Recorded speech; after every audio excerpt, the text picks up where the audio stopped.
Hey, what's up, guys? If you guys want to come up and just share how you're feeling, that's fine. I'm not very good at these spaces, but I I'm feeling pretty frustrated, and I don't know if I want to do a video, do a live stream, or just talk to you guys. But I'm down to hear your guys' opinion of how you feel.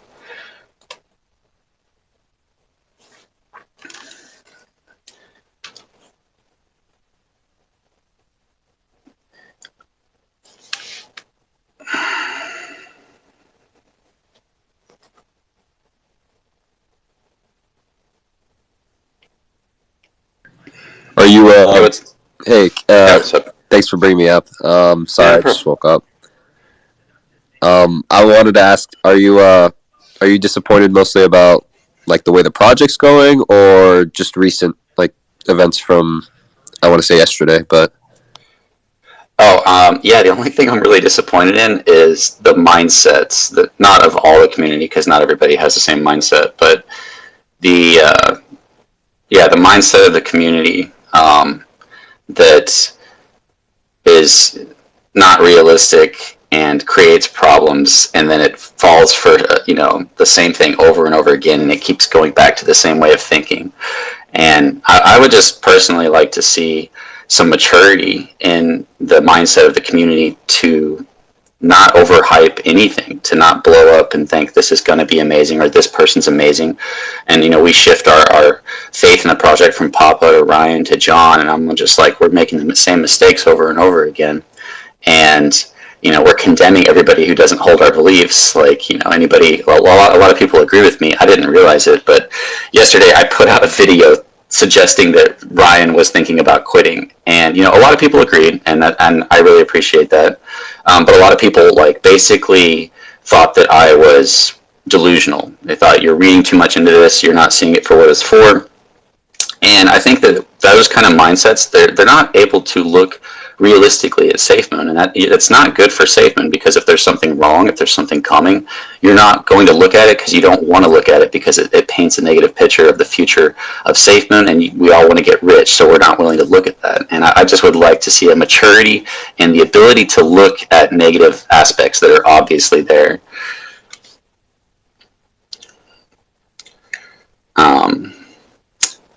So if there was something you wanted to say, otherwise Sam or Drew can go ahead. Drew can go. He had his hand up. Okay, what's up, Drew? Yeah, no, thanks. Hey, what's up, Crypto Control? Thanks, Sam. No, I see your point. I think, to that though, you're never going to get that. I mean, there's so many different personalities and different aspects of people's personalities in this space that it is what it is. There's some people that it's their honest personality. There's some people that kind of their personality sways with the wind, and however the wind's blowing that day is the way they're gonna portray their personality on social media. You know what I mean? So I think it's kind of not to say naive, but it's never going to happen.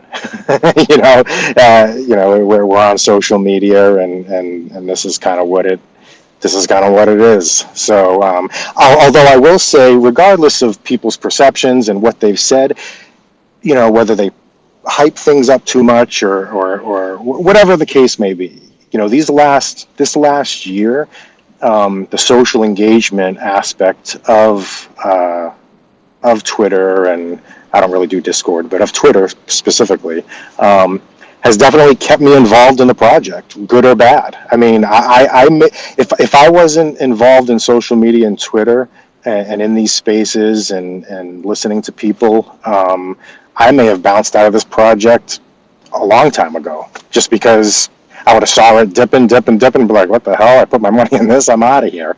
But, just keeping engaged and constantly talking about it, and good or bad, and that's why I go into every space, whether it's Jeremiah's space or 365 or whatever space is out there. I just like going in there and listening to people, shoot the breeze. And so, yeah, I mean, that's kind of my 2 cents.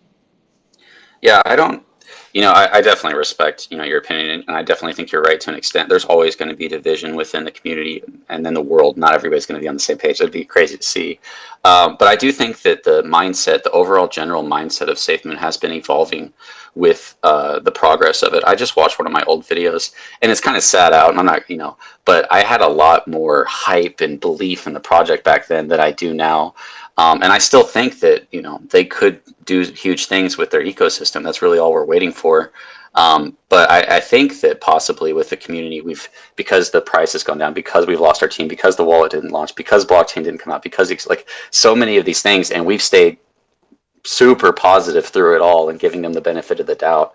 That the mindset of the community has been shaping into something, and I think that the team sets the standard with the. I just did a video about this as well, of with the investors, and I kind of use the Caesar Milan, the dog whisperer. He's like, you teach the dog how to behave, and I think that if the team, I really think that the team shouldn't be like anything negative is FUD. Like, I really don't like that approach.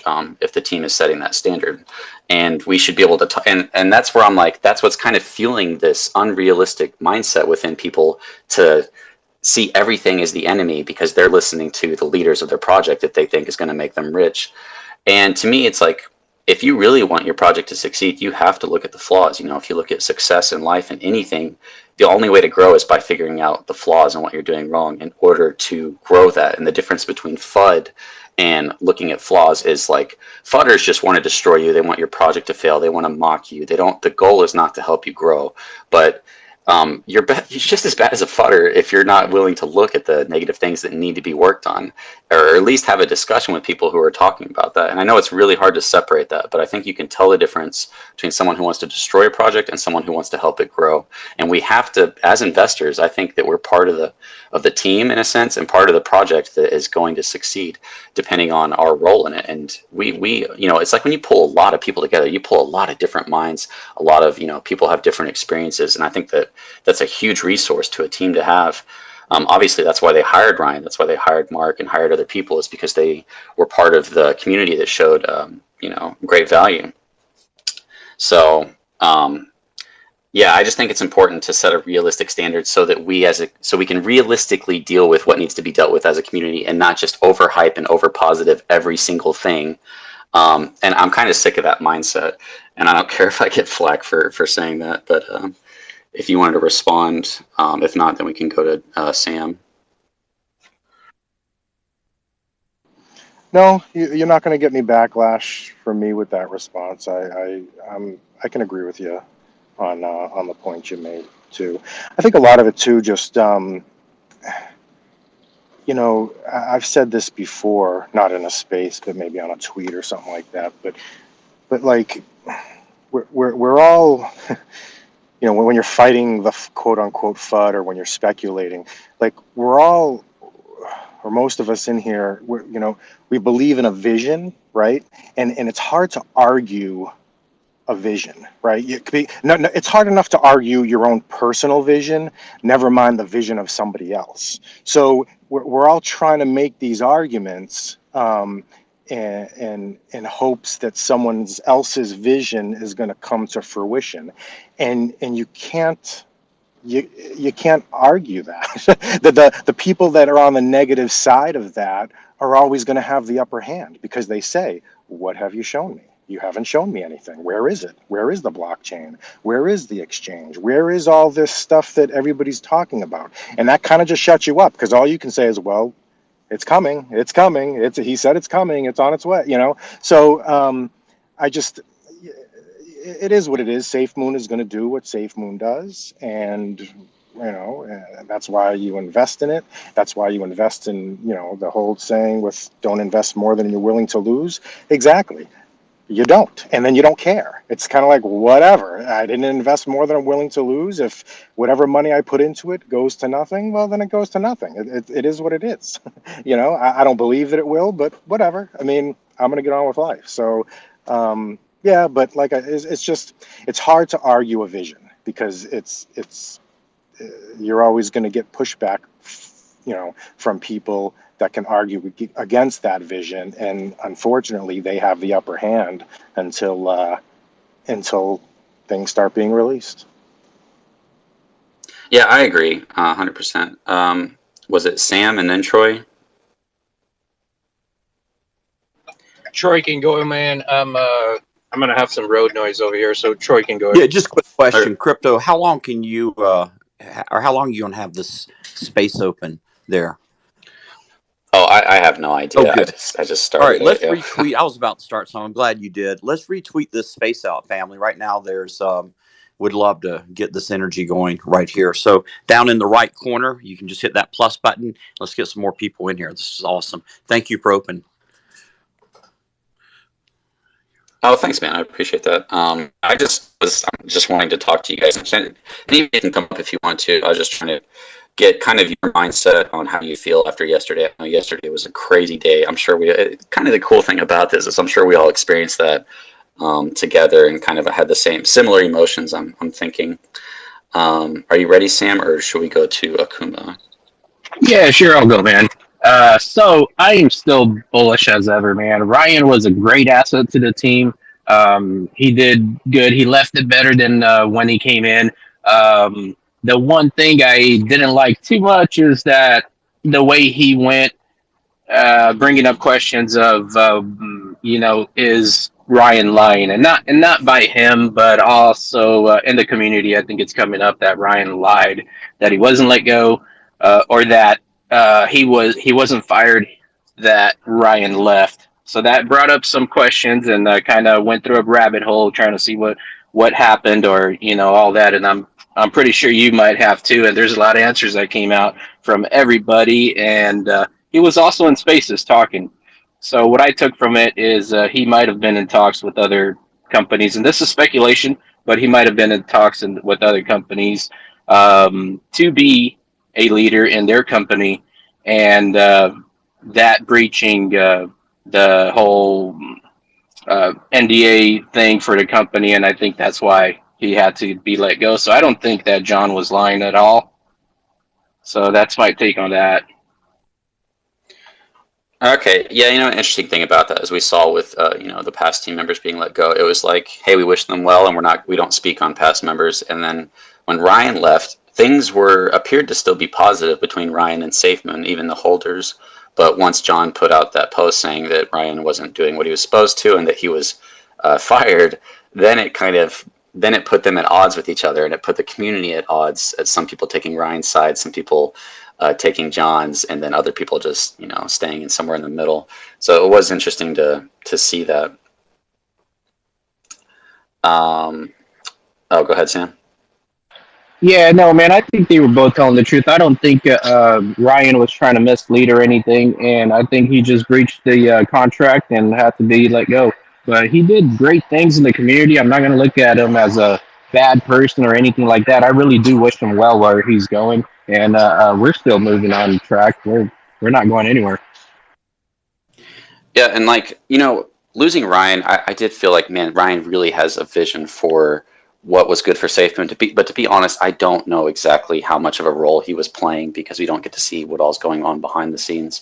But I knew that, hey, if we lose people, even John, I even thought about having that discussion, because I feel like now the community has shifted all this hype and faith. I mean, they've always had it in John, but it's kind of been John and Papa, and then John and Ryan, and then now with nobody here, it's going to be John. And if they bring up somebody else on stage on an AMA, it's going to be that guy probably. One of the 3 new hires that just happened.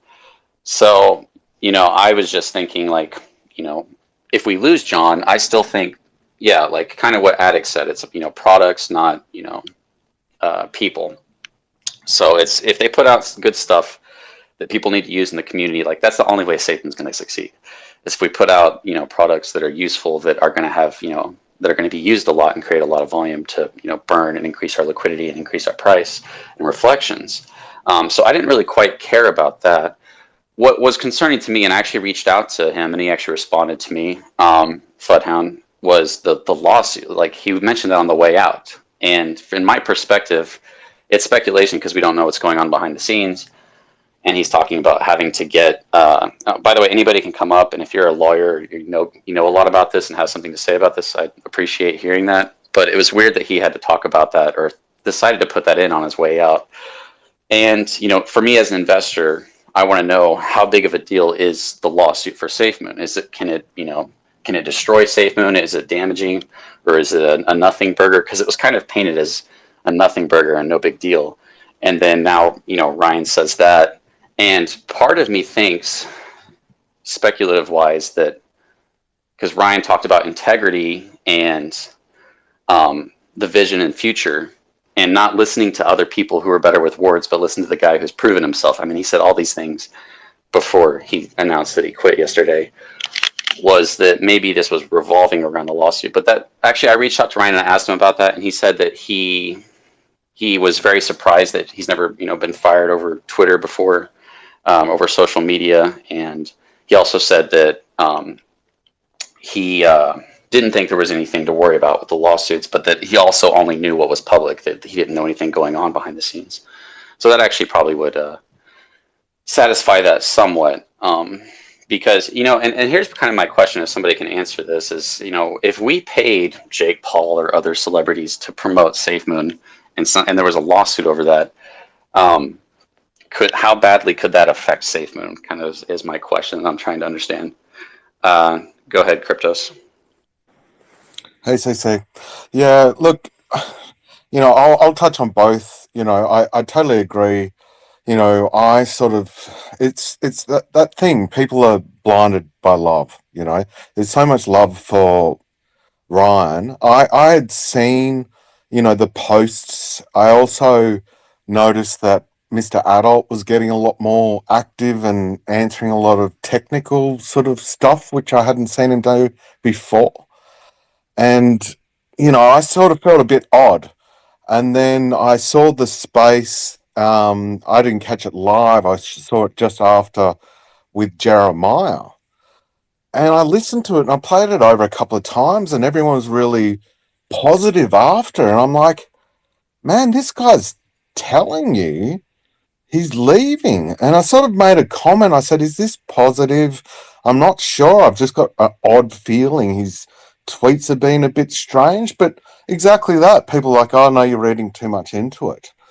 But it's just one of those things. It's very hard when you're so passionate about something, and it's just like even a bad relationship. You've got that love for that person, and you overlook their flaws, or you don't look at, you sort of got blinders on, and people are super passionate, and Ryan was obviously a great guy, but yeah, we do have to analyze it and not see everything with rose-colored glasses.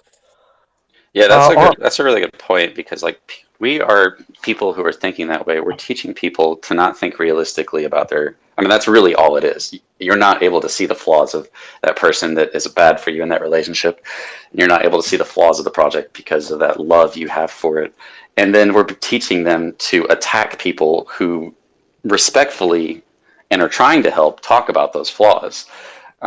So that's a good point. Yeah, just asking the question, I'm trying to put it out. Well, I hope it's not this, but this is the way I feel. This is what I'm sort of getting from it. And then people just, and you feel hesitant just even bringing that sort of stuff up. Exactly the same as you, with what, has got transpired in sort of the past, sort of that live stream and stuff. But to touch on and then you got to dig deeper, and why would he be doing these subtle little hints out there? I think he's probably had some questions or not getting some support that he needs.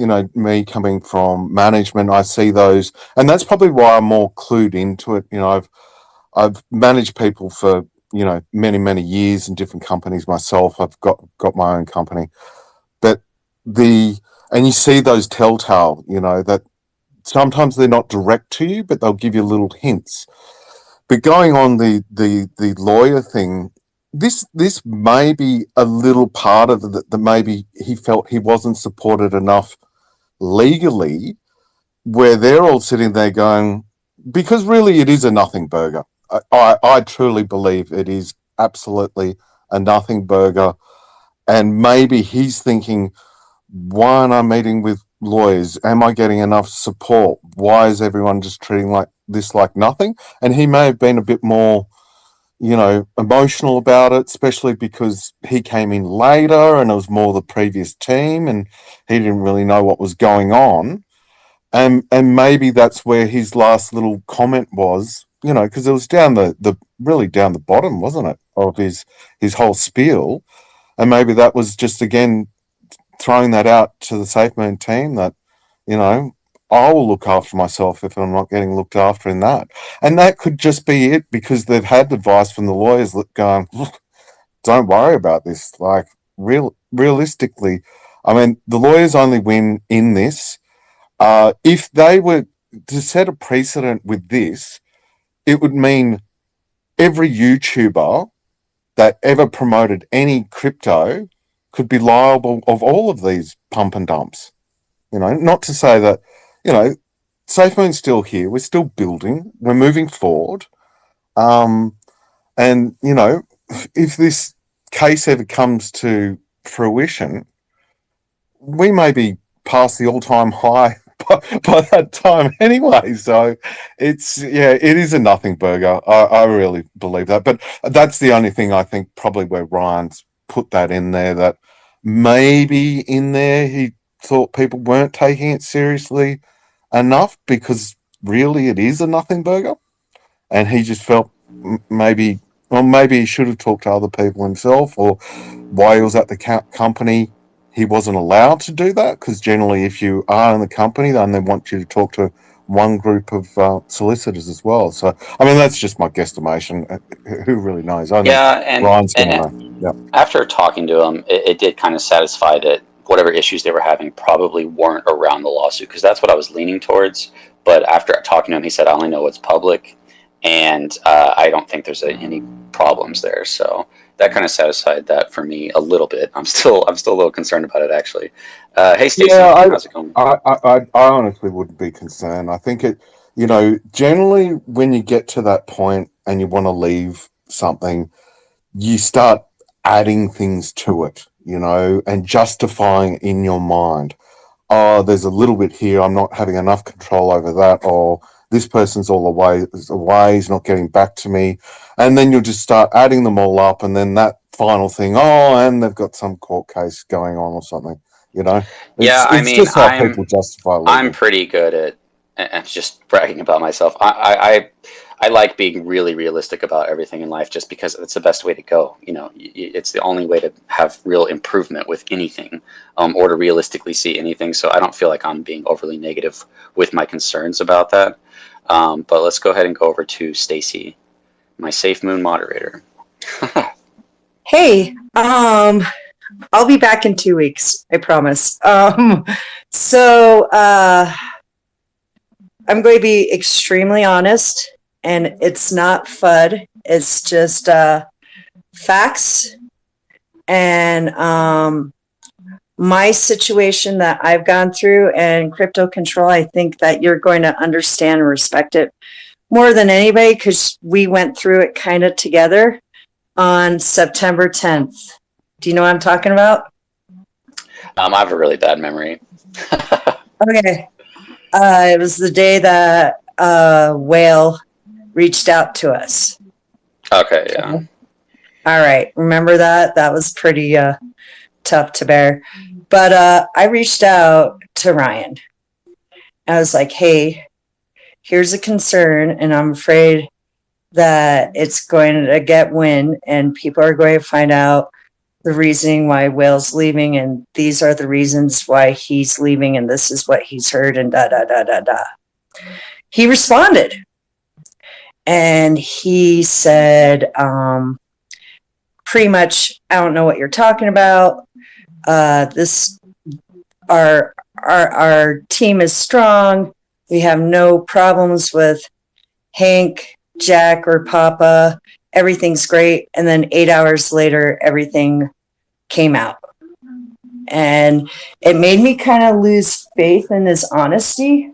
I know he was trying to protect the Safemoon army, but at that point I was like, okay, all right, thanks for brushing me off, But I think every time we lose a person, we one up and we get stronger. And the people that hold, the people that are still in it, and the people that they replace are stronger and better. And it's just growing pains. And I'm not upset or concerned about Ryan leaving.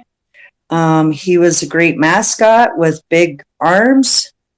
And, at this point, we just got to look at the bigger picture and look at what's going on with the company as a whole. And it's not a project. And,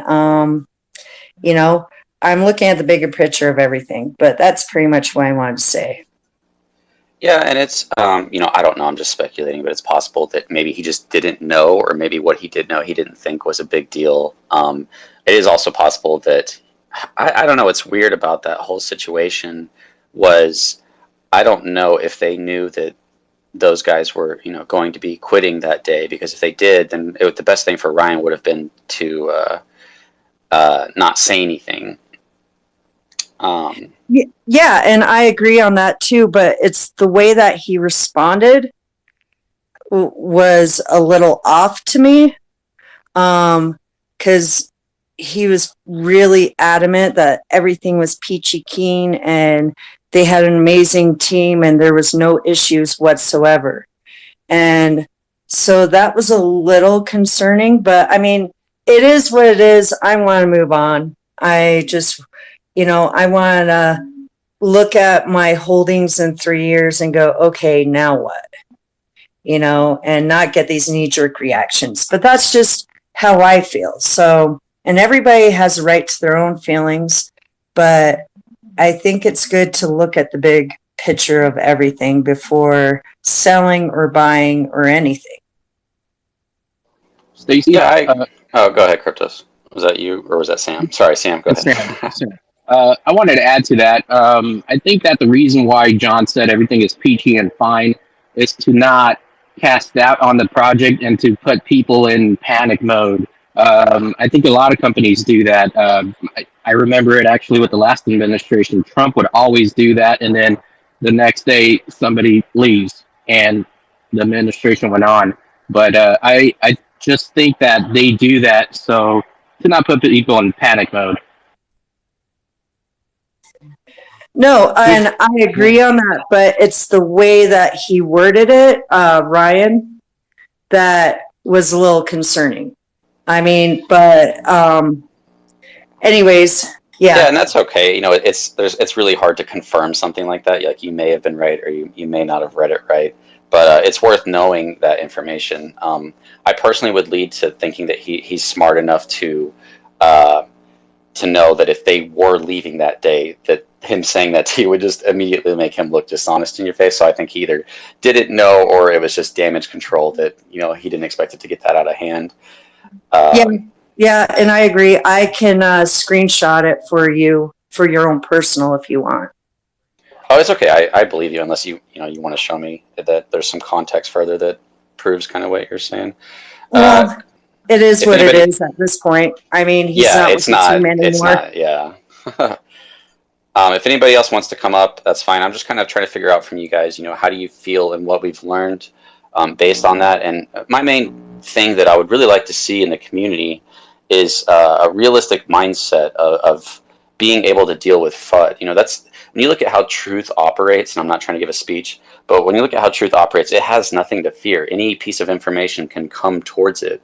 And if it isn't true, it can't stand against the truth. Like, lies cannot stand against the truth. And that's why people who have the truth are calm and they have no fears. But people who are, lying all the time and living in deceit, they have a lot of fears that they're going to get found out. So that mindset should apply to our projects to a certain extent, excluding NDAs and stuff like that we don't know. That we shouldn't be afraid to really address any piece of information that comes towards us, whether it's lawsuits or whether it's liquidity or whether it's how the team paid themselves or any of those really hard questions that are uncomfortable to talk about that could be called FUD. And I would really like to see a movement of the community to still having the positive, bullish, encouraging mindset of Safemoon. There's nothing wrong with that, but but also including looking at the negatives. Like that is how we grow. That is how anything has ever worked, is through looking at what's not working and fixing it. So to not look at that and think you're helping the project is the exact opposite of what you're doing. And I think that mindset needs to be reinforced from us to each other and from the team. The team needs to set that standard for themselves, and not try to get everybody to just see anything that opposes them as FUD. Go ahead, Cryptos. Yeah, I just wanted to touch on what Stacey said. So you said that was just before the whole thing went down with the guys leaving. You're saying it was like literally the day before, but my memory is he would have only been there maybe 3 or 4 weeks at that stage. Is that right, or am I wrong? No, he's been there since July, I do believe, and this was on September 10th. Okay, so was it early July? So I mean, either way, yeah. I mean, maybe he had some understanding. I was just thinking if he hadn't been there that long, you know, I know a lot of those people were working remotely as well. He may not have known. I think. Well, I'll tell you he's right now, if he wasn't there that long, I wouldn't have reached out to him. So, but at the same time, I apologize. I have to go to work. I got 2 weeks left of my season. So, Crypto Control, keep being you guys. Stay strong and have a great day. Yeah, thanks for stopping by. Thanks for being a good moderator, and have a good day at work. What's up, Coldeep Safemoon? How's it going, man? Hello, Crypto Control. Hey guys, how are you? Everyone in the room. Good morning, everyone. New day, new things to get excited about. So I just saw this space and I opt on to encourage all of you. See, we have now hired highly qualified, highly professional individuals from outside. Obviously, I don't feel like they were there to replace Ryan, but I think that was just an unfortunate circumstance that, whatever happened with Ryan, we are bringing in these 3 heavy giants. We are bringing in these 3 big guns. John also put out the post that one of them, or maybe a couple of them, had already built up a couple of blockchains to test. Right now, I can interpret that they have already built a couple of blockchains for Safemoon to test the Safemoon technology, which Ryan wasn't any part of.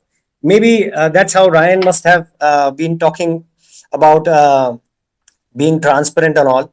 But I personally believe that whatever company does, it's a company's decision, and an employee should never assume that he runs the company in incomplete. This factor was proved by John in his tweet that Ryan was terminated and all. I thank Ryan wholeheartedly for his contribution regarding the wallet and future Safemoon Connect program. But I sincerely think our CEO is a very bold decision-making man, and I believe in him.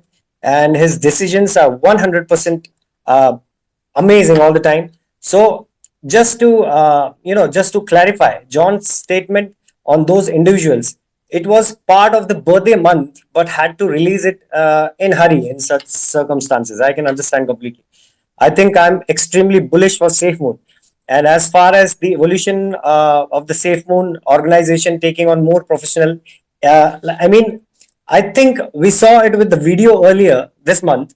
A lot of their graphics and all audio-visual capabilities and all that stuff is really evolving to more legitimate and professional technology corporation. To bring in these professionals, work on other 85% that we don't know. None of us knows. Even Ryan knew only 15 to 20% of that. So this is like blessing for all of us.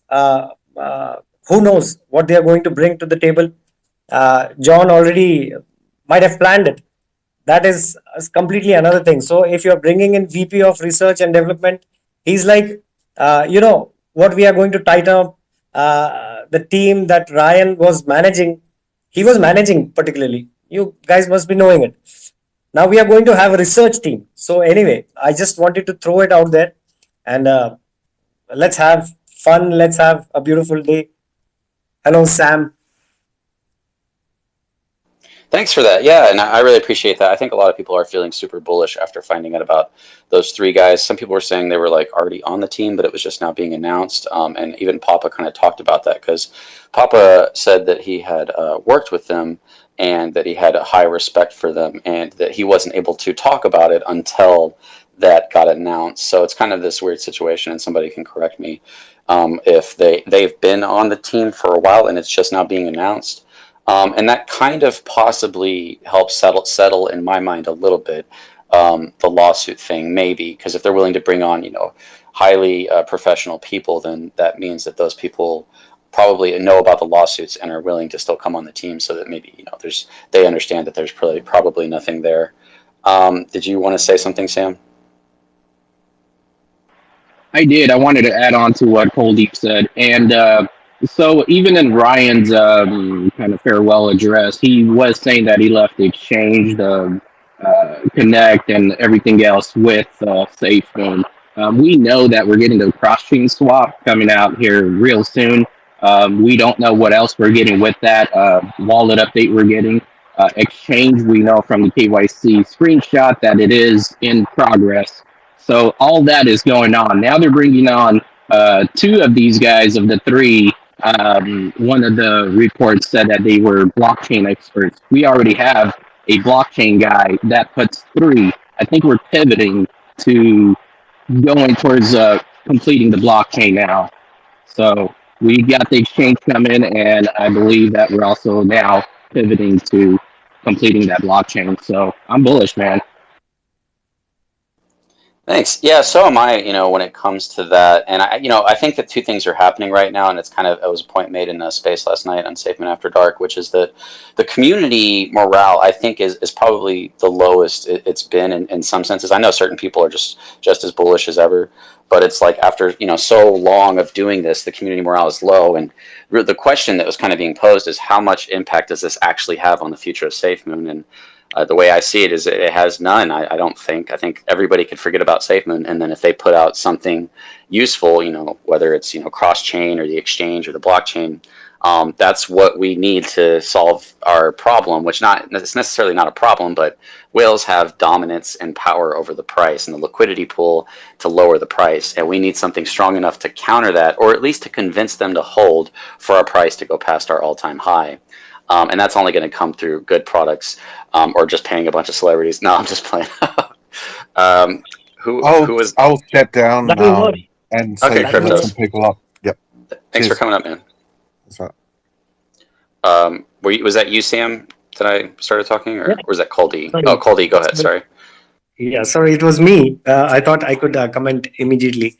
It would work if we introduce celebrities in our Safemoon, but very soon you will be seeing that because we are providing 1% of our money, of our fees for this marketing campaign, and many more stuff in regarding the marketing sector. We are still about to pursue.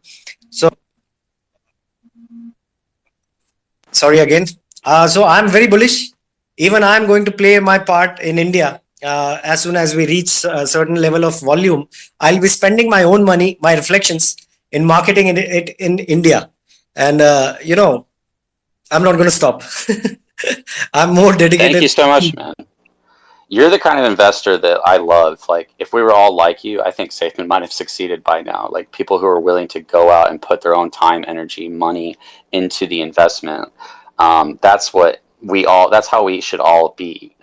And I really appreciate that. And you spending your own money is, giving reflections maybe on a small scale to everybody else. So thank you so much for that. Who was it that was next? Was it Safemoon said, sorry.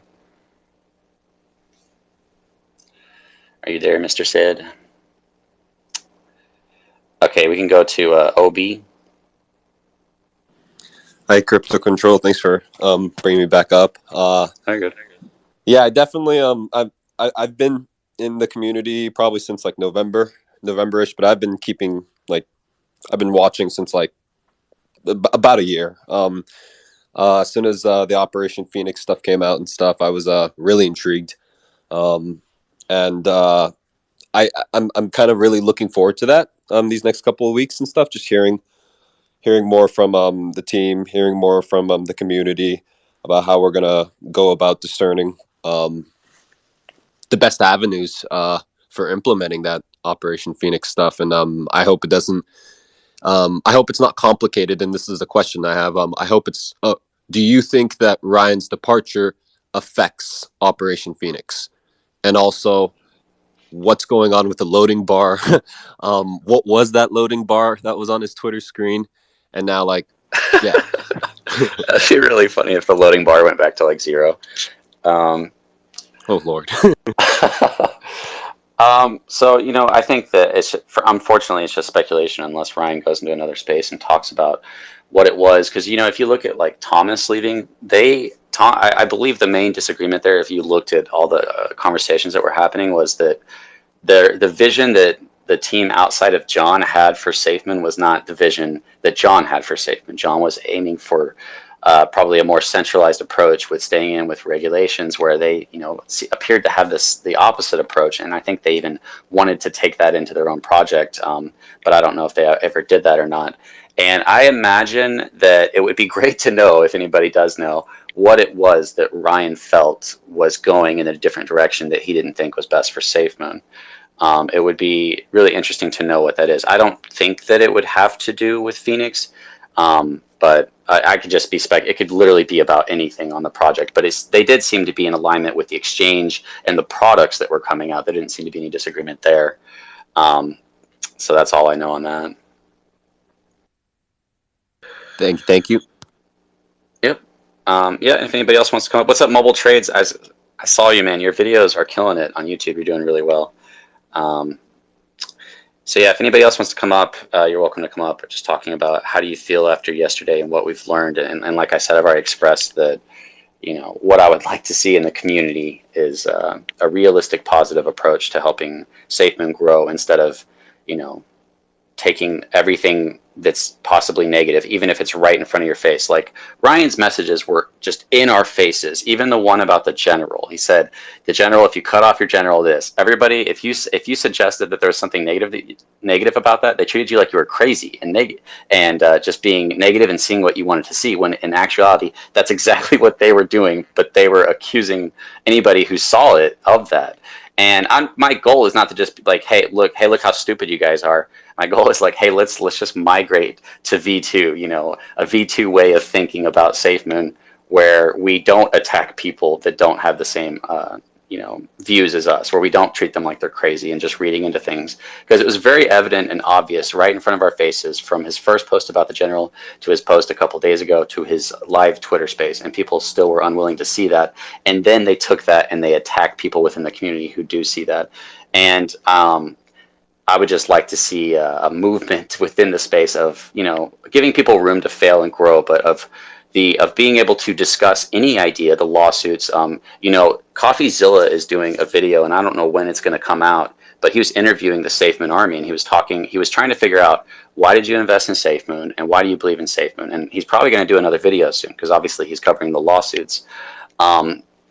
And I actually went up there and did an interview with him. And one of the questions he had that I couldn't quite answer, and it's an extremely fun topic.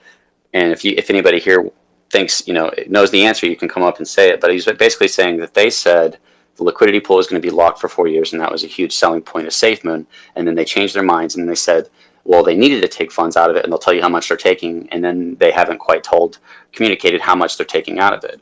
And this is an extremely FUD point of topic of conversation, I feel like, or it can be perceived that way, which is like, how does Safemoon get all that money? How are they paying for, all the advertising? How are they paying all these people? How do they get that building? Like, how much money did they get? Because I know when you look at the tokenomics, most people have marketing, or they have wallet. A big thing today is having wallets, and you can't sell your bag, but you can get rewards off your bag. But did their money come from the liquidity pool? It's kind of like something that I'm surprised I don't understand as being a content creator. Why did I never think about that or look into that? So let's, if anybody wants to speak to that, they can. I'm going to go ahead and bring Mike Riley up. Hey, what's up, Mike?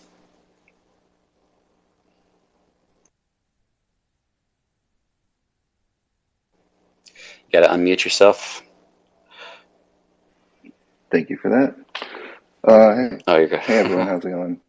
Thanks for hosting the space, Crypto Control. Been listening to you guys for a while. Yeah, I don't know. I'm kind of torn about the Hounds no longer being there. I think he was a good job at like just being vocal and helping the community and just kind of like putting facts to FUD. But all around, I mean, I don't know. I don't fully understand. I don't think it's transparent as to what really went down. So I'm not going to speculate. And it seems that maybe he just tweeted stuff he wasn't supposed to be tweeting, or did things that they're trying to lock down in the company. And I understand from John's point of view that you need to make an example regardless of who it is, if that was the case. So yeah, other than that, still holding strong. People say so, and I'm like, no. I believe in this project a lot. I don't know what's going to come out of the lawsuit. Honestly, I think the lawsuit stuff, I kind of point to the celebrities more than anything. If you were paid to advertise, I think part of the issue is that they're not following FCC regulation, and they are not disclosing that they were being paid as an advertisement. So I think that's mostly on them, but we'll see. Thanks, I appreciate that. Yeah, with Ryan's tweets, yeah, it was definitely like, wait, Ryan is always so positive. He's always like so inspirational, and this tweet is just kind of out of left field. I think it did kind of throw us all off, but it was weird. It did feel like, hey, this should be something that should just be between you and the team, or you and John. But it also, because he was doing that, felt like whatever communication he was having with John wasn't working, to the point that he felt so frustrated to communicate to the army through a tweet that wasn't very direct about generals and losing your general because he's smart to how war goes. And the most recent one with which was very clearly saying like, hey, if my ethics and view and control over the vision of the project I'm working on isn't there, then I'm not going to be there. It was such a clear sign that he was thinking about leaving if this doesn't get fixed.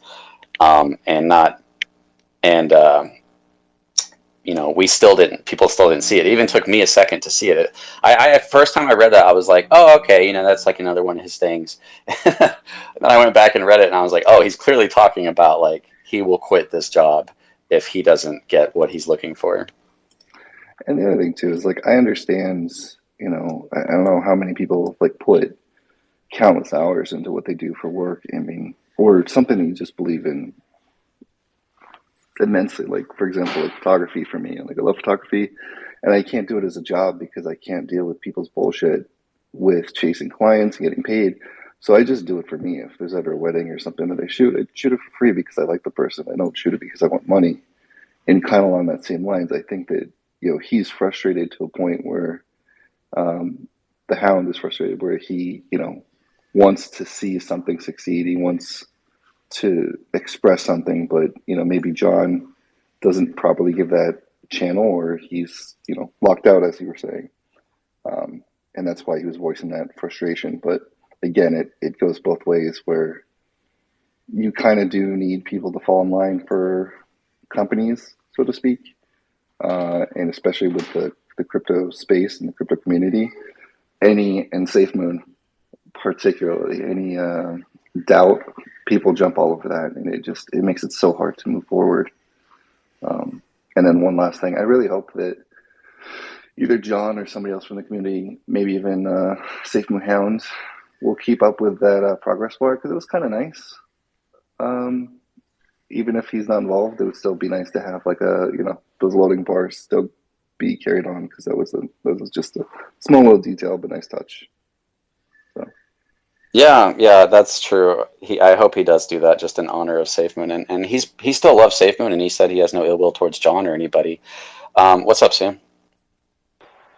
Hey, man, to add to what Mike was saying, I think that Ryan's position in Safemoon was just not enough for his character, his persona. Is a very big person. He wants to be a leader. And I think that that's why he brought it up in a different space, that he will be a CEO and he'll announce it in a few days or a few weeks. And I just think that that's been coming because people don't come to that conclusion that, oh yeah, we want this guy as a CEO in just a few days or the same day that he decides to resign from Safemoon. So I think it's been coming. He's been talking about it, and I feel like with his comment of not being able to steer the ship, I feel like he wanted to be the leader, not the guy in the background, kind of feeding the coal to the engine, a steam engine or whatever. So I think that's what it was, and I wish him luck. I think he'll do great. That's an interesting thing to bring up because I don't know if you guys ever work at a place and you feel like the people above you can't see what actually needs to be done in the right way to make the company succeed. I'm sure we've all felt that way, whether we were wrong or right. But I used to be a laser operator, and I would operate this CNC machine, and they didn't understand the groundworking of it, and I would try to explain it to them. But for them, it was more about from where they saw it. They would try to listen to you, but ultimately they'd make the decision. And in your mind, you're like, gosh, they're just not making the right decision here. And I'm not saying that's how it is with John. Sometimes they are right, and they did know what they were doing. But it's when Ryan came in. I don't know if you guys remember this, but one of the first Twitter Spaces they did, and some of the first AMAs they did, somebody would ask a question, and in my mind, it's like, okay, obviously John's the boss, and if he wants Ryan to answer a question, he will say, okay, Ryan, why don't you take that one? And you give him the lead, right? But if you go listen to those, which I might actually still have those recorded, actually, you can see Ryan jumping to the question quickly. And I was like, oh no, I can see some, I can see some friction here between the two, and nothing too bad, but just like, hey, obviously John is not being possibly acknowledged by Ryan in that sense as the boss because he is taking dominance in that situation, simply put. And as that goes on, another thing to add to that, which is it's small, but Safemoon creates rock stars. If you look at people who've blown up on Safemoon, the YouTubers, the influencers, the Twitter people, and Ryan he was called the rock star, and he used that word a lot when he started. He blew up. He jumped on the team at kind of like that moment in the movie where everything's bad and there's no hope left, and somebody comes in and saves everybody. That's how we felt about Ryan. Like the wallet lost, we lost Papa, we lost everybody. We were in such a bad place, and then Ryan came in and we got the wallet that we needed to launch, and he was just seen as the savior of Safemoon. I really feel like people aren't putting it that way, but I think a lot of people felt that way, and I think from that point on, people talked about him that way, and we still continue to, as being like finally somebody who gets things done, finally somebody who has what Safemoon needs, and that could have possibly played a role. It's a speculation on how John viewed the company and Ryan's structure. I mean, there's already a dominance issue going on, and Ryan's seen as just this huge part of why Safemoon is working. That could also create in John's mind a possible like, hey, Ryan's nice, but I'm the one who hired him. I'm the one who just chose to bring him on, and he's only in charge of this department. And the entire point of the leader is to oversee all these different departments and to make sure that they're doing what they need to do. And that's John's position. So yeah, if anybody else want to come up, you can go ahead and come up, or if anybody wants to speak to that, that's fine. Or I can just keep ranting about random Safemoon things. No, I agree with what you're saying too. I mean, it's hard to balance between like leading a company for John's position and holding that leadership and letting people speak their mind. But that's a communication thing that's internal. They really needed to have a ground rule set before that, and I know the exact conversation that you were talking about with where Ryan kept jumping ahead, and John would kind of look at him like, well, like I was going to answer that first type of thing. I hope that didn't hurt John's ego. I'd like to think that he's above that from the person I see so far. But again, I totally see we were talking about with the laser stuff too. It's like I work in IT. People make really stupid decisions all the time, and I'm like, look, if you're going to go forward with that, these are the hurdles and the cliffs that we're going to fall off. Let's slow down before we get to that edge and fall over. So, but it's the higher ups that get paid to make that decision, and I just provide the information. Yeah, I mean, ultimately, those are the ones who have the power, and I think you're right. It was interesting that he said like he already is going to be announced as the CEO of another project in a couple of days. I hope he chooses a good project. If he does, either way, I hope the best for him. So yeah, go ahead, Kuldeep. Did you have something you wanted to say, or did you change your mind? Yeah, I just actually wanted to give an example.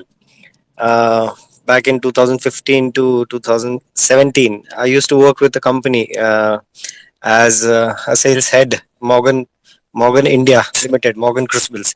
So at that time, there was a protocol that we are not supposed to share anything. I mean, any damn thing personally on your any social websites or social media as such. So I think this might be an issue certainly with Ryan. Ryan obviously came as like a Superman, and he might be in that kind of mentality that everything is fine, uh, considering the protocols of the company. He might be considering that it's okay, kind of.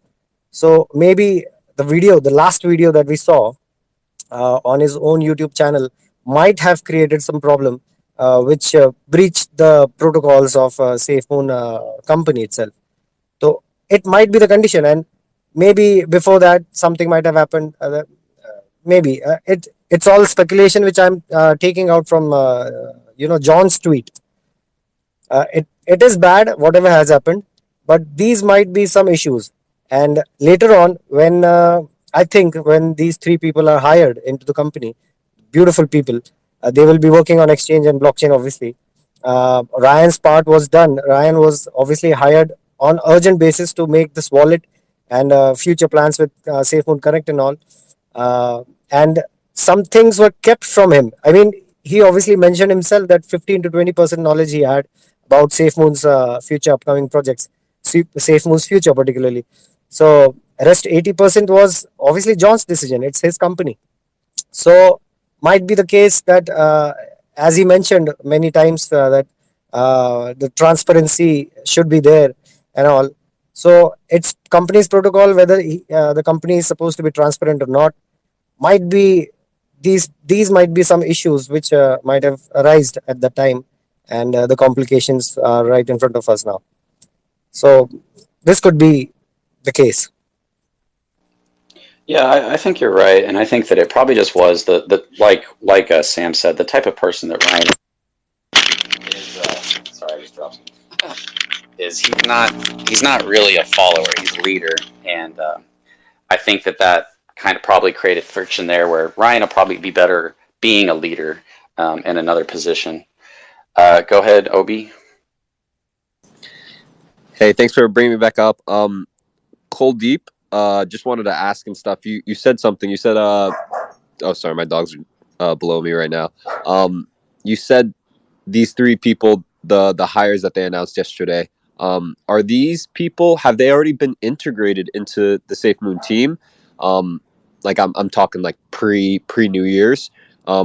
That's kind of what I synthesized from my minor level scrubbing of the interweb, but yeah, don't always trust the internet. Or are these people being brought on in the coming days to weeks? Do you know? I really apologize. Can you rephrase that one more time? Yeah, so the three people that were brought on, I think one of them had like a PhD from Stanford. The blockchain developers, are they to be integrated in the coming weeks, days to weeks, or are they already integrated in the past weeks to months? I thought they were already integrated. Yeah, I mean, that's what I was saying, and I don't know if somebody wants to come up here and speak on that that knows more than me. All I know is that Papa had, based on Thomas Smith's messages, he said, I've been wanting to talk about this for a while. He said that he had worked with these guys and that he wasn't able to talk about it until they were actually announced. So after they were announced, he put out some tweets talking about them. You guys can check that out if you want. So I just assumed that they were already, and that's what was being talked about in another space, is that they were already part of the team, but it just hadn't been announced, and that they were saving that announcement, but possibly because of what happened with Ryan, that it was maybe in a damage control situation. And it did a really good job if it was used for that, because it immediately went from we're losing Ryan to, oh, we've got three highly qualified individuals as a part of the team right now.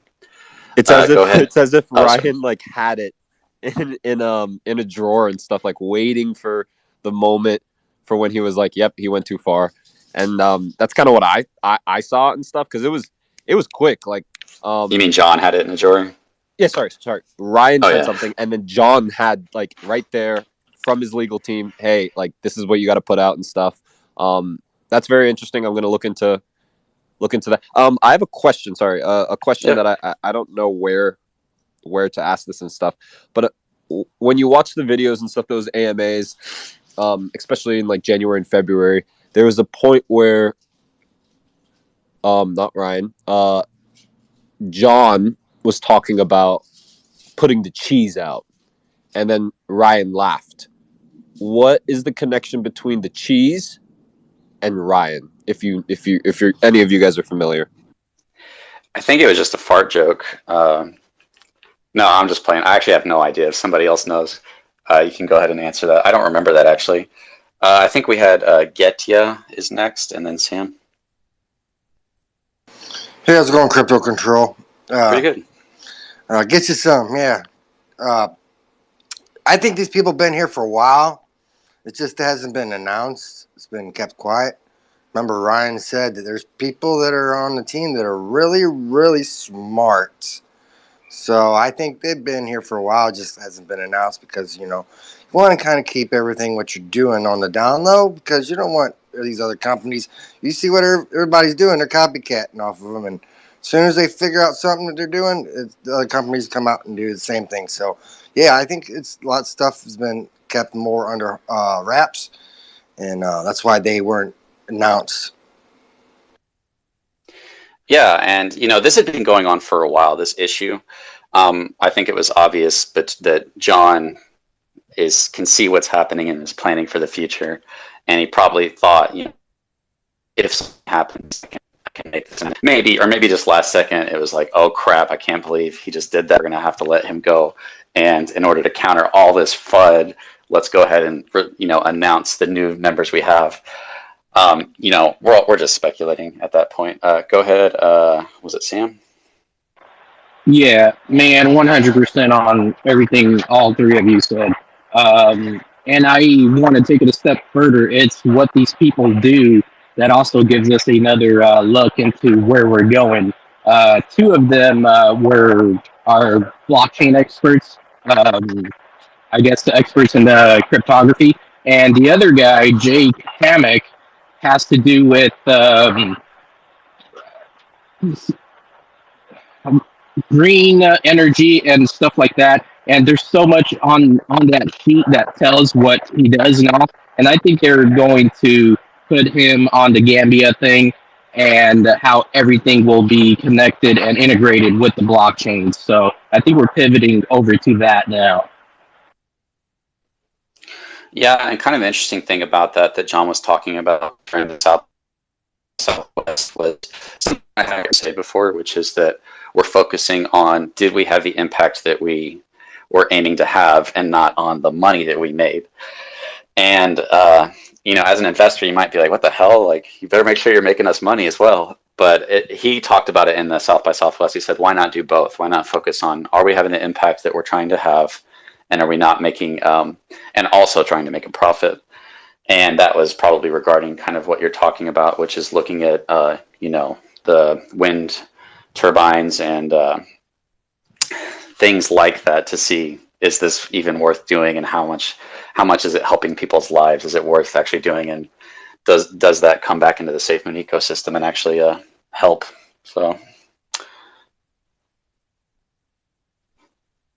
if there's anybody else that wants to come up, we got a decent amount of people in here. I was just trying to have a conversation, and honestly, I've expressed this multiple times. I'm pretty frustrated with the unrealistic mindsets that go on within Safemoon, and I'd like all of us to start encouraging each other to be able to talk about anything. And the idea is really simple. I'm going to say it again, that the truth doesn't fear any information coming its way, and we have to be able to talk really about anything. And at the same time, we have to be able to tell when somebody's intent is just to hurt and destroy and troll. And there's really nothing you can do with those kinds of people except for block them. Unfortunately, that's the only answer. And people who are fudding and talking trash and people who have real concerns can get lumped in the same category, and it can be hard to differentiate. And that's why I'm like, if you're doing it in a positive way, an encouraging way, and you want to help the project, you can tell that from somebody who just wants to destroy and wants people to sell and wants people to have fear because they sold at the wrong time. Some people just lost money, and therefore they're taking it out on the project they lost money on and are trying to convince people to sell or to hate that project.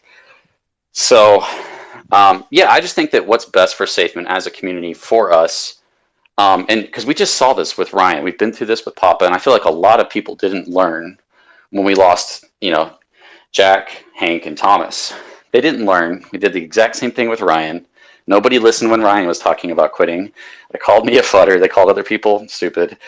And then that happened, and a couple people apologized. So mad respect to those people. But I just want us to learn and grow from these experiences to help Safemoon grow. Like, that's my goal. I don't know if people understand that, the people that do call me a futter and all those things. Like, this is what I do for a living. I do YouTube, and I'm not getting by right now because the views are too low, and that's okay. I'm not trying to say, hey, I'm not making a lot, but I'm just saying, I'm just letting you know so that you know that kind of my livelihood of being able to work for myself is dependent on Safemoon doing well enough for me to get views. I can also try to cover other topics as well with different channels, but there's no tiny part of me that wants Safemoon to fail at all. I want to see it moon. I want to go meet you guys at different conventions across the states, and I want that experience, and I know we all do. But I still, with that desire, I'm not going to stop myself from asking the real tough questions about liquidity and about lawsuits and really about anything. So, hey, what's up, Gandalf? Hey man, what's up? A long time no see. Yeah, it's been a while. I think it was like several months. I guess so. Well, Yeah. how are you, buddy? I'm doing pretty good. I'm just, I don't know how long you got in here, but I couldn't For like decide if 5 I wanted minutes. 5 minutes. Okay, yeah. So I couldn't decide if I wanted to do a video or a live stream, but I was just trying to get out what exactly I just said, is that I just want us all to have a realistic, positive mindset going forward with Safemoon and to learn from these experiences, because we have so many people who weren't able to see the obvious signs that were there.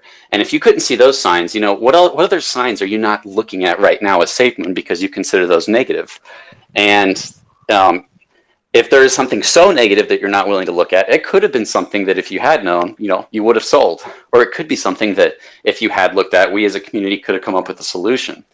So we think that by the people who hold that mindset think that by just overhyping and only creating a positive out of every situation is what's best for the project.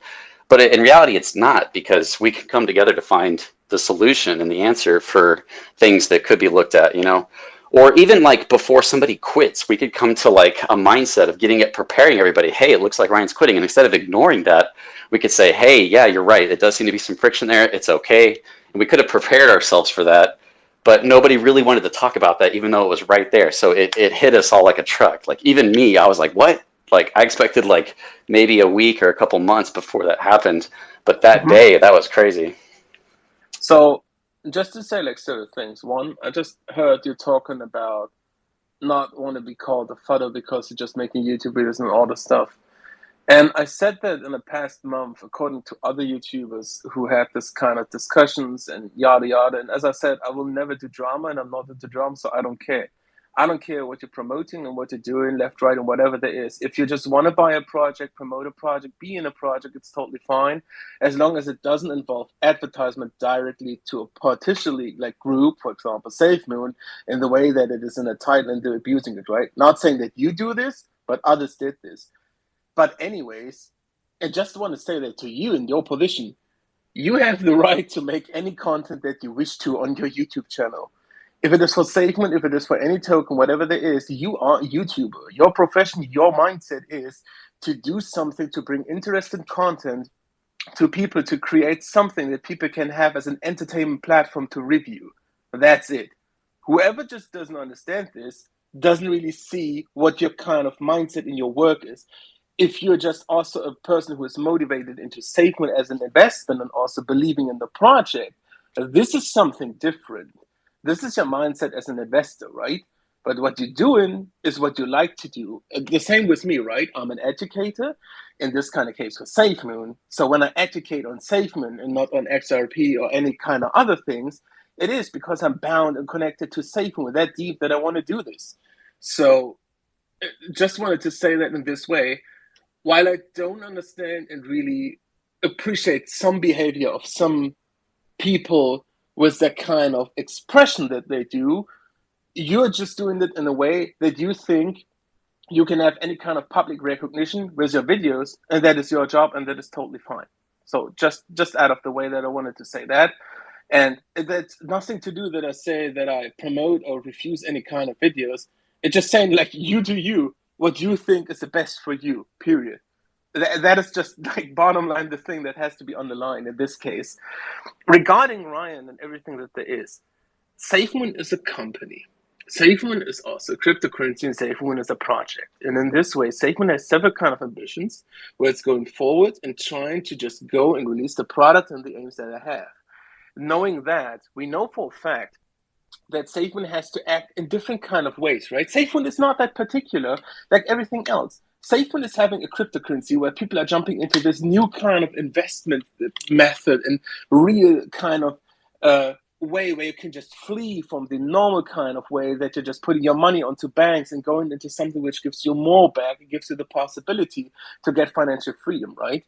On the other hand, it is a company which is registered, which has employees, which has several sites, which has anything in that kind of way as a starter, which it needs to be successful, right? The only thing that it needs, and everybody needs to understand, is time.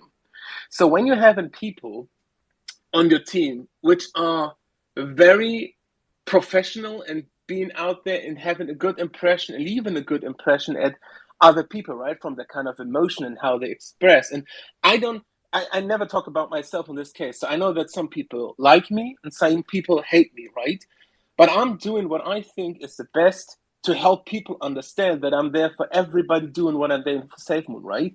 This is the thing that everybody else who was working for Safemoon or is working for Safemoon is thinking to do. But if somebody leaves or has to leave or in any kind of way, which I will not just repeat because you saw all the things, and yesterday was a wonderful, eventful day, there is a decision which has been made by the company, and there is no preparation in that needed. And you cannot do the preparation for that because, and this is one very important particular thing that people have to understand, while you're investing into cryptocurrency, Safemoon has different kind of approaches to maintain what it's doing. If it's just going to the approach as a company, it is the same with every other company in the world. If somebody leaves, he leaves, there might be a statement or not, but he's gone. End of story. That's it. With cryptocurrency, if somebody leaves and it affects the mindsets and the emotions of the people investing into cryptocurrency, this is bound to the person who has a subjective reaction to the actual action which happens on the market and happens to the kind of expression for the company. So when somebody leaves, even if there would be some kind of notice before, even if there would be a press conference or however you want to just portray this, right? There would be still people who would portray the same kind of mindset they had last night with the fear and the harassment and any kind of thing that there is, but also the other part and portion of people who would come up and also say, like, cheers, thanks for what you did, it is cool, whatever is just written out in a statement, we thank you for being here and have a good journey, yada yada, all these kind of things, right? That said, you can never please everybody on the planet, but if a decision is made and somebody is just out of a company and the company gives out a statement as John did, this is all you need to know. Every discussion beyond that is speculation. And everything beyond this kind of thing that is portrayed out is something which forces this kind of emotion and feeling that you have to rethink your own idea if everything that you did in your investment regarding the current events, is it worth it? Is it necessary or not? And this is the thing that people have to understand when they are into an investment in crypto, in stocks, in peer-to-peer, in whatever they are, in borrowing money, whatever. If you're having a mindset where your basic objection, because your basic thoughts, why you started investing, is bound to the decision to one person which is there or left out of this kind of projection, which you never had in the first place in your mind when you started investing into the project, right? For the long-term holders, for example. Then it changes you based on the emotions and the reflections of the situation that there is. And what I want to say with that in short is trust the project and just don't focus your investment on the emotional kind of events that happen around a person. It is sad that somebody has to go, and it is also sad for me to see him go. But that does not affect in any kind of way, by any percent or any kind of situation, my thought about being a moderator and scholar of Safemoon and investing what I have in Safemoon. Thanks, Gandalf. I really appreciate that. I'm going to try. I don't have a very good memory. I'm going to try to hit the points that you made to me. As an investor and a YouTuber, it is self-motivated. Almost everything we all do is self-motivated. I'm trying to make money and build a channel, but I want to do it in the right way, and that's through informing people about realistic possibilities. Everybody's searching Safemoon to $1, Safemoon to a penny. So the search algorithm is saying, hey, you're not going to get views unless you cover this topic, basically, is people searching for their dreams. So, it's trying to find a way to realistically cater to that, but at the same time, give them realistic perspectives, because you don't want to have that effect on people's lives that you're convincing them to spend all their money on a project. And here's the thing about Safemoon or any project, we don't know what's going to happen. We don't know it's going to succeed or fail. Nobody knows that. That's why we're all gambling. You might have a better idea of one project over another based on the circumstances and the team and what they've proven and haven't proven. But still, even with all that combined, you don't know what's going to happen. And that's why, as an investor, because they can't tell us what all they're doing because of NDAs and what's going on behind the scenes, they might feel like, hey, just trust us. But as an investor with our money on the line, some people have a lot of money. It's a lot easier for the smaller investors to be like, okay, yeah, we trust you. But for the people that, could sell and have a little bit of life-changing money right now, it's a lot harder for them to hold. And the best thing they can do is look at everything that happens, whether it's somebody leaving or a product not being launched on time or how the team is interacting. Like, there's nothing wrong with looking at all the information that's out there and coming to their own decision. And that's what I want for people. I'm not trying to convince anybody to believe or not believe in Safemoon. My goal is to provide the truth of what's happening and to discuss the truth of what's happening and let people decide for themselves whether they want to sell or buy or whatever it may be. So yeah, that's kind of my. As I said, I understand this, and I understand the purpose why you're just doing videos. But why you're doing videos, and this is just my personal mind, that has nothing to do with me as in any kind of way as an educator or whatever, right? But I know the kind of YouTube game that there is. And if you're making thumbnails with like caps lock titles and flashy things, I'm just like trying to put it out in a way that is obvious, right? But if that is out, a lot of people just take it in a different way than others do. And I know why you do this, because as I said, it hits algorithms, it hits the kind of interest of the people scrolling through a feed or whatever, right? So that's totally fine. And as I said, I won't judge any kind of content that you or others YouTuber do, because I will neither go into any drama, nor do I actually just in any kind of case intend to discuss this publicly in any way, because what I hold out of this kind of informational stuff, or the informational content that you give, this is my personal experience. So if I watch a video from you, or a video from RJ, or a video from any kind of YouTuber, even not related to Safemoon in any way, right? This is just my personal decision if I want to do that or not. If there's truth or not in it, I won't judge it, because, as I just said, you're trying to just bring out the real information from your side by portraying it to the mass that it appeals to them and also hits the algorithm. That just describes the whole kind of YouTube game in general.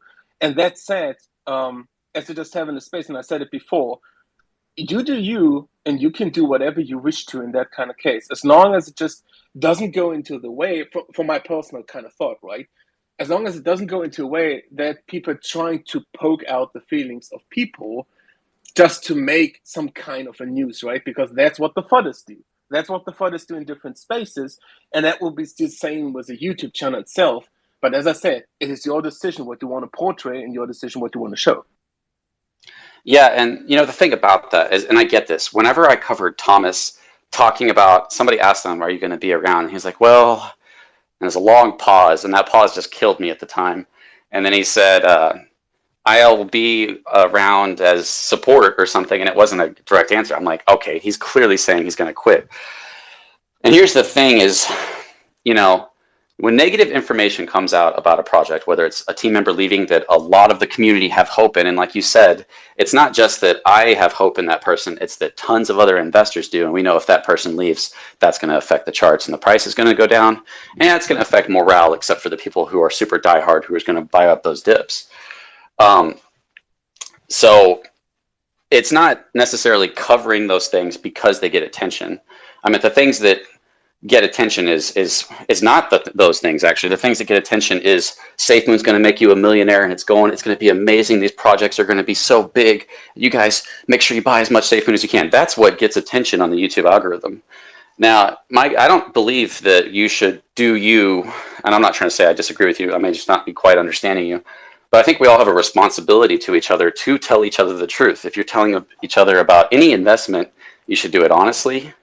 And the way to do that is to say, hey, here's what I know, and I don't know if it'll succeed or not, so it's gambling, but I'm just telling you about it to give you a chance to decide for yourself.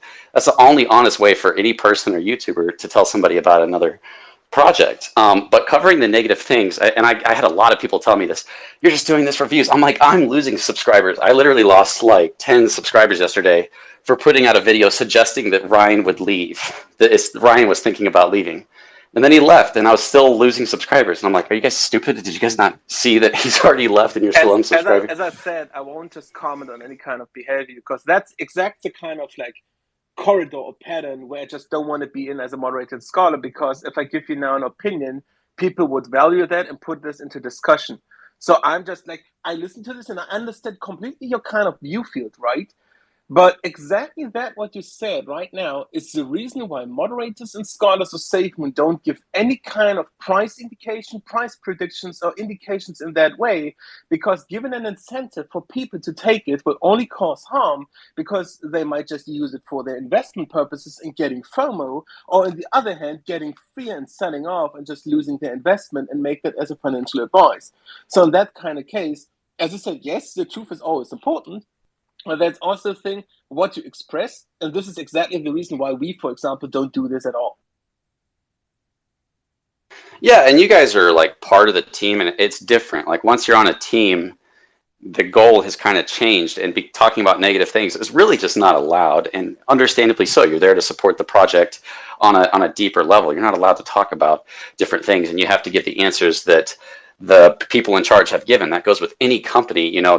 They fire people for not talking about the way the company wants things to be worded, especially regarding controversy. But as investors, and because I'm not part of the project, I think it's important for all of us to just look at everything, the good and the bad, and to cover it all with the goal of helping Safemoon grow. Like not with the goal of tearing it down, but with the goal of helping Safemoon grow, and with the goal of letting every individual decide for themselves whether they want to buy or sell. Oh yeah. Well, as I've just said, and especially from my position as I'm into Safemoon and this voluntarily work, I'm there for everybody for Safemoon who has doubts and thoughts and whatever there is. So if anybody wants to just get clearance or thoughts or just answer this and just like have any kind of questions on that, they can always DM me in this kind of case. And I'm always there for the Safemoon army. And I know for a fact when I say this, that every day is a better day if you just let it be a better day from your perspective. And that is not just a marketing sentence or any kind of thing that I'm throwing on the table and say like, be positive, ignore the worst. That's not the thing. It is that you make your own kind of mindset regarding what you let yourself influence in this kind of way or not. Because if you let yourself influence by not the event, but the aftermath after an event happens, right? The reaction of people. This is the thing that makes you rethink your investment or rethink your kind of options and things that you chose, right? And that is the way where you have to learn to understand that when you see an event or anything happening like it's happened yesterday, that you have to make a conclusion for yourself. You can read up opinions, you can hear any kind of thoughts of people, even mine, but the final result on that, it is the same thing with like blocking people on Twitter, for example. If somebody hates on your tweets over and over and over and gives you no kind of rational information to it, right? The only rational decision for that to get rid of this would be to block, because the people's intention is to hate on you without any pause or parole, right? So that is a decision that you have to make for yourself. But if people say, don't do this and try to answer this or get into this way, because people try to do this with us moderators, right? For example, they're coming to the Discord and just saying that they don't like the situation. We try to solve this with them. We try to ask them what the problem is. We try to ask them why they're feeling this way. We're getting this. But some people come up, the same with Twitter, going in and just harassing directly with swear words, with any kind of things which are not rational, right? So we still, and I for myself, try to help these people, but they continue to do this over and over, even if you give an explanation. So that's what I wanted to say to you is, and to everybody else regarding the situation of yesterday. Every day can be as positive as you think of it could be. Even when events happen, even when things happen like it happens yesterday, this is not the end of the world. And I can assure you that Safemoon will go its way as it intended to go, and it will not stop where it is. Thanks, Gandalf. And yeah, I agree with that. And I think there's a couple things there being said. And for me, in one sense, like, I think life is meant to be appreciated. And the more appreciative we are, the more enjoyable any experience could be really become. Now, outside of like just really hardships, like just working a terrible job all the time, or having cancer or losing family, like there's just terrible things in life we have to deal with that are hard to deal with. But outside of like holding on to those things, perspective in life to create happiness, I think really just comes from appreciating it. I'm going to go ahead and let Sam go, because there's something else you said that I forgot, because I'm not good at holding multiple thoughts in my head at once. No worries. Go ahead. Just before Sam comes up, I have talks out. I have like 5 minutes left. Then I have to go, but I'll be back later on most likely in Zeus space. I tried to be around on Twitter today, but there's a lot of stuff to do for me. So just wanted to say that so there's no kind of abrupt ending. Awesome. Thanks for stopping by. I remember what I was going to say. It was that because we don't know the future of Safemoon, and you're on the team, so it's your job to promote it in a good light. There's nothing wrong with that. But because really nobody knows the future of Safemoon, I don't want to influence anybody's buy or sell in any way, because I don't know what the charts are going to do. I just said this. If you look at the charts, there is whales who could have sold who could be getting back in at a much cheaper price right now. So, I never want to. All I want to talk about is, like, if we get realistic volume and you have these amounts, this is what you could see. If you have this amount and we hit this price, this is what you could sell for. This is how much you pay in taxes. I'm providing realistic opportunities. And I always tell people it's based on your belief in the project. It's not based, I'm not saying these things are going to happen, because I don't know what's going to happen. And I think that's obviously, as being part of the team, you can't really, you're kind of bound to a certain mindset in a sense. But being outside of the team, we're able to talk about things a little more realistically, and especially the charts and the price movement and stuff. And you don't want to tell somebody, hey, I think the chart's going to go up or down, and then they make the wrong decision, and you played a role in helping somebody make a wrong decision. So if you want to say something to that, you can. If not, we can go to Sam. No, it's totally fine. And as you just said it, well, while it is, and that's the thing that I always said, before I was a moderating scholar, I was just a member of the army in this way, and always said that I just wanted to do more for Safemoon. So I just grew into this kind of volunteer role that I'm still in, right? And from this kind of point, nothing from the way I perceive and just go into Safemoon changed. While I know some different things, that is totally fine and right, as I said it, right? It doesn't change the fact that, and this is just a rational thought behind this. I know that rational things are pretty hard to maintain in a high volatility, critical, high asset in this kind of way, right? But regarding what there is, we know what we're working on, and we have the word that we're just getting products this year, and we're getting results this year. As we just know, we cannot just pin it down to a date, because we don't do that. We learn out of that from the wallet, right? But nevertheless, this is the guidance that we need, nothing else. If you say, okay, cool, I have invested money in it, which is just money that I know that I could lose off, and this is not too much, and this is not going into my private funds, yada yada, you know, all the kind of securities in investing and this kind of stuff, right? Just sit back and wait and see what happens, and don't let yourself be influenced by anything. And if you're saying that you, for example, don't want to wait and don't want to wait several years or whatever, it just doesn't have to do with saving, with any kind of crypto investment, right? You gotta think and try to get to the point and think if that is the correct decision that you made.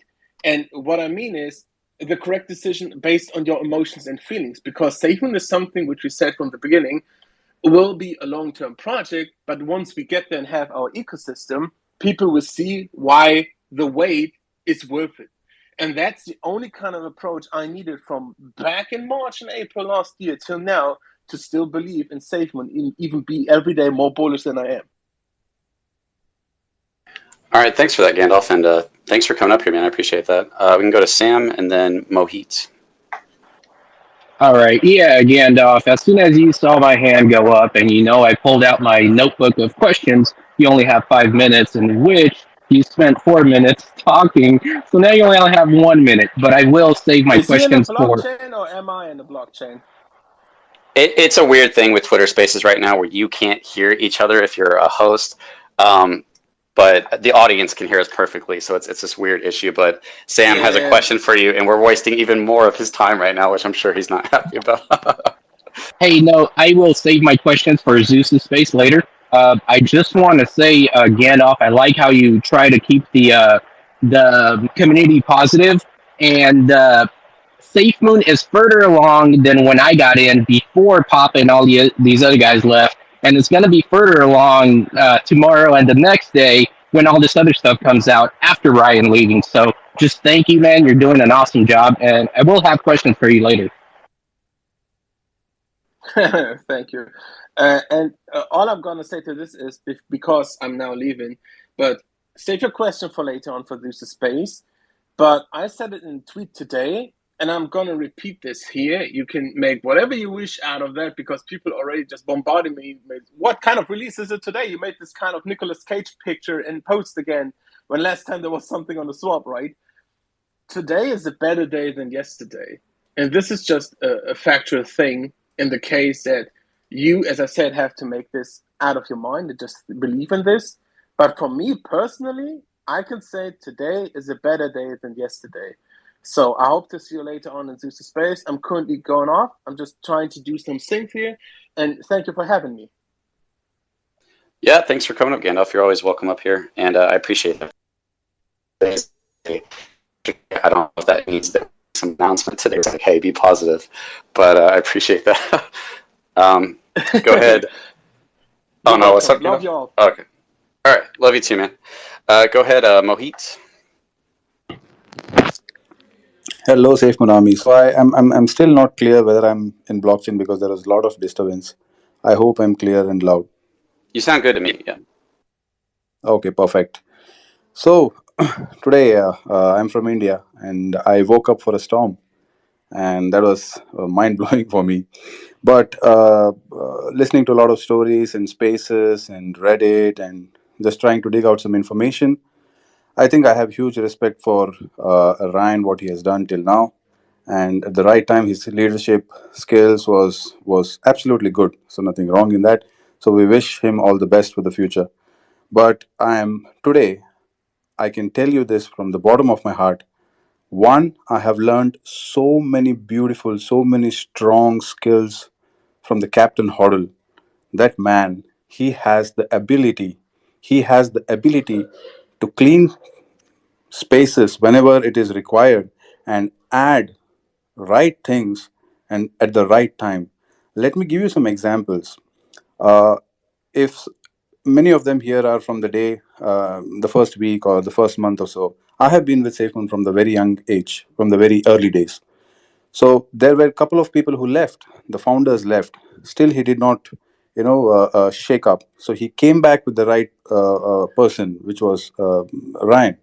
And now this thing happened at the right time, birthday month. So many bullshit things are talking about, and this is completely non-financial advice. I'm not trying to, influence anybody of you. I'm just talking and sharing what I feel about the leadership today. John was, and he is so perfectly timing it right that the key people who he has hired right now looks like fantastic to me, absolutely fantastic, and the way he has timed it is really awesome.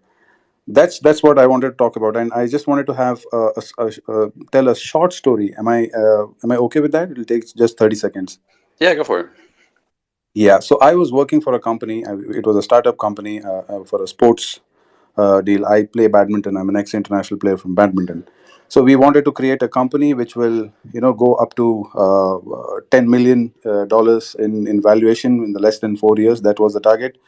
But in the year two, one of the key person, I wouldn't explain his position, but he started, not following the code of ethics and the company's ethics, and that went into such a deep misery spot that someone, not against him, but we, the board, had to decide to get few people who are just more capable of than him.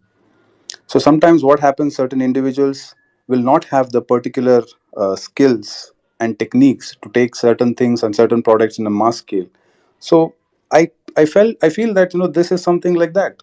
It could be, or maybe. But today I have learned very important skills from the CEO, our John Caroni, and I'm very deepful and thank you for the whole Safemoon army, where the community earlier were talking about when blockchain, when this, when that, and flooding and so many things. But today, if I see on Twitter also, one third and more than one third of people are talking about this is a tech company, this is a huge tech company, and it's okay. These things happen normally. We wish you all the best. There was so much positivity come out, and this is also a beautiful learning for me that the community itself is growing and shaping and nurturing by themselves.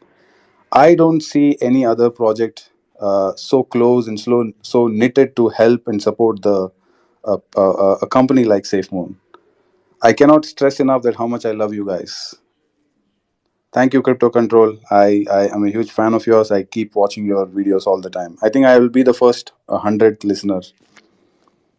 Oh wow, thanks, man. I really appreciate that, and I appreciate what you said. It's hard to not idolize people. It's hard to not idolize celebrities. It's hard to not idolize YouTubers. I mean, that might be easier for some people, but it's hard to not idolize, people who are at the top of a team, like of any project, whether it's Safemoon or Evergrow or, even the bigger ones. And it's interesting because it's very easy to create this idea of them that might be unrealistic, that doesn't consider that they're still human and they still have flaws and they still have emotions and problems. With all that being said, I don't really know who John is. And I've heard from people who have worked with him, they've said things. But based on my perception of how he's working with this project, he does seem like a very smart individual who always is making the right choices. Like, he doesn't, the way that he engages with his audience, he doesn't create drama. He really doesn't speak much other than to just talk about what it is that they're doing and what they're aiming to do and giving hints. And I think that all those are make him look really professional and paint him in a really good light. And there might be other things I could say, but I don't want to speculate on those here as far as the negative goes. Go ahead, Mohit, if you have something else to say. Yeah. So what you mentioned about John was he's not so talking about things, right? His leadership style is completely different. He's soft. His words, he chooses his words very carefully. And let me also give you another thing. I think we all should study something about philanthropic asset model. What SafeMoon is trying to do is trying to become the first innovation company where the philanthropic asset model can become one of the ABC cryptos, as mentioned by most of the people before. I honestly feel there is no right model to it currently. It has to be innovated, and every innovation, as John says, that every innovation has its own timeline. So we need to be patient. It's like you have a son or you have a daughter born. Can you predict their future now? No. It has to be built. It has to be shaped. Give them the right environment. They will shape up with a beautiful human being. So this, I would consider this as my baby. I have already said that on the birthday, a day when we celebrated. I celebrated with all my teammates and all my children here. So we had around 50 kids, and I told them what Safe Moon was, and they were like mesmerized. Oh wow! So I feel that this is kind of a baby, and we need to give the right environment. We need to talk a lot of positive things. I think the future is bright. So we are not working for the things which has happened in the past in crypto. We are working for the things which have never existed, which where humanity has never seen. And believe me, once the no, I will not tell this. It's too early. Sorry, it's a speculation. Thanks, man. I appreciate that. I think there's two great points you're making, and anybody can come up if you guys want to come up. One is that we should be positively working towards and constructively looking at anything we can do as much as we can to help our investments grow.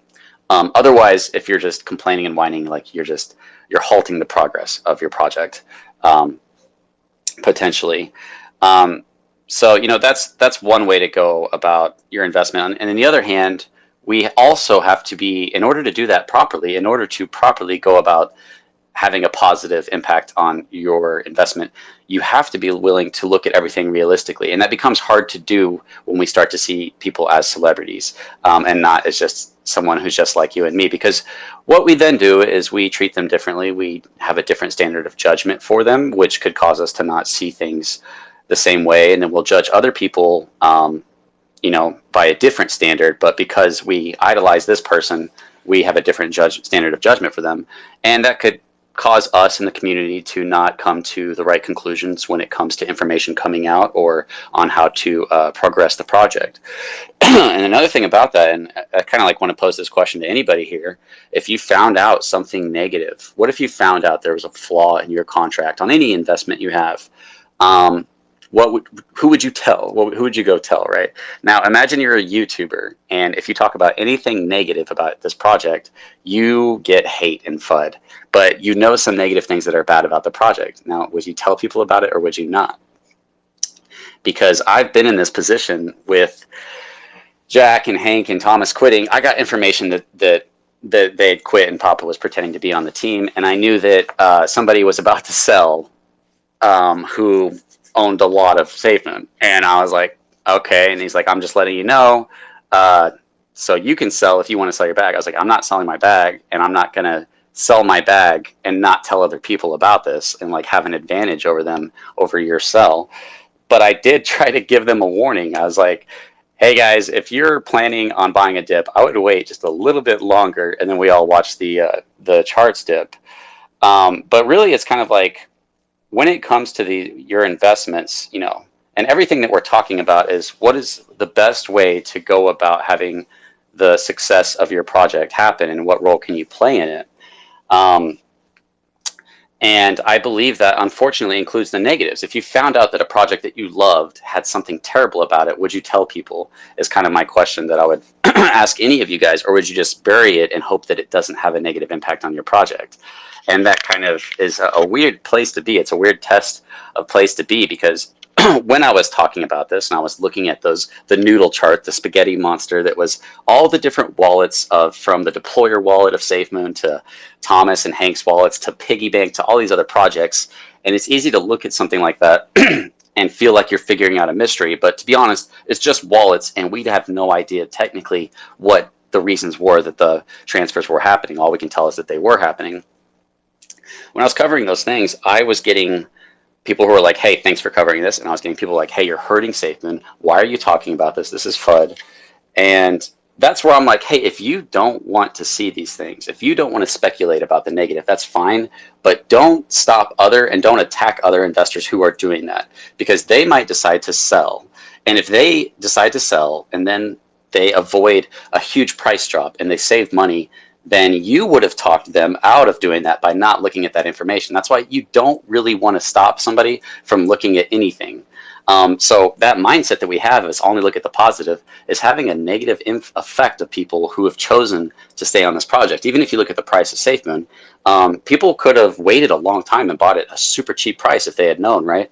So you don't want to be the reason that somebody buys or sells. That's a terrible place to be. Because a lot of us could have sold a long time ago and be buying back in right now, right? Because the price dip.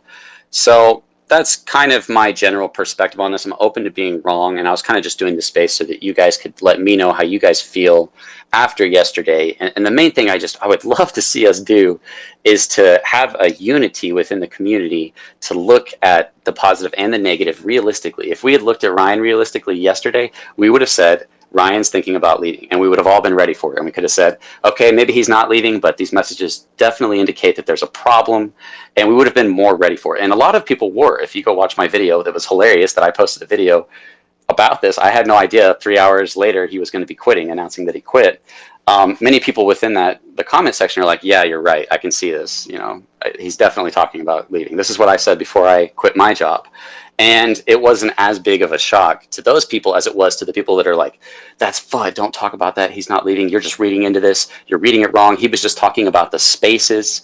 And I was literally being mocked for saying that I was making something out of nothing.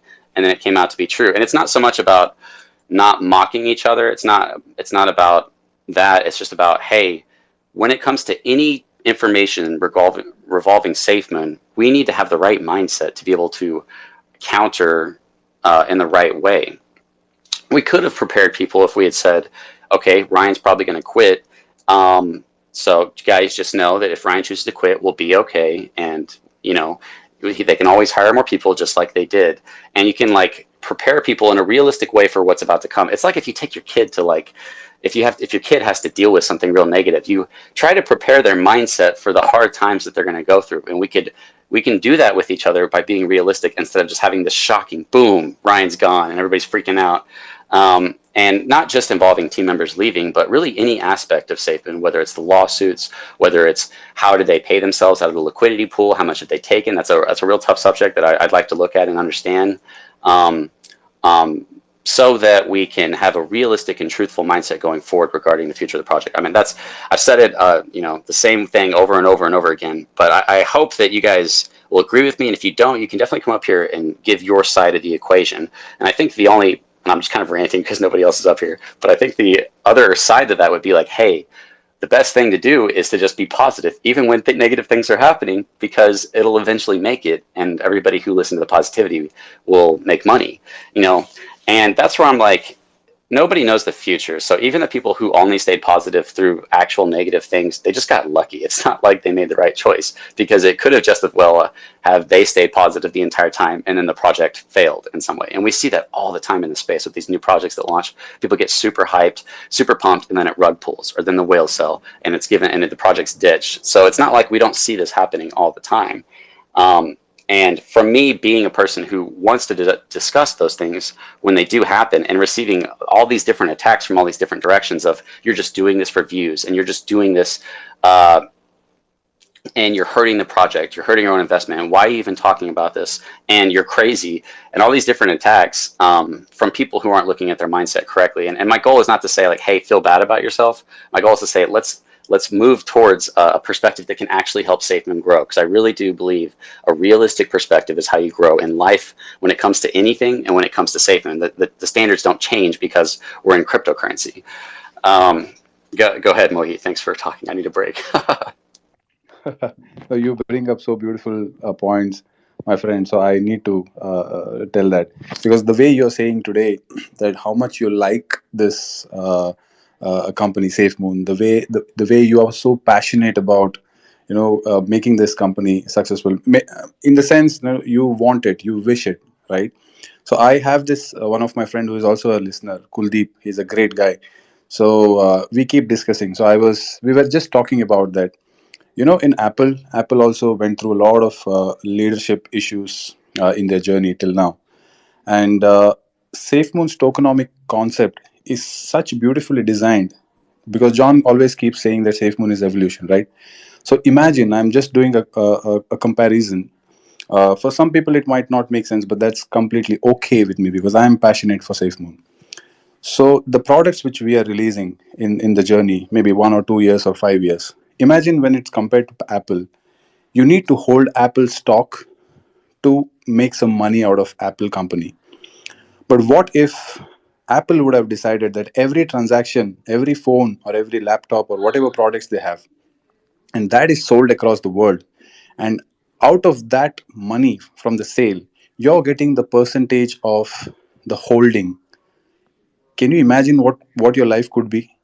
I always feel that I wish Safemoon becomes so successful that the idea of the concept of cryptonomics and tokenomics is so huge that it's difficult for some people to vision this.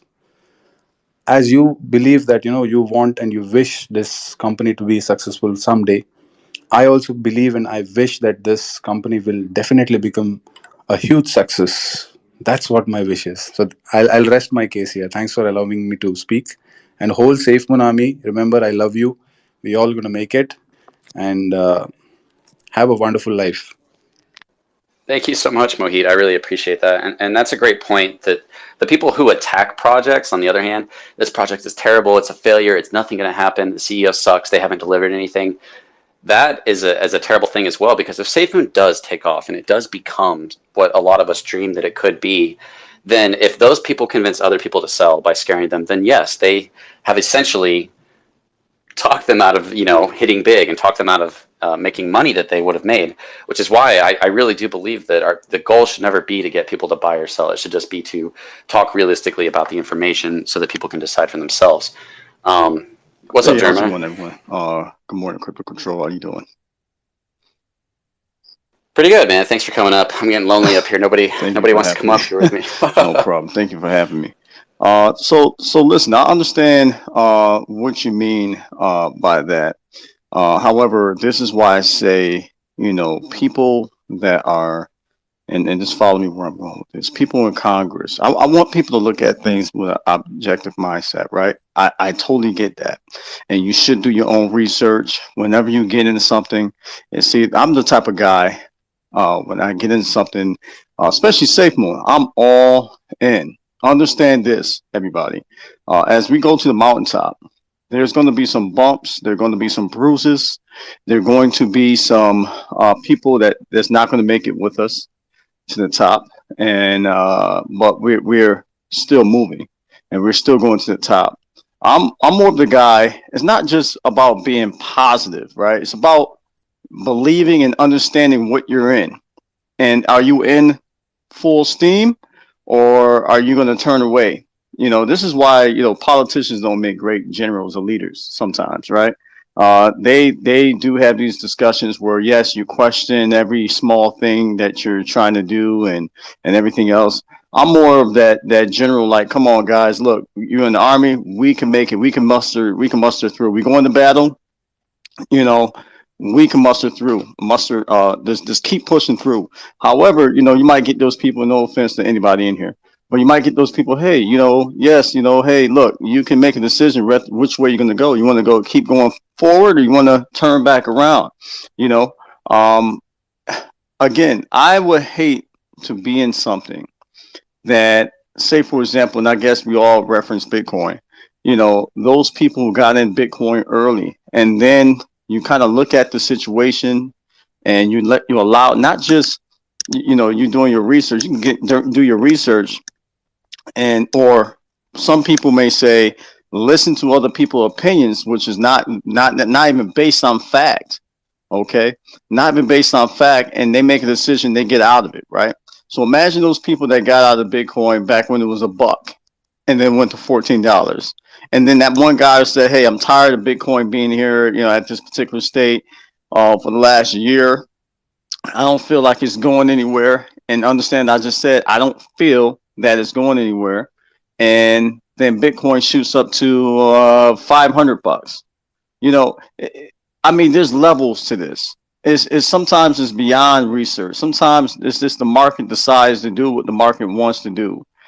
Even when you feel like it's not happening fast enough. I do encourage people to do your own research, but I also will be the type of guy to say, "Hey, listen, let's push through. I'm going. I'm in there. Let's go." Despite when people are trying to tear down the project, there's rooms in here that literally you can put like this. They want you to agree with them, but they would never agree with you, and you have to be careful of those type of people.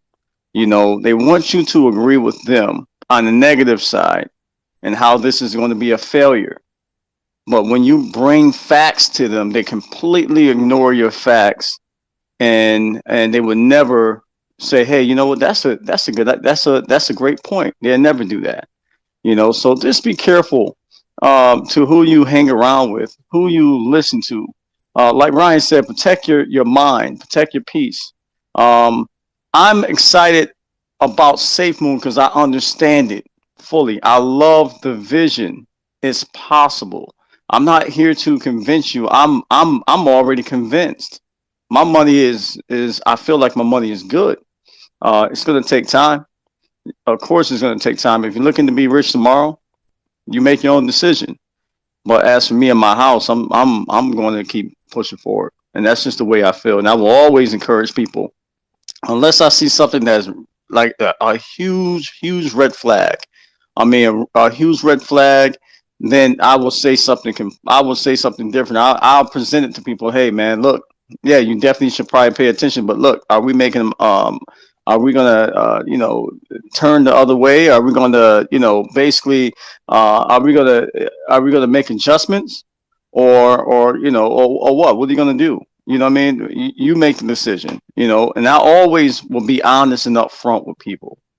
Always will be honest upfront with people. If I feel something is not, if I see something that's absolutely not right, I will let people know. So, but besides that, I appreciate you allowing me to speak.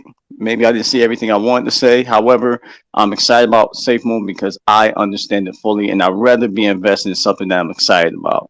And I don't repent to no one for that. So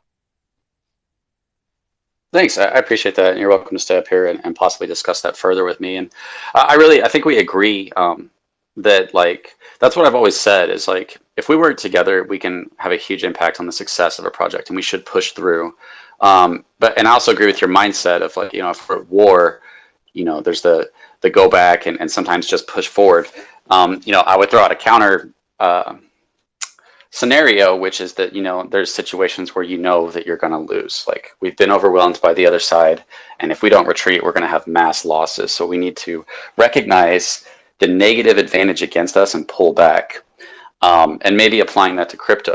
I don't want to. I know that SafeMoon could fail or could succeed, and I don't want to influence people's decisions, because if I was trying to influence people to buy the entire time while the price was going down, all those people could have sold and then bought more, or just waited and bought more. So I just don't want that on me. But at the same time, I agree with you that we can, with the people that we are like-minded and we do believe in the future, there's nothing wrong with being like reinforcing them in their beliefs of why we think this is going to succeed in a realistic sense of like saying, hey, we still have all these products to come out. Like if all the projects come out and nothing's happening, then maybe there's time to worry, but we still have way too much in the future to really make a judgment call on whether or not we think this is going to succeed or fail. Apparently some people are trying to come up and it's just not showing me.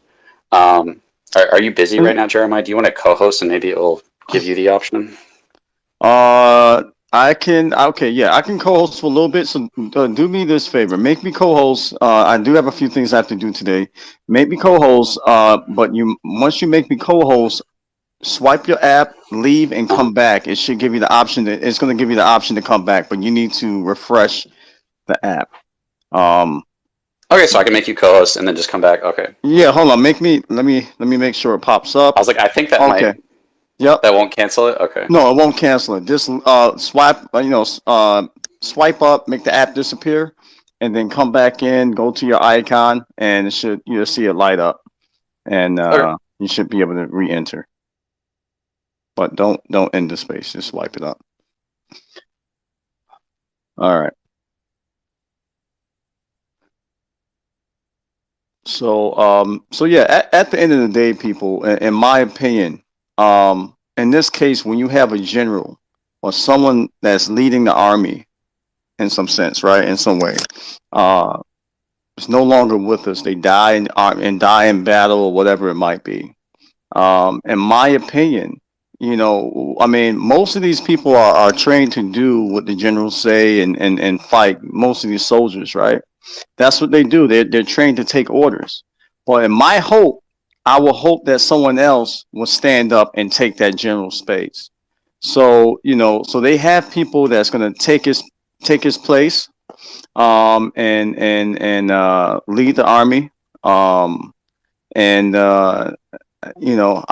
one thing what I love about SafeMoon is that I do trust the leadership people that they hire, especially after Ryan. So we see nothing but growth here, and we're going to continue to see growth. And yeah, so no one likes this. No one likes a person of this caliber to no longer be here with the company. Unfortunately, this is this is the cycle that happens in every company.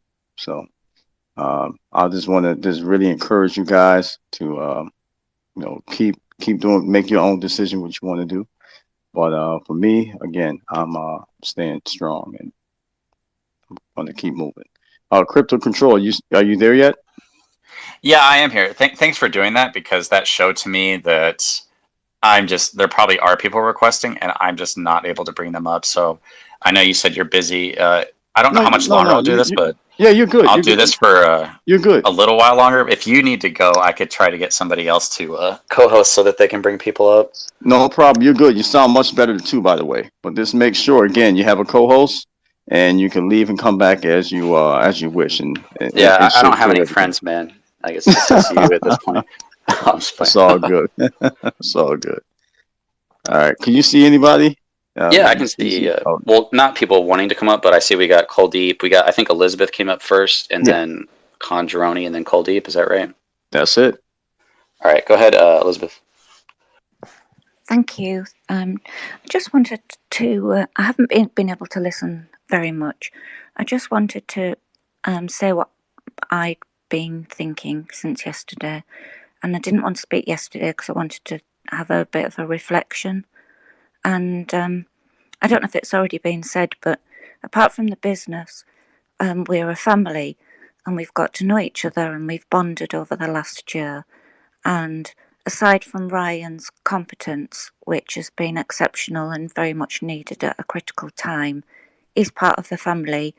And I hope after these initial emotions settle down about what's happened and how it's happened, that everybody still sees him as part of the family, but most importantly, that he feels that he wants to be part of the Safemoon family going forward, because I'm sure he'll go on to do other things. He's a very capable person professionally, and no doubt he will have his leadership opportunities. So good things will come out of this. It was a little bit emotional yesterday and the way it was handled and so on, and that's that's fine in my eyes. It's yes, everybody should be professional at all times, but human beings aren't always, and that's life. We're not machines. So yesterday's happened and we move forwards, and on a business perspective, I don't have any doubts for Safemoon's future. I think it's still looking very positive, and I only have positive thoughts about Ryan's individual future going forward for whatever he now chooses to do. But yeah, a bit sad. Very sad to see him go, but very appreciative of everything he's done, and I hope he does choose to remain part of this family, because I think that would be the only downside, that we lost his involvement in our lives. That's my opinion. Thanks very much. Thank you so much for coming up. I really appreciate that. That's kind of why I held this space, was to give people an option to say how they're feeling about the space. And yeah, Ryan's just kind of like that dad, and he's just going to the store to get some milk, and he's never coming back now. But I'm just playing. But he's going to be a CEO of another project apparently, and he's going to be announcing that within a couple days. And I imagine there's probably a decent amount of us who would jump on that project. I'd have to check it out first and make sure it's a project that aligns with what I believe in. But yeah, he'll still be, that's taking that step of we're a family to a deeper level. Like all of humanity is a family. There's all these different sections of, politics and religion and beliefs. But at the end of the day, we're all humans inhabiting this planet. And you can take that to a very, deep level of we're all family, and we're just bonding with each other in different ways. And all of us are just bonding with each other through Safemoon. Go ahead, Conjuroni. Hey, what's going on, guys? I think there's a couple things that aren't being discussed overall, and that relate to one is that John's the CEO of a company. He's a young CEO. and everything is on public display, it seems like, right? And so this is like one of those situations where he's sort of learning on the job, and everything and every move is on public display, except from the people that aren't docs that work for Safemoon, like the 3 people that we learned about today. And it's sort of tough, it's tough handling that, because we see one side of what's going on, and then you have what's really going on behind the scenes that we know nothing about. And it can get a little tricky, maintaining like the people that sort of built the following that are members of the Safemoon team, to maintain the same vision, and being the CEO, you have to be the good guy and the bad guy, and it is tough to maintain that image. And I think personally, John's doing a great job. And the second is how bullish all the ex-employees of Safemoon are on Safemoon. Like, you don't hear them say anything negative about Safemoon. They're like, no, it's coming.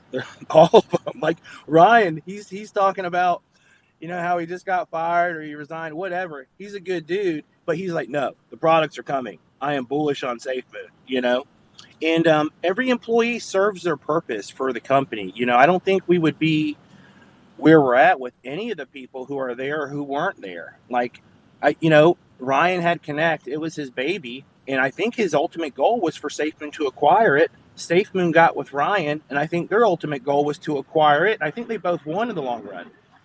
Ryan is a leader, right? Just by natural ability and positive attitude. And I think, like, this is a good thing overall for everybody. I think Ryan deserves to be a CEO, and he'll do well wherever he goes. It's hard to, when you have that type of drive, it's hard to work for anybody, no matter what the project is. And it's completely understandable. He's been great. He's communicated like perfectly 100% of the time, and he's passionate, man. It's okay to make those mistakes. I'll invest whatever project he goes into, because he's got, an army of people that follow him. I just think it's real interesting, though. No matter what's happened, what negativity's happened, all this FUD that comes out about these employees leaving, but the only thing that the employees say about Safemoon is, no, I'm bullish on Safemoon. So if there's ever anything to fight any FUD out there, just talk to an ex-employee on what Safemoon is doing, because they're in it. Safemoon is I think bigger things than anybody can imagine is happening. And the problem with running a company like that, it's a lot of, you got a lot of people that really just frankly want to get rich. Like, I got into Safemoon so I would make money. There was no other reason, and I really think that a lot of these people get that following because, all these people want to believe that they're going to get rich off Safemoon. So it's hard not to build that ego some and sort of get the following. And I think it's hard for John to make these decisions, but he's making the hard decisions on a public forum. You have to maintain a team of everyone with the same vision. And if someone wants to go do something else, then that's fine. Let him do it. And it would be worried if he didn't make these decisions, And so I've never been more bullish. I think we got a big week ahead. I appreciate everybody out there. Ironically, I feel like, I listen to all the spaces because I take what I need and I leave the rest, and I have a lot to learn. I try and maintain the attitude of being a student of everything. And I don't think I've ever seen the Twitter area more unified sort of than they are now. I'll give it 24 hours and then it'll probably be back to normal. But, it's good to see everyone sort of getting a taste of how this space really is, So with that, I'll turn my mic off and listen. Thanks a lot, man. I really appreciate that. Jeremiah, you're welcome to speak up if you ever want to say something. I thought that was I thought that was excellent, man. And he made a great point. Ex-employees of Safemoon, you don't hear them say anything negative. They are definitely bullish. They believe in the project or vision of Safemoon. So, you pointing that out, I think that's just neat. That's the things that need to be echoed throughout Twitter, uh, YouTube, and all these other places that people are talking about Safemoon. So that's an excellent point. Yeah, I Excellent. definitely agree that, logically speaking, that it would be more likely that that would be the point for them to turn on Safemoon and spill the bad news. But I think from everyone we've seen, except for maybe Fox, has been pretty critical of them. But he was just their web developer, not to demote that position. But yeah, I mean, Papa and everybody had good things to say about Safemoon, and even Ryan, while he's being let go and there's all this drama going on, is still saying good things about Safemoon. That's definitely a good point worth making. I think we had Cole Deep next, and then Wright, and then Morgan. Thank you again for bringing me up, Crypto Control. Hey, Jeremiah, how are you? Great. How about yourself? I already took my time over here. I think 1 hour back. And I just wanted to come again and just enlighten some facts over here that think like the director of a company. You will see sitting on the round table with all the different directors. You will find that at certain circumstances, why was Ryan hired? He was hired to complete a project which was incomplete at time due to mistakes done by earlier employees. Okay, now we have a champion in room, and he was supposed to do a job, and but the products which were SafeMoon Exchange and the blockchain, they were the priorities before Ryan, right? Everything was planned before Ryan. 80% of the planning was done by CEO itself. So think it like that. Ryan came and did the job well. He tried to also initiate with some other programs which were not into the system and which were appreciable enough. That's why our CEO also appreciated it and thought of involving it. But obviously, Thomas, I mean Papa Cthulhu, whatever the name was, Thomas came up with the idea of, what do we call it? Hard forking the blockchain, which is completely out of the question now. So obviously, our CEO had to come up with this solution to come up a completely isolated blockchain, not hard forked.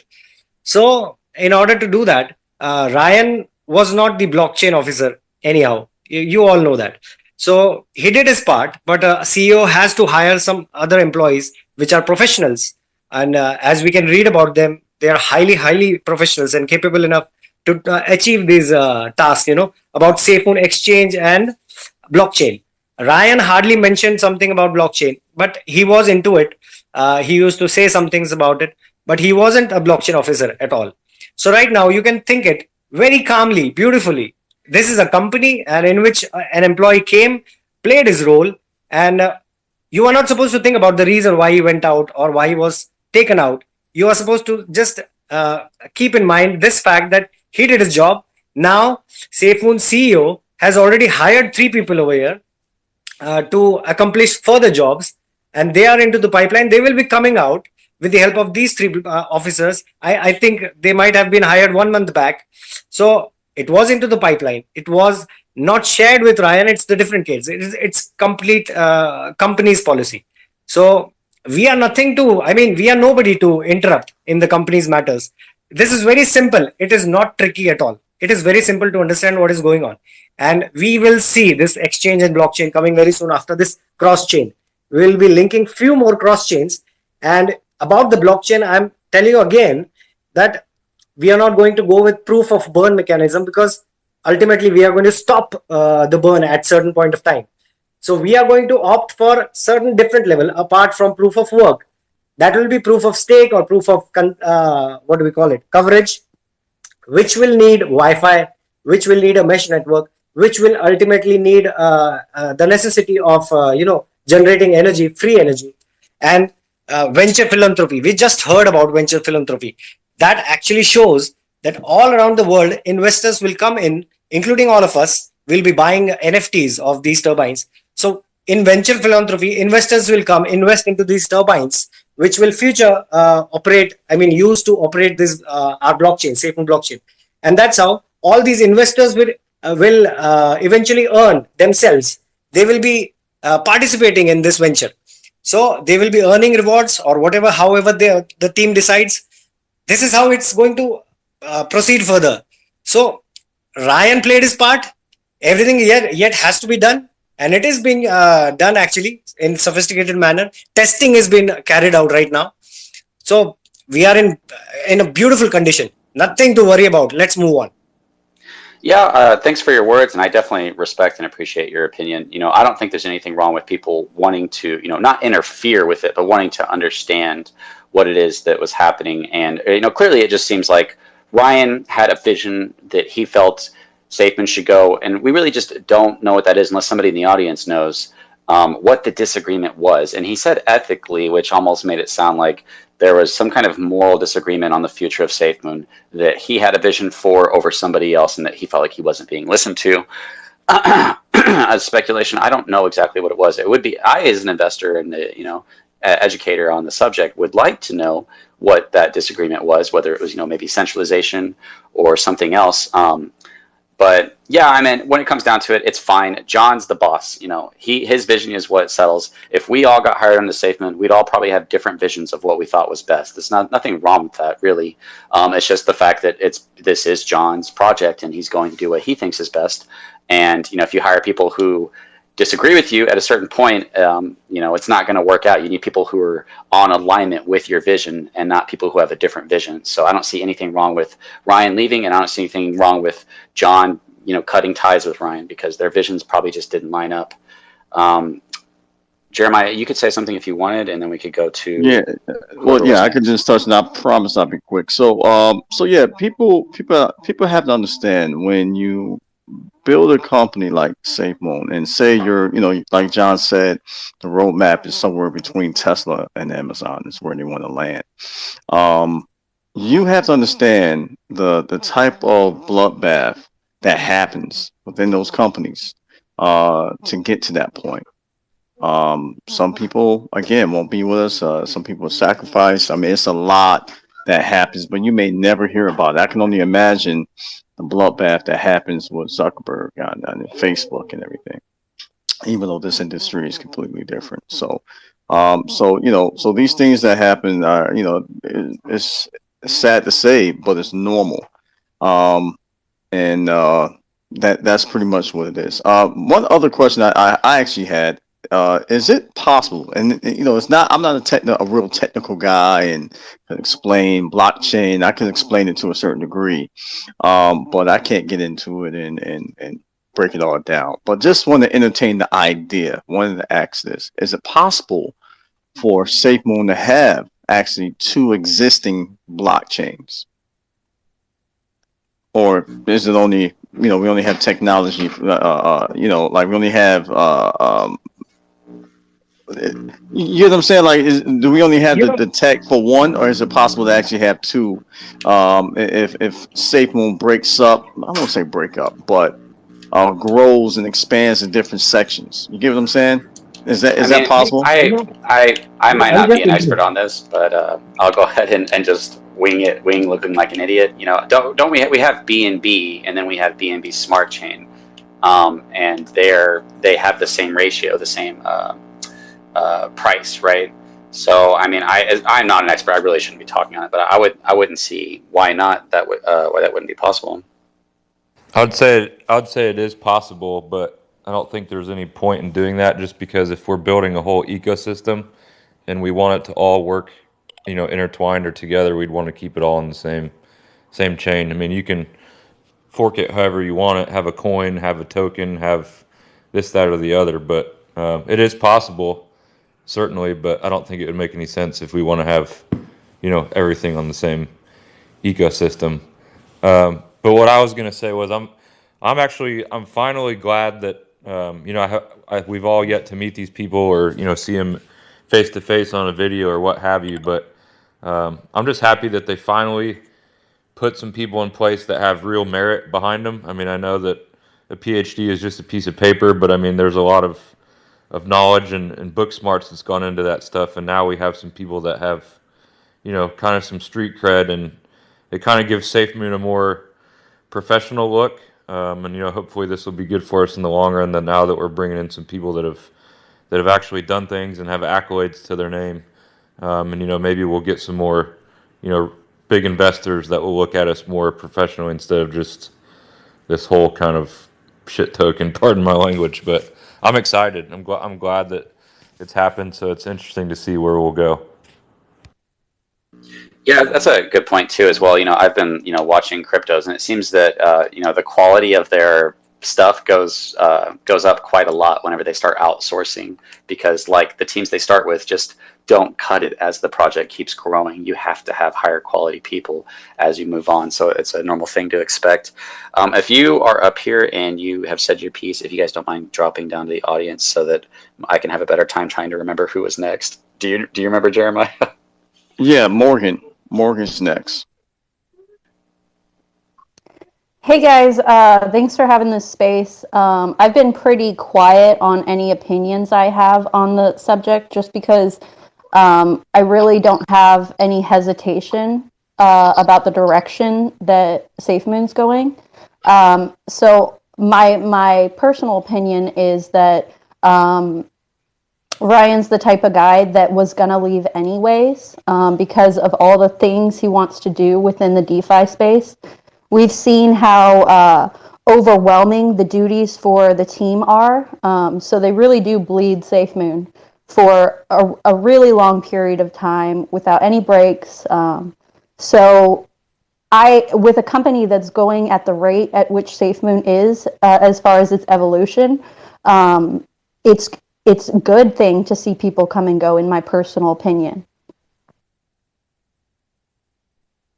Yeah, I totally agree. Jeremiah, who was next? All right. I believe it was Will. I'm not sure when Steve came up, but I believe it was Will. Okay, I know Josh came up not too long, and then Steve, and then Don, right? I don't see Will. Yeah. Oh, hold on a second. He just dropped down. That's fine. But yeah, I mean, if you want to go to Josh, it's fine. Yeah, I think Josh is next, and then Steve, and then Don. Go ahead, Josh. What's up, Josh? Thanks, guys. Hey, man, it's been a minute since I've been up here. I don't know.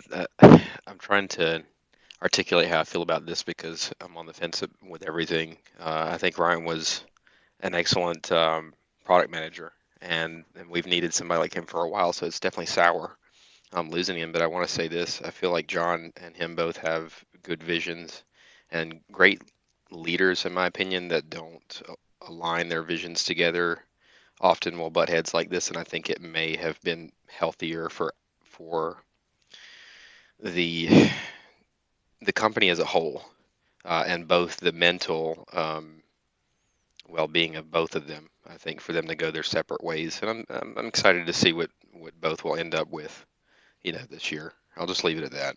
I think what Morgan said was true.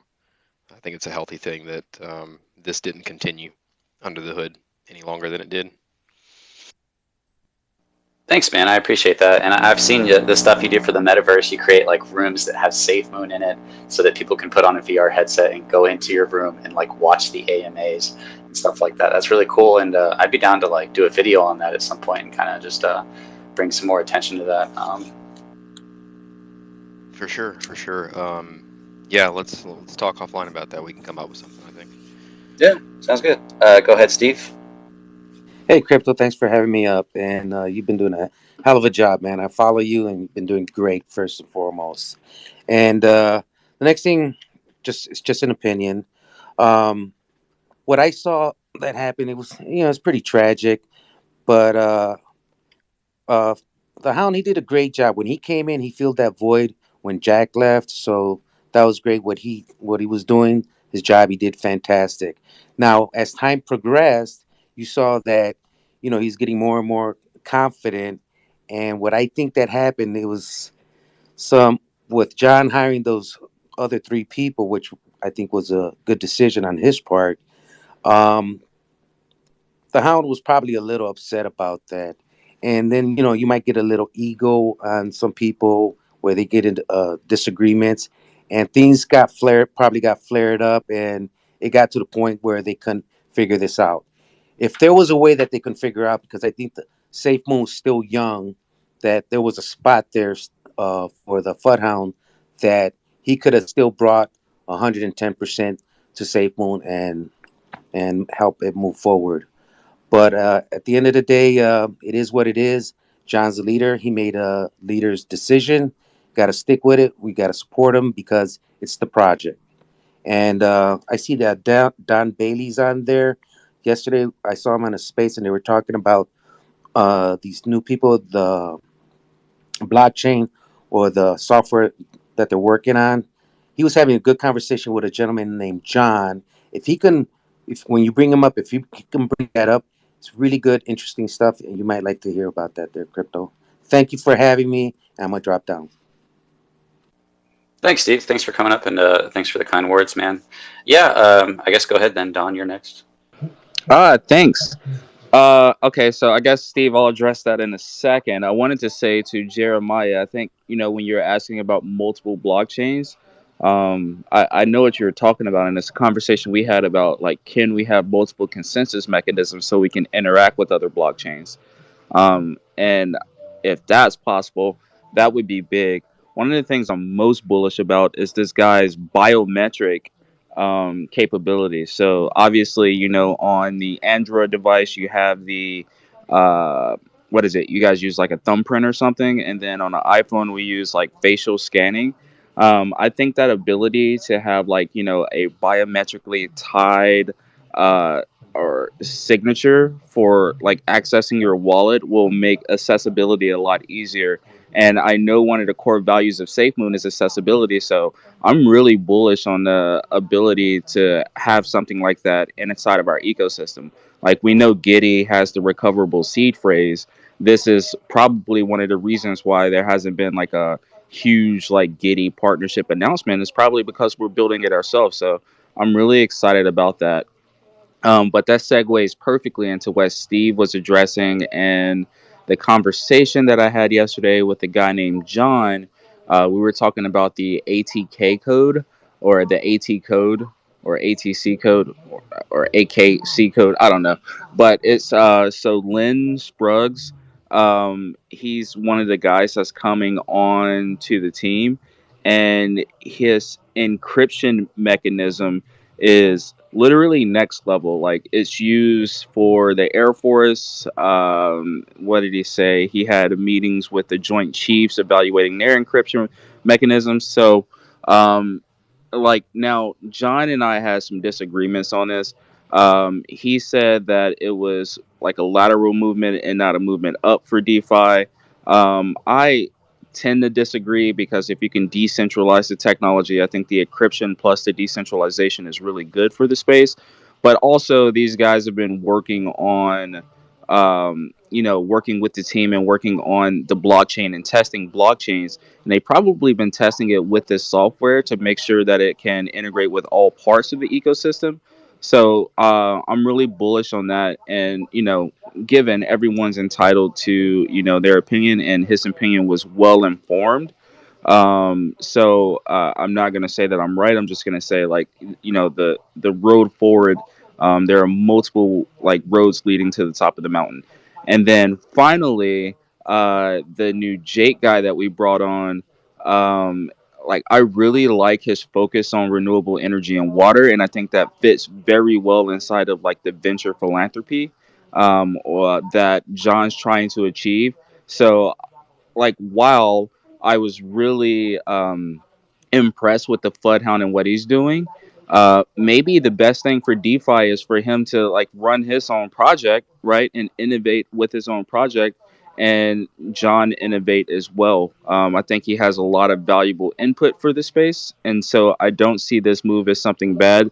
The only thing that kind of hurts is that the Floodhound is no longer going to be in pictures, and I can't post pictures that I've been downloading of both of them together. So, no, I'm just really excited. I think this is a good time for DeFi as a whole. Yeah, I'm going to miss him too, man. But one thing that kind of came to my mind, I'm glad you explained that too about the blockchains. I think that would be awesome. They probably most likely, if they could do it, be used for different purposes inside the ecosystem. But we have to first see what our ecosystem actually is and what it looks like to make that determination. However, um, just to touch on what you kind of just said, and now my mind just went blank. It's okay. I'm getting older, people. These things happen. It is what it is. I'll probably come back to me in a few seconds here after. Yeah, that happens to me every It happens, time. man. It really does. Every time I go speak, my mind's like, "Hey, we got nothing up here." I'm like, "Oh gosh, dang it." Oh my god. Oh my god. But it's all good. I'll come back to it. Sorry about Yeah, I'm sure you remember. If you do, you can just cut me off too. What's up, Eddie? Hey guys, thanks for having me on. I just wanted to ask a real quick question. I was on the Safemoon wallet earlier trying to swap some coins around, and I was noticing I wasn't able to swap anything else other than my BNB into Safemoon. I was wondering if that's a part of the new update or upgrade, or if my phone maybe had just been glitching out or something. Had anyone else tried to swap anything recently? I No. tried to earlier this morning, and it wouldn't even do the calculation to swap BNB into SafeMoon. It would just show the pairing. But yesterday it wasn't showing the pairing, so it's progress from yesterday. I would just assume they're probably doing testnet tests and small transaction tests of the router upgrade before going live with it. And I do believe the 48 hours should be up at 6 p.m. today or 4 p.m. I'm not sure, but one of the two. Sweet. Thanks, Don. Also, I'm just feeling really good as always about the project, man. What we're sitting on right now is just absolutely amazing. I just like to keep my head down, focus on my day-to-day work, job. And then when I get home, I just daydream about the future, man. 2 years from now, 5 years from now, 10 years from now, and being a part of this so early. I love our community. Absolutely. I remember what I was going to say. But absolutely, my friend. Nice. If you don't mind me just saying this real quick, I'll remember. Safe Moon. The fact that John or Ryan. Well, just say if John did let Ryan go. Okay. The fact that that happened, and Ryan being John's like, I kind of consider him John's like right hand man. They had a lot of great chemistry. We've seen that video. Troy put out there. And obviously things change. But the fact that he let him go and was willing to let him go, Save Moon must be a very, very important thing. It's going to be a very, very big thing. Um, I couldn't, sometimes if you have somebody as important as Ryan, you think twice about, man, that had to be a hard decision, a big decision, because Safe Moon Connect was a thing. They didn't have that before Ryan came, and I don't think that was in the roadmap. Even though they did have big dreams and big visions of how to accomplish, how to execute those visions and dreams, and plus have another layer on top of that. And it came from Ryan. But again, everything that he added, I really feel like to make that decision, because this is, John's baby. I'm sure there's some very important people behind it. Now we have people that worked in the White House behind it, a lot of government people or whatever. I don't know, take it as you may. This had to be huge, and we don't know how big Dark Moon is, so we don't know what possibly say there's an agency behind that. I think Safe Moon Tim mentioned those theories. It has to be a pretty big deal to be able to say, hey, we got to let you go. So Yeah, that actually reminded me of something that I forgot that I wanted to say. So thanks for saying that, which was that, and you guys can correct me if you know more than this, but it doesn't appear that John wanted to get rid of Ryan. I don't think.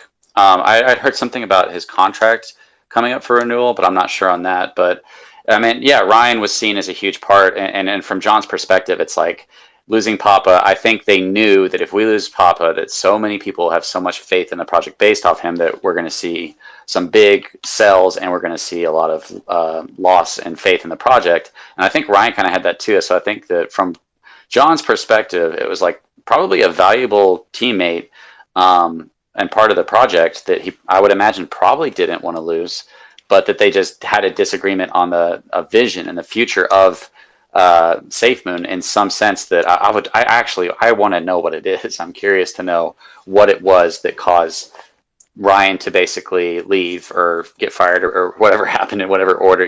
He said he provided the screenshot of him doing it on Twitter, and then people said you can't quit on Twitter, and we're like, yeah, you can't quit on Twitter. But he said, no, I was just giving you that. That's when I told them that I quit, but I'm not still sure the whole thing. But back to your point, which is that if John had to let go of him over something else, yeah, it does kind of seem to indicate that.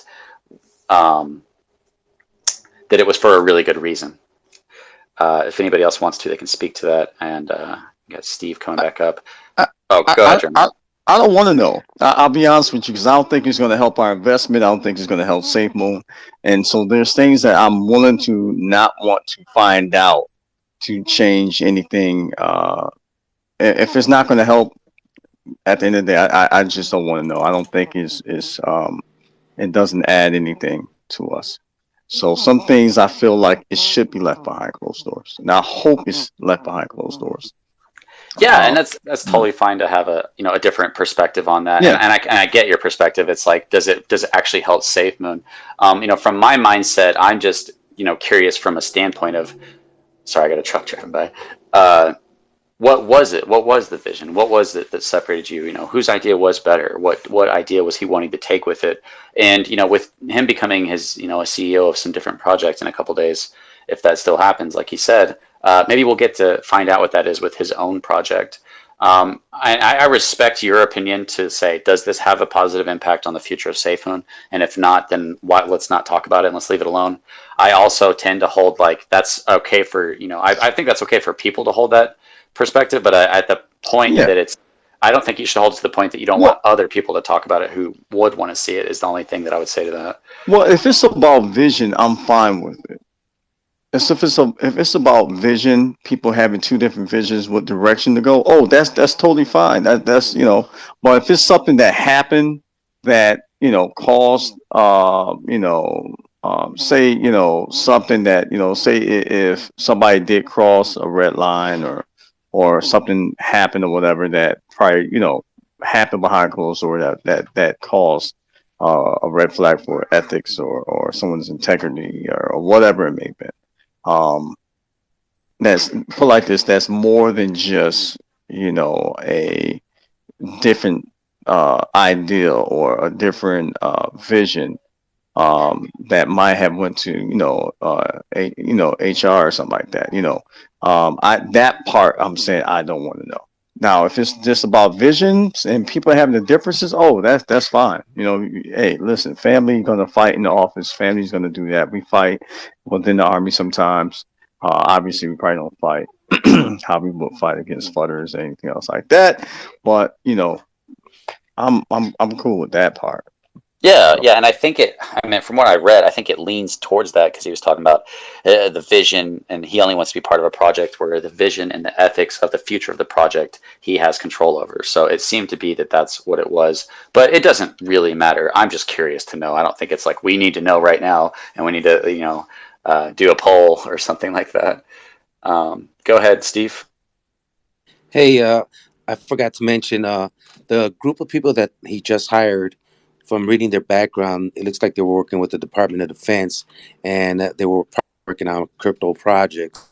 Back in the day when I was in the Air Force, I also dealt with crypto, but not in those capacities. So with having that background, I know that these people are actually bringing credibility to the project, and these people are serious people, and they're gonna take whatever projects they're gonna go and they're gonna move forward, and they're gonna be successful. So if anything, I know we lost the Fudhound. It's sad that he's gone, but we got some heavy hitters, and I'm actually more bullish because I know we got some people that are very credible, going to be very dependable, and they've done this in the past, and it's the technology behind it. What the Fudhound was bringing was more of the operations behind it and bring the product forward, but we still got to get the blockchain and all that other stuff done, the more technical stuff. And that's basically all I had to say. And I see the admin Adam Bergman's in down there. So I just want to get a shout out to him, and he always brings good things to the space, and that's all I got to say. Thanks a lot, and I'll get off now. Thanks a lot, man. I appreciate that. I can't tell if people are asking to come up or not. Jeremiah, is nobody? It's No, fine if I no don't one see is. anybody. No, Okay, I that's don't. I don't see anybody. But I did bring James up last. So okay. Yeah, and if anybody wants to come up and say how you're feeling or anything, you guys are welcome to do that. I was just doing this space to say how I felt, which is the mindset of the community more moving towards a positive, realistic direction. Go ahead, Josh.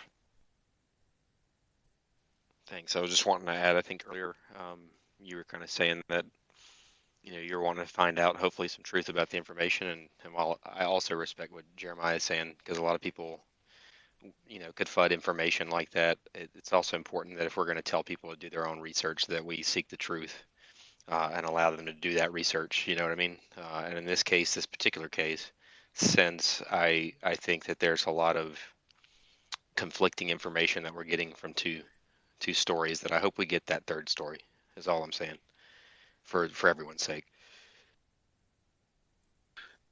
The third's coming from who, or just like the truth? It's so right. So I always say that in most cases you're going to have three stories: theirs, the other guys, and then the truth. So that's what I'm Okay. looking for.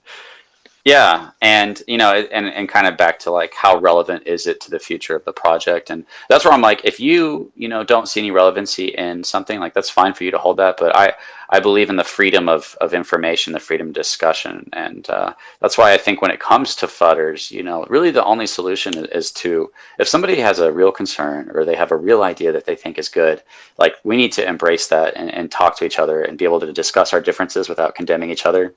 But at the same time, we have to, because there's so many liars and so many trolls and so many scammers in this space, we don't have time to go through all the fudders, the actual fudders, that needs to be distinguished as who the actual fudders are, the people who aren't trying to help. They're just trying to troll. They're just trying to destroy. They're just trying to get people to sell because they sold at the wrong time and they're upset.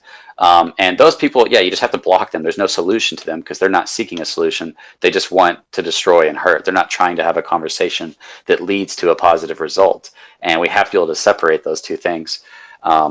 And when it comes to this information, I'm extremely curious to know, what was your vision? I felt the same way about Thomas on his vision, because he had a different vision for Safemoon, and it appeared to be one that was, not dealing with regulations.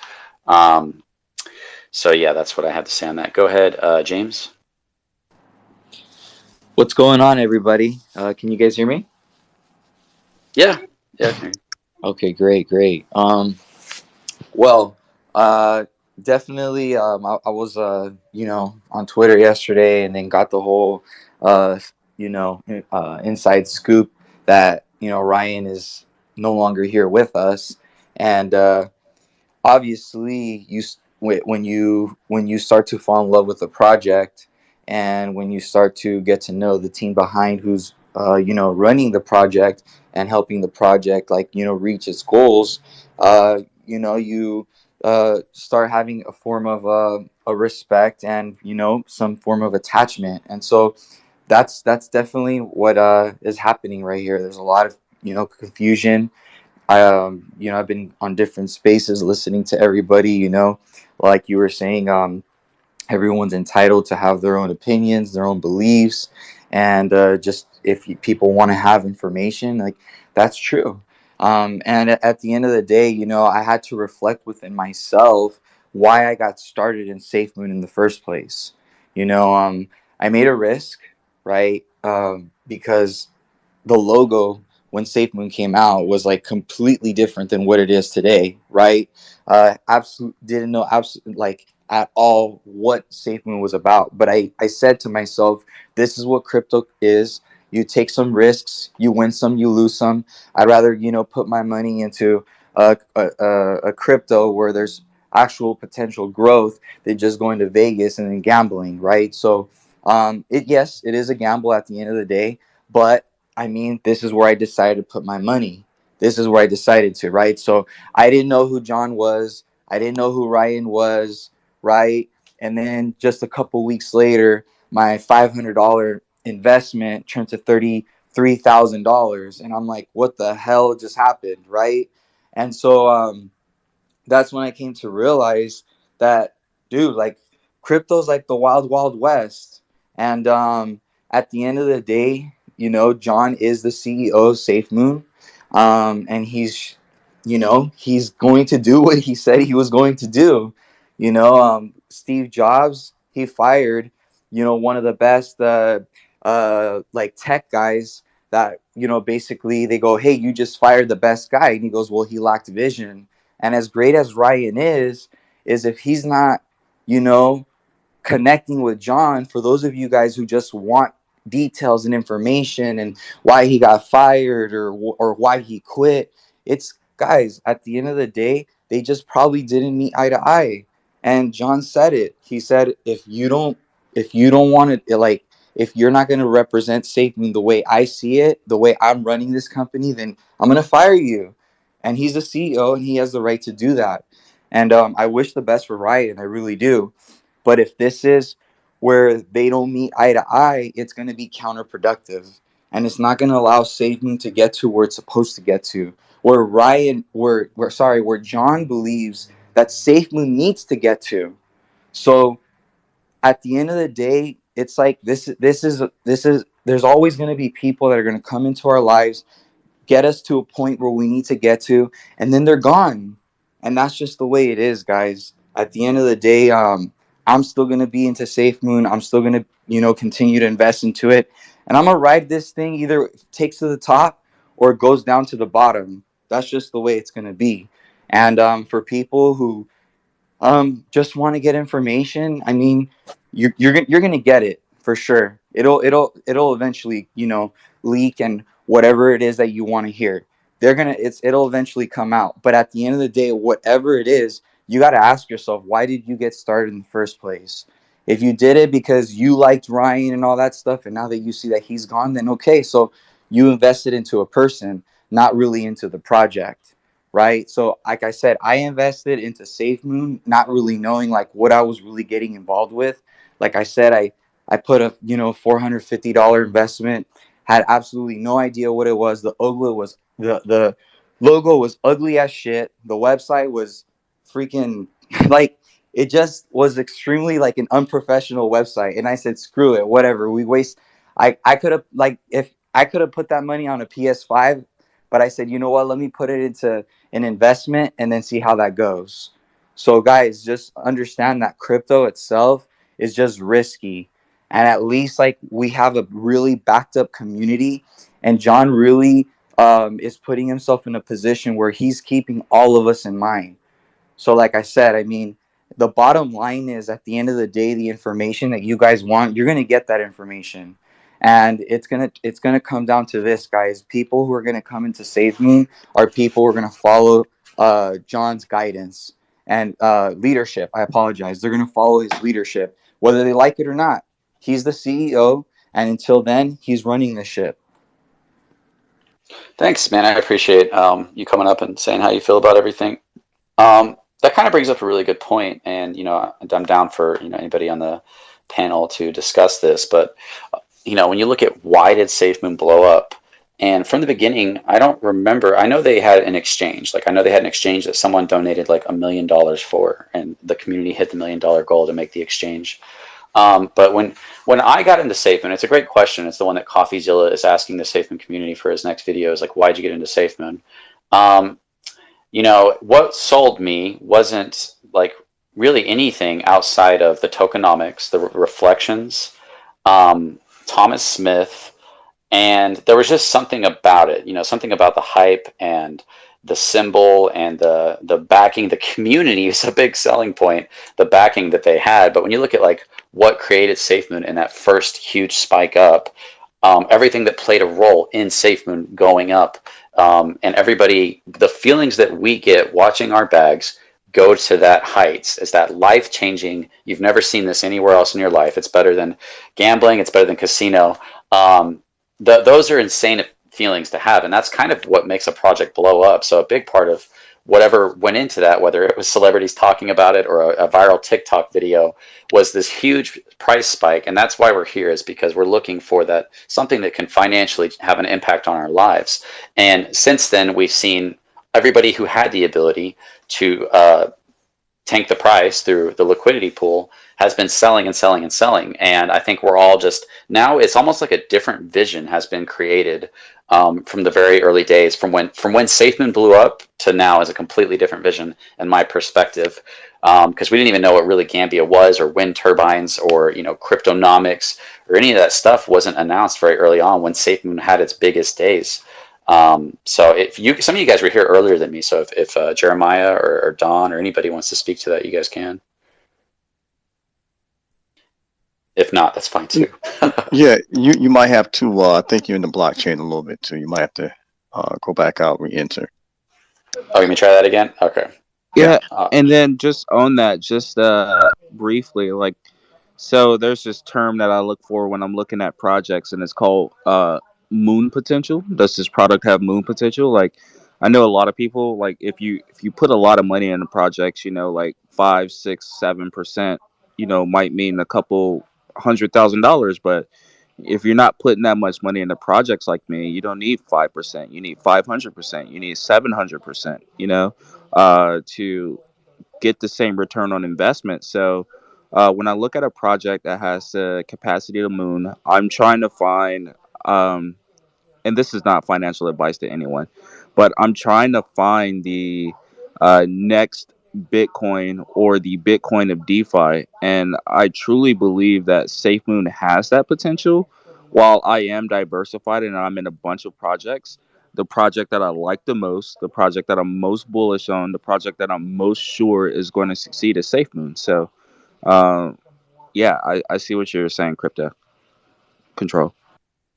Yeah, and I got to agree with Don on that too. The SafeMoon has so many different elements, and I'm not just hyping things up. I'm serious. Like, SafeMoon has a lot of elements that you will want in a token or a company. And to me, from the very beginning, when they got in, at the time that they started this project, the amount of hype that got surrounded SafeMoon, the amount of holders that came so early, the people like Ryan and many others, John, the people that came on the SafeMoon, is like a perfect moonshot in a lot of ways. The growth that they had, as far as technology and what they're adding to DeFi, is a perfect moonshot. The things that's happened around other exchanges, no need to call their names, that's having problems right now because they didn't do things the right way. But SafeMoon is going about things the right way with, making sure everything is in compliance. The companies that they're partnering with, the very thing that SafeMoon is becoming, they literally are is the best way I can describe this thing is that if everything could go right, even though sometimes things go wrong, uh, these things are actually happening for SafeMoon. So to me, SafeMoon isn't just representing itself; it's representing many other companies along with it. It's going to become a juggernaut. I've said that in the beginning of a company. At the end, I mean, even with the Gambia, the elections and stuff like that, all these things are happening at the right time. And I'm hoping once they implement everything, I'm hoping at the right time they time it just right, even though it was very, very difficult to do that, is when we start a bull run. And that's when the prices, if we have an exchange, a blockchain, or whatever it may be, that's when the prices will go up and it'll stay up longer than what it would be right now. We started if the prices went up, because in my mind the prices went up right now because people are still fearful of what's happening with the war and the markets and everything else. It's going to go up, but it won't stay up for very long. So I'm hoping, everything that could go right for SafeMoon has gone right, in the sense, or like, you ever seen this like ship going through a ship that's around it, and they're trying to make it out the door before the ship blows up, but all the doors are closing. They're squeezing in between these these closed doors. That's what's happening in my opinion, and we're going to make it out. And everything that even though things are kind of crazy around us, I think Safe Moon is definitely going to hit that moon shot. So this is my Bitcoin. This really is my Bitcoin. That's just the way I feel. I'm not giving financial advice or telling you how to feel, but that's the way I look at it, and that's why I feel like it's going to be great.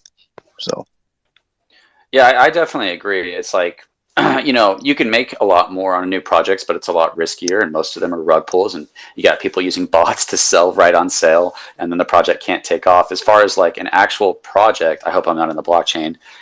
no, you're perfect, man. Sound Okay. good? I just need to keep coming back in and out. It does feel like SafeMoon feels like possibly one of the most smartest investments in the sense that they have such a big financial backing. They have huge resources. You've got the Barra Holly Group, the CIA, his parents in the CIA, both working with the Barra Holly Group. I mean, all these connections, staying within regulations, and one of the best things about SafeMoon, if you believe in the future of what they're doing, is the amount of FUD that they get, because that is allowing whales to sell and the price to be. You're talking like, hey, here's one of the most best projects you could possibly believe in, and here's the cheapest price you could buy at. So I mean, with everything combined, this is in a sense, yes, I think SafeMoon, and me personally, I'm going to shill this because it's on the swap. Evergrow are to me the two safe projects based on what they're creating in the as utility wise and what they have to work with, as opposed to other projects. Especially if you look at other projects, they launch and it's just like a couple of dudes that may not know exactly what they're doing, and they've never seen that kind of money before. So once they get it, they might lose all their incentive to try to turn this project into something when they can just go their way and be happy with their lives. Or just put out some crappy products. Where with me, with SafeMoon and with Evergrow, I think that those problems are not a factor. I think John is actually a pretty wealthy guy, and the leader of Evergrow is as well. And I'll stop talking about that. But the thing is that it removes this factor of having to worry about them losing their motive to do something. When that's the kind of people I want to be behind are the people who are obsessed and in love with the result. Like DeFi Mark is obsessed with DeFi and contracts and liquidity pools, and John has a vision and he's obsessed with it. And it's not about making a bunch of money so he can go his own way. He wants to have an impact on the world and show what can be done with crypto, and that's what you want to be behind. And same thing with Evergrow. So I think that was a great point to make, and we could go to whoever is next, unless you want to say something on that. 100%. If Don was up here, he'd tell you I just said that Safe Moon and Evergrow are probably going to be definitely the top two in this space, especially dealing with reflective tokens. Absolutely, top two biggest projects coming out of this. Yeah, I feel that way too, and I feel like that's an accurate representation of the future, is to say, hey, we don't know what's going to happen with any project, but here's the potential that both these things have, and they both have huge potential. I wouldn't be lying to my family if I told them about that. Now, could you make more money on a new project coming out? Possibly. Is it a lot riskier? Yes. We're just saying, like, these projects, based on the timeline right now, seem not very risky comparative to like a new project launching. Okay, so we can go on over to SafeMoon Bear was next. Is that right? Or is it John? Yeah, well, I don't remember. Yeah, no, John. Oh, okay. Let's go to Safe Moon Bear. I think it was Bear. I thought it was Cool Deep. Uh, who knows? Yeah. I didn't. I haven't seen John. I'm sorry. First time I seen him. It was me, but Bear. It was me, but Bear. I love you, and you please go ahead. No, it's all good. Jeremiah, I just wanted you to check your DMs real quick, and I'm out. Thanks. Thank you. Yeah. Okay, go ahead, actually, Deep, and then we'll go to John. Thank you so much, Crypto. Jeremiah, I was comfortable down there listening in the building. But as soon as you said those things, that SafeMoon is the next Bitcoin, absolutely it's the next Bitcoin, and you hesitated giving the financial advice. But I'm sitting here in some random corner of some city in India. If anybody wants to sue me, they can. I'm giving you this financial advice that the way we are going, the way SafeMoon is going, you're absolutely. I will force you to invest into SafeMoon, because you won't find such project ever in your life. This is the most stable. Hey man, I'll let you say whatever it is you want to say, but yeah, I can't sit here and let people say that because I don't agree with that. I've literally talked all night about how I don't think it's right to tell people to buy or sell. So I'll let you say what it is you want to say, but don't say this is financial advice by Safemoon, okay? All right, got it, got it, got it. Fine. Um, but I forgot. Okay, anyway. I mean, I would love to see somebody try to track you down and sue you. That'd be pretty funny. But yeah, I just prefer Yeah, to yeah, not be putting out that message on the space. I would, I would definitely love to hear someone counterattack me in that case. But I believe in this project so much. And about Ryan also, I mentioned it a few times before in the space as well, that there are things which company takes control over, and company moves forward all the time, and we have to look like the moderator. I mean, not the moderator, the director of the company. You have to look in that sense, and everything will be compatible superbly, and you can easily move on. I'm assuring you this fact that Ryan, as he's going to become a CEO of any some random company within a week. I just got the DM from someone, and Ryan tweeted it. So this also might be some, I mean, hidden fact about whatever is happening. I seriously don't want to talk about it, but I have many things to talk about whatever is happening in the ecosystem. And as you can see, our LP is getting filled up with the token holders we have, the token partners we have. It is getting filled up slowly. By tomorrow morning or evening, you will see that us cross-chain V2 swap has been completely fully functional, organized, and we are ready for cross-chain swapping. We are ready for the updates on the website and as well as the wallet. So everything positive is going on. Let's think and be positive forever. And yeah, Thanks, it is the man. Bitcoin. It is the next Bitcoin. Yeah, absolutely. Okay, yeah, I'm definitely going to be the person. Am I in the blockchain, Jeremiah? I think I am. Am I in the blockchain, Mr. Jeremiah? No, you're not. No? Okay. Yeah, I was just going to say, I'm going to be the person to sue you. I'm going to try to track you down and sue you for making that statement. And I'll see you in court. Let's go ahead and go over to John.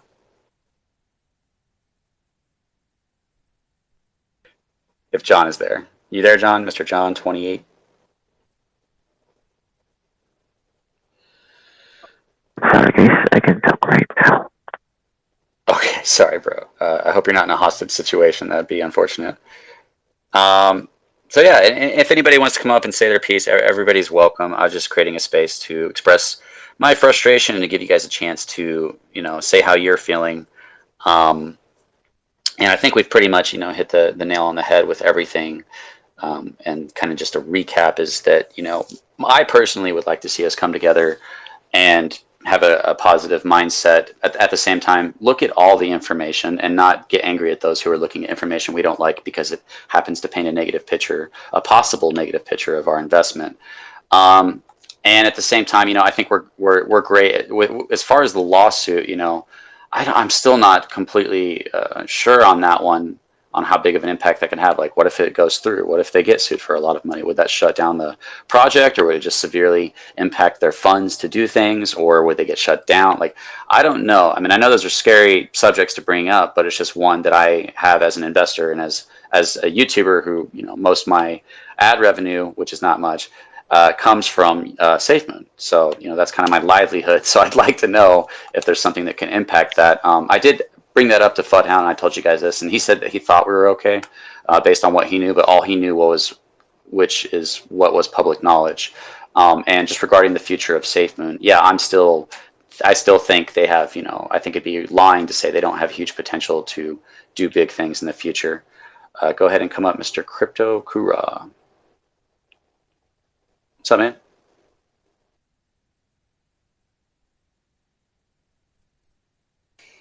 You just gotta unmute your mic. Yeah, you're good, bro. Go Hey. ahead. Hey, what's up, Crypto Control, Jeremiah, everyone on the panel. Hope everyone's having a great day. I wanted to comment about that lawsuit there. a lot of people don't understand that 97% of all lawsuits are settled, especially civil lawsuits like this one, are settled outside of trial. You have to have a really, really good, viable claim in order to really have that thing go to trial. So I would say I don't think, just from me reading the lawsuit, because I took the time and read it, and I don't think it carries a lot of water in terms of actually going to a civil trial. Now, that being said, there'll probably be a settlement, and it looks like a lot of people are. And I think Safemoon's addressing that issue by looking into reimbursing people that lost that 100% in the V1 to V2 migration or transfer. So I think Safemoon's already on top of it, and I'm sure they're gonna have a very good plan to actually settle that lawsuit. That's just my opinion on that. Thanks. Yeah, I appreciate that. And that's a good point to make, is that it could just be, if they even are able to make something out of it, that it's just a little bit of money that's thrown their way. But then it could set a precedent of like how many people could just keep doing that over and over again. And I think that was kind of a point of discussion, that at that point you could sue anybody. But I think we've also heard stories about like somebody who broke into someone's house and like fell and hurt themselves and then sued the people that own the house and like won in court. So I don't know, lawsuits just seem pretty stupid, generally speaking. So it's hard to get a real read on that. I would say it comes down more on jurisdiction of what, because for example, like if you're going to file a lawsuit in a certain state, they have certain protections and whatnot for companies and individuals. So that's why a lot of that happens.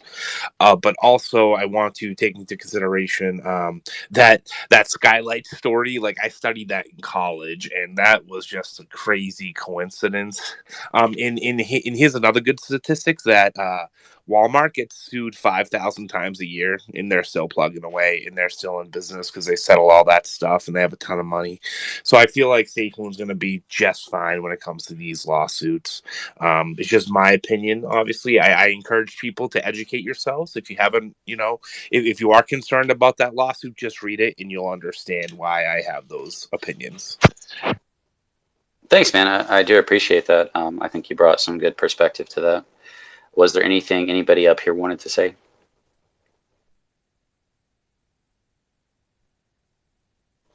All right, everybody, subscribe to Crypto Control. I'm gonna take this moment to shill. No, I'm just playing.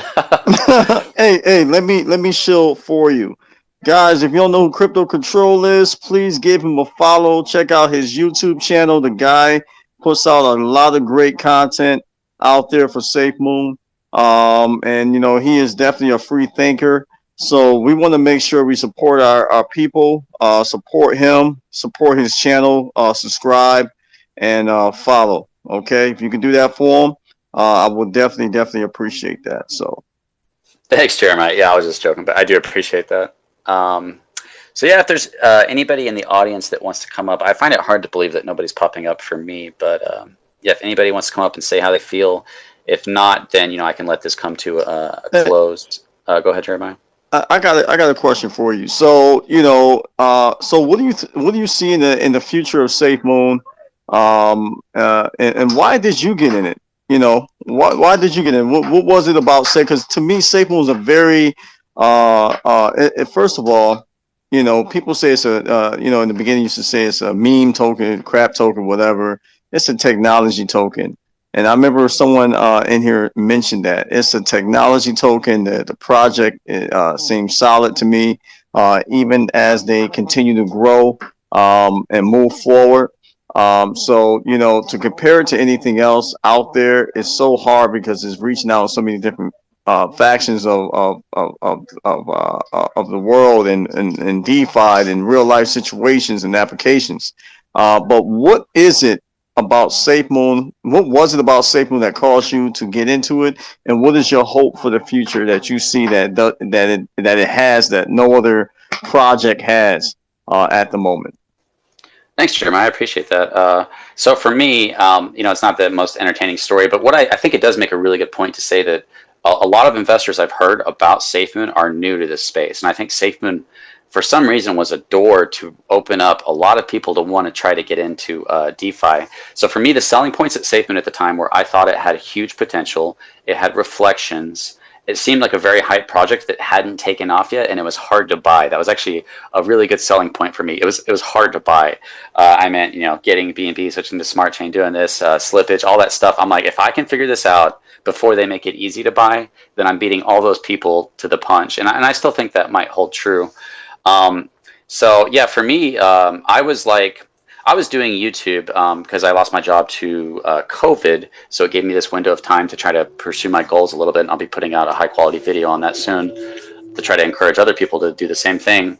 And I realized, like, hey, YouTube's not paying well, but if I cover financial stuff, the ad revenue pays more. So I like cryptocurrency, but I want to get in on something that's new. I don't want to jump in on something that's been around for a long time. Like, obviously Dogecoin was like the most famous one, and everybody was talking about Dogecoin and a couple other ones. So it was in my mind, like, I want to find a new one that I feel early on. And I was way too new minded as an investor. I didn't know anything.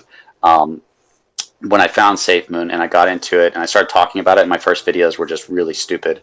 And then as I learned more and more, I started to, just like a lot of us in the space, and that's what we want. We want people who aren't into crypto to come into crypto and to learn about it and for it to be integrated into society. And I think we see that it's slowly evolving to be easier and easier for that to happen, for accessibility.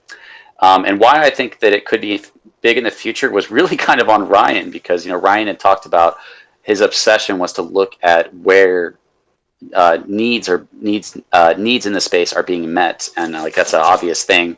But like if people want to go from Ethereum to BSC, they can use our swap, and I think there might be a ton of fees along with that, but some people want to do that. So with Cryptonomics and with them being a company, and with all the things we know about them, it's not always clearly stated exactly how things are going to work, like Cryptonomics. So it's all speculation until they say this is exactly how it's working. That's why I believe that it has serious potential, and that's why I talk about it, is because I would love to. Well, first of all, I'd love to see the price go down just a little bit more, so I can actually build a position. Because since I got into Safemoon, I'm not a wealthy guy. I don't have a very big bag, so it'd be nice to. Even now is a great price to build a good bag size based on my goals. And then then hopefully at some point we can see enough volume we have to see something to counteract two things in my mind, which is the whales who are selling, and we have to see something that convinces the whales to stop selling, because they're seeing such good reflections. I had Safemoon Whale on my YouTube, if you go watch that video, and he was making $15,000 a day in reflections. And people love that video. People were blown away because that's part of their vision for the future, is to see us burn through our supply, raise our reflections, and get to this point where if they can burn through a lot of our supply and create consistent volume, that we can all be seeing rewards. If the rewards are tied to a company that has a real use case in the world that's creating volume, then yes, everybody will be being rewarded with passive income. And I think that's the main dream and goal of most of the investors' minds. What about you? No, that's actually pretty great. If you're making $15,000 in reflections a day, let me tell you something. Just holding. Think about you holding per month. You're gonna and say you're making this type of money. Your money. Listen, a lot of us are gonna be millionaires before the price even get to where we need it to get. If you're well, just think about that. And one other thing, whoever Safemoon replaces Ryan with, and I want to make sure this is clear, I'm hoping that they listen as Ryan used to listen on Twitter when things needed to be corrected. He actually went and did it, and it was done like either that day or that week. He was really, really responsive. So I will say that I hope the heirs continue to listen and continue to fix those issues immediately or address them the best way they can. So I just want to put that out there. I was attracted to Safemoon. As people know, I've been out in the metaverse for about 16 months now. Okay, on the Oculus Quest 2, I was in Alt Space, and I used to come on Alt Space when I got into cryptocurrency, Dogecoin. I got in the middle, actually in the very beginning of the hype. Well, I say the middle. It was still a good price, and I was excited. I understand the rush you were talking about earlier when you see the prices going up, and it's like, oh my gosh, my money. This is how people live in high rises. and drive Lamborghinis and to eat breakfast on the top of a rooftop at some hotel or something like that. So I was on Allspace talking about this, and I had four people. Four people come up to me as I'm talking about Doge, and it was three people, 4 different days, and they asked me, "Did I hear about Safemoon?" I said, "No, I never heard about it," and I disregarded it. Right, next day, I'm talking about Doge. Somebody come up and said, "Did you hear of Safemoon?" I said, "No, I never heard about it." Well, I did. I heard about it yesterday. And then so on and so forth. The last person came up to me and said, "Hey, have you heard about Safemoon?" I said, "Why does everyone keep talking about this coin?" So a friend of mine took me to Metaverse. We were watching TV, YouTube videos, and stuff like that on her in her off space home, and I was able to buy Safemoon for the first time. Actually, she bought Safemoon for me, and sent it to me. It happened that way. And as I continue to do research, I fell in love with it. And as people know, um, so I'm diversified, but because I believe in SafeMoon so much, I actually sold my full Ethereum for it, and I sold my Doge for it too as well, and put my own money into it. So I have a lot riding on this. I'm not a rich man. I'm not.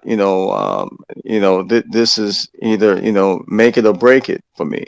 But I believe in it that much because I understand that this thing is so far different. And I understand the vision and where they're going.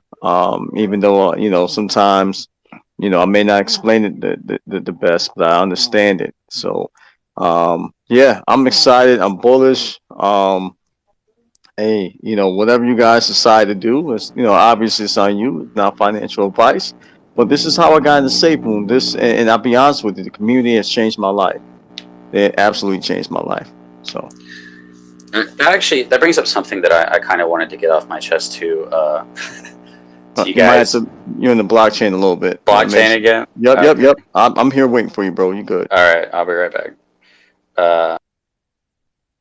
All right, I'm gonna have details. Details is coming up, everybody. Josh, if you give us a couple minutes, I promise we'll get right to you. I'm not sure if it. I want to make sure. Give him. There he is. Yeah, you're good. Directed at you. Hold on a sec. Can you? I'm good. Okay, cool. But it reminded me of something that I talked about in my video on my other channel I made, which is, it's I always view work as a relationship. I view a lot of things that way. And, we all know that if you get to a point where you're like, I don't want to lose you and I can't, you get kind of this needy, like, hey, don't go. It ends up creating a negative feeling that pushes them away and makes them want to go. And I think that, a lot of us learned in life that this solid standing of like, hey, you can come and go as you want is a much more attractive energy that keeps people in relationships longer, so that just accepting the fact that people come and go and being okay with it is what makes people stay, as weird as that is, right? And it's kind of when we get to like latching on to something that we can push it away. And my video was about how, teams and investors, if we get the mindset of guys, please don't sell, or guys, please don't give up hope, if we start to get this, I'm not saying anyone's doing this, I'm just saying if we get this feeling, we might be creating the very thing that we don't want to happen. Like, guys, don't sell, hold on, the things are coming. Then people will naturally have that, like, oh, you guys have this like neediness and you actually are making me want to sell on a very basic level is kind of what I was talking about. And, one of the things I was talking about was in that video was just seeing yourself as part of the team instead of seeing yourself as like a baby in a high chair waiting to be fed projects by the team, and then you cry if you don't like what they give you. Instead of seeing yourself like that, which is kind of how I feel like how it feels, is seeing yourself as like, hey, what can I do to help this grow? Or, hey, I think you guys should do this. I think this would help. Just constructive, positive desire to help the project grow, and then you can separate that from all the FUD. But the mindset, and that's where I went into the Cesar Millan with, he talks about, you teach your dog how to behave, and we teach each other how to treat us based on how we treat each other. And I would love to see this standard of taking the approach of like, hey, it's okay, you want to sell, that's fine, I believe in this, but you do what you want. And I think that creates a confidence, and John has definitely shown that, and he's even said that, he's like, I can see what's going on behind the scenes. I know what we have in the future, that's why I'm calm. And we can't see that, obviously, so we don't have that assurance. But even without us being able to see what John can see, we are still confident in the future of this project, and we don't need to be needy towards investors to not sell for the future of the project to happen. And in fact, doing that, having that mindset, will help cause people to sell, in my opinion. So I'm glad you said that, because it reminded me of something else I wanted to say. Thank you, Jeremiah. You reminded me of all the things that I wanted to say today. No worries, no worries. Details. I'm trying to bring you up. I'm not sure if you can see him. If you want to try to bring him up. Details. Yeah, yeah, and I know Josh is next. Um, you might have to accept the. I'm sending you a speaker invitation. Details. Can you hear us? Okay, he's giving me the hand. He's waving. Okay. Oh, yeah. I think Josh was next, and you might have to leave and come back again. There's a small little buzzing sound in the background. So. Okay, I'll try that then. Okay, details. Can you speak details, or I'm not sure if you're up here or not. Okay, we'll figure it out. Josh, you want to go ahead? Yeah, I think it was something I wanted to comment on from the crypto control was talking about earlier. Just Yeah, buddy, you're in the blockchain too, or is it me? might be you, man. I don't know. Nah, you're in the block. Josh sounds fine for me. It's that stupid thing. Twitter needs to figure out their spaces. Okay, it's my turn to go down, so I'm gonna go down and come right back up. Yeah, so anyway, I was just kind of thinking about when I came in and probably what a lot of people did. You got to remember back during that time, we saw a Doge pump as well as the GameStop squeeze. I think is what kind of got me and a lot of other people that I was kind of talking to at the time interested in making some kind of new investment. So looking around for what that next thing was going to be for me, that's when I found Safemoon. Um, it was funny because I actually felt like I bought Doge at a good price too, and I was quickly learning that a lot of people say, "Oh, hold," so I held through the all-time high, and then I think I sold somewhere down in the middle of where it is now, and there. But that was the last time I sold crypto, so I've held on to everything else since then, and mainly the reason why I sold it is because I bought it on Robinhood or something, and so the way they handled some of those squeezes actually pissed me off, and I liquidated from there. But SafeMoon was my first crypto wallet, so I mean, along with a lot of other people, I think it was my first real venture into um, custodial wallets, swapping and that kind of stuff. So I don't know who else shares some like kind of my experience, but that's how I got into it, and I'd imagine a lot of other people were looking for something right after that. Yeah, and I think that's a great point. Am I still buzzing? Slightly, but it's not bad. It's not bad? Okay. It's probably me charging my phone. Let me know if it's unbearable and I'll unplug it. That's good. Is that it's like give recognition where recognition is due, give credit where credit is due. SafeMoon has such a huge pool of bringing people into DeFi. I mean, they regardless of all the negative things that people say about SafeMoon, like they should at least give it credit for that. All like literally bringing people into DeFi to look at other projects, to look at Bitcoin, to look at everything that's going on. I mean, and it's at least the credit for that, I believe. And yeah, I was going to say something else, but my brain is not working. Jeremiah, were you not able to come back up? Yeah, yeah. You gotta send me co-host. You gotta send me co-host. Oh, my bad. Yeah, no, you're fine. You're fine. Hey, by the way, I want to be in something that got some hype to it, man, because I've seen a lot of great companies that had some great technologies, some great ideas, and everything else, and because they didn't have any hype around it, they didn't have a strong community, no one's talking about it. They went straight to the crypto graveyard. And that's the reality of this thing. So you got to have a healthy balance of both. I think SafeMoon has that, where it's part of the conversation, like a Doge, or like Bitcoin or whatever. Everybody, regardless you hate it or love it, SafeMoon is in the conversation, and I personally, I'm happy here. So If you're not talking about something, you're doing something. If someone's not talking about you, you're doing something wrong. So Yeah, and that paints us an interesting thing is like everything that's ever happened in life has been people looking at things and seeing how they could do it better or differently, from the wheel to electricity to everything that's happening. Some things people accidentally discover it, but then it's improved upon by saying, how can we improve this?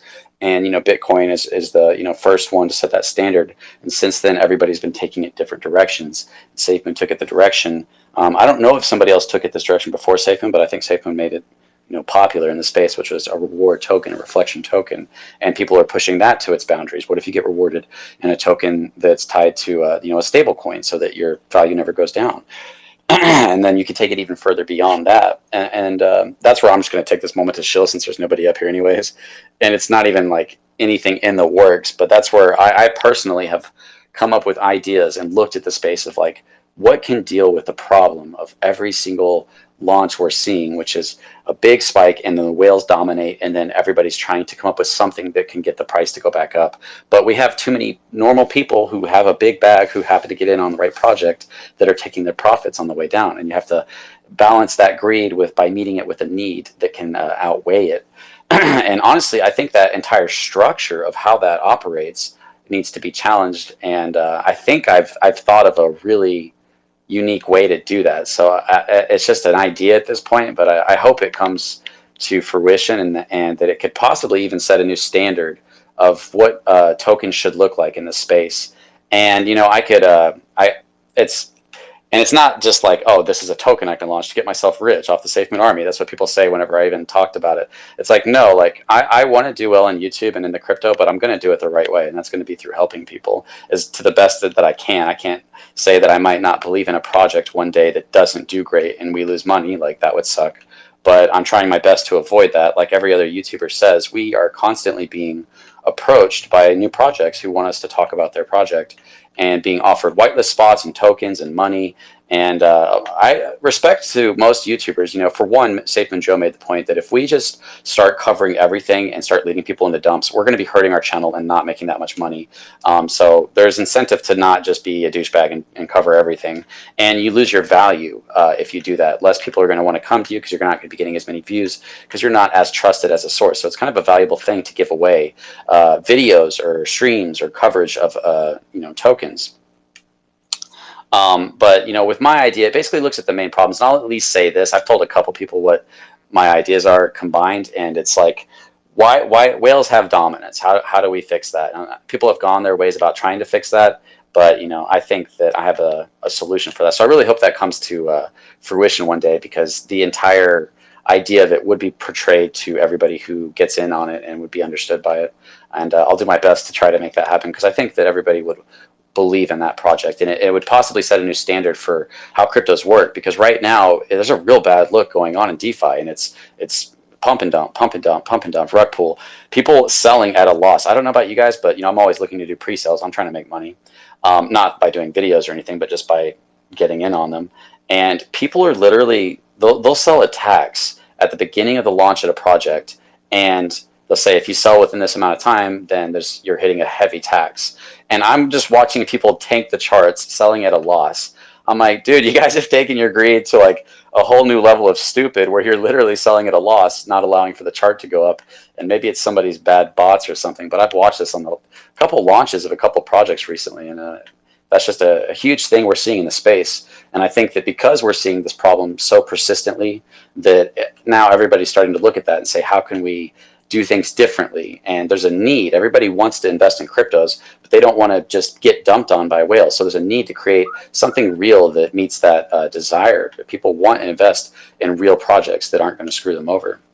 yeah, I agree. And but part of that goes to learning the market. Okay.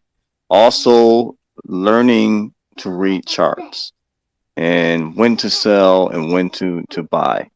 And it's a little bit of day trading, I guess, or having that mindset. But it's important to know when to sell, when to buy. And I'm not just talking about in Safemoon. Safemoon is a little bit different because there's a tax, so I wouldn't suggest you try to, trade that. But you have to understand, wherever your exit point may be, when is the good time in your crypto career, when to get out and take profit, because that's what's happening. Markets go down because people are taking profit, and then it goes up and back and forth and everything else like that. And this is the education I try to bring. I tried to bring earlier this year, last year actually, and somebody kind of got confused of who was trying to offer that education. But I seriously encourage everybody to learn to read charts and learn to read the history in this market, because some things do repeat itself.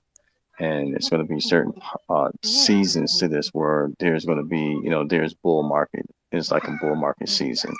So it doesn't always happen that way, but if you know what you're doing, you can definitely make a lot of money. Rather if you're day trading, long-term investments, or as he mentioned, launch pads. So yeah. Okay, did Details already speak? No, Detail is in the building. He's here finally. He doesn't talk very often, but when he does, he shows up and he brings it to the people. What's going on, Details? Hey, I really appreciate that, Jeremiah. It's good to talk to you again. In Crypto Control, it's good to be able to talk to you. Hey, I wanted to say three things, and one of them, the first thing is Crypto Control. I last year I got into Safemoon, and I ended up watching your videos. I didn't at first, but I ended up watching them because even though it was unpopular, at some point you decided that you needed to look at the negative sides of Safemoon. Let's talk. You wanted to at least talk about it. Some of that stuff may not have come true, but you at least wanted to talk about it. And for me, like I wanted to weigh the risks against the upside, and I appreciated you bringing some of those things to light so that we can realistically look at this investment. So I just wanted to say I appreciate, and I know you lost a lot of subscribers. I wasn't one of them. You actually gained me as a subscriber because of that. Thanks, man. I appreciate that, and hopefully I can use my channel to continue to try to be as honest as I can. I'm still human. I'm still flaws. I still have every flaw that anybody else has. But yeah, my goal is to be real with people and to be that source that you want to listen to, whether it's negative or bad. And I think we did see that it's okay to speculate about us blowing up and building cities on the moon. I always try to exaggerate, but literally it's okay to speculate about the most amazing things, but you can't even speculate about anything negative. And kind of what you're talking about, if you're building something, you don't only speculate about how well it could go, you speculate about what could go wrong. Usually those are the things you do speculate about, is how well it can go wrong. So I think there's a healthy balance of doing those both things, and it's hard to balance that in a world where people are trying to hurt your project by saying negative things and by speculating negative things. So it is hard to separate that, and I think that's where the idea needs to be clearly understood, that you can tell the difference between someone who's trying to hurt a project and trying to help a project. And if we all get that in our heads, we'll be able to truly separate, the people who are actual fudders from the people who just are thinking realistically. And yeah, so thanks for saying that. Hey, what's up, Hop Farm? How's it? Oh, Details, did you want to say something to that? My bad. Yeah, just two more things. I'll be quick. James said something that a lot of people compare SafeMoon to Apple, which I appreciate. I definitely agree with. But he reminded me of something that happened that Steve Wozniak got fired. This was Steve Jobs' right hand man. He's the one who built Steve's vision, but he got fired.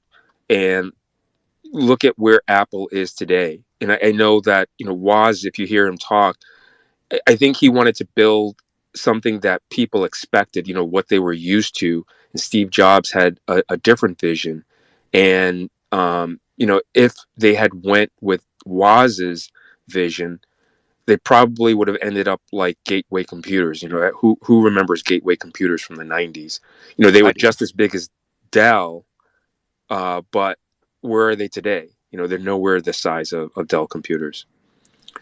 And then lastly, just, going through all of the information that's come out yesterday about Ryan, and piecing everything together, the stuff that John put out also. I could be wrong, correct me if I'm wrong, but it seems as though like that reimbursement plan that John has for the people who are converting from V1 to V2, I think like it seems as though Ryan released some of that information before it was ready, and John wasn't happy about it.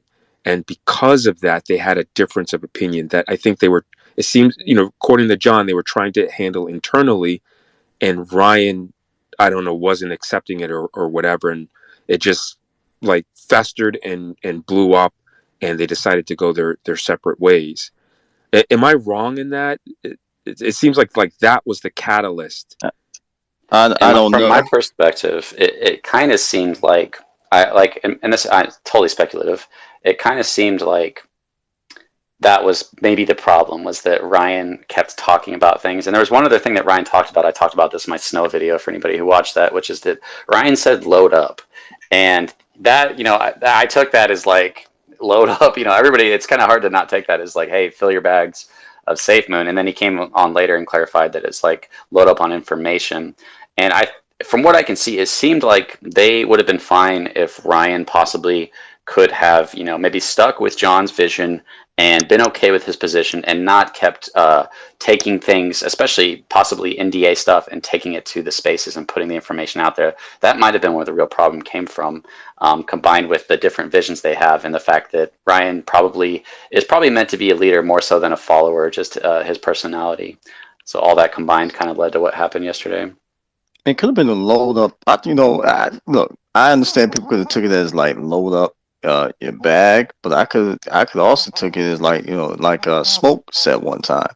The bar could have been that load up the bar. I don't know. It could be referring to the bar that he had. I have no idea.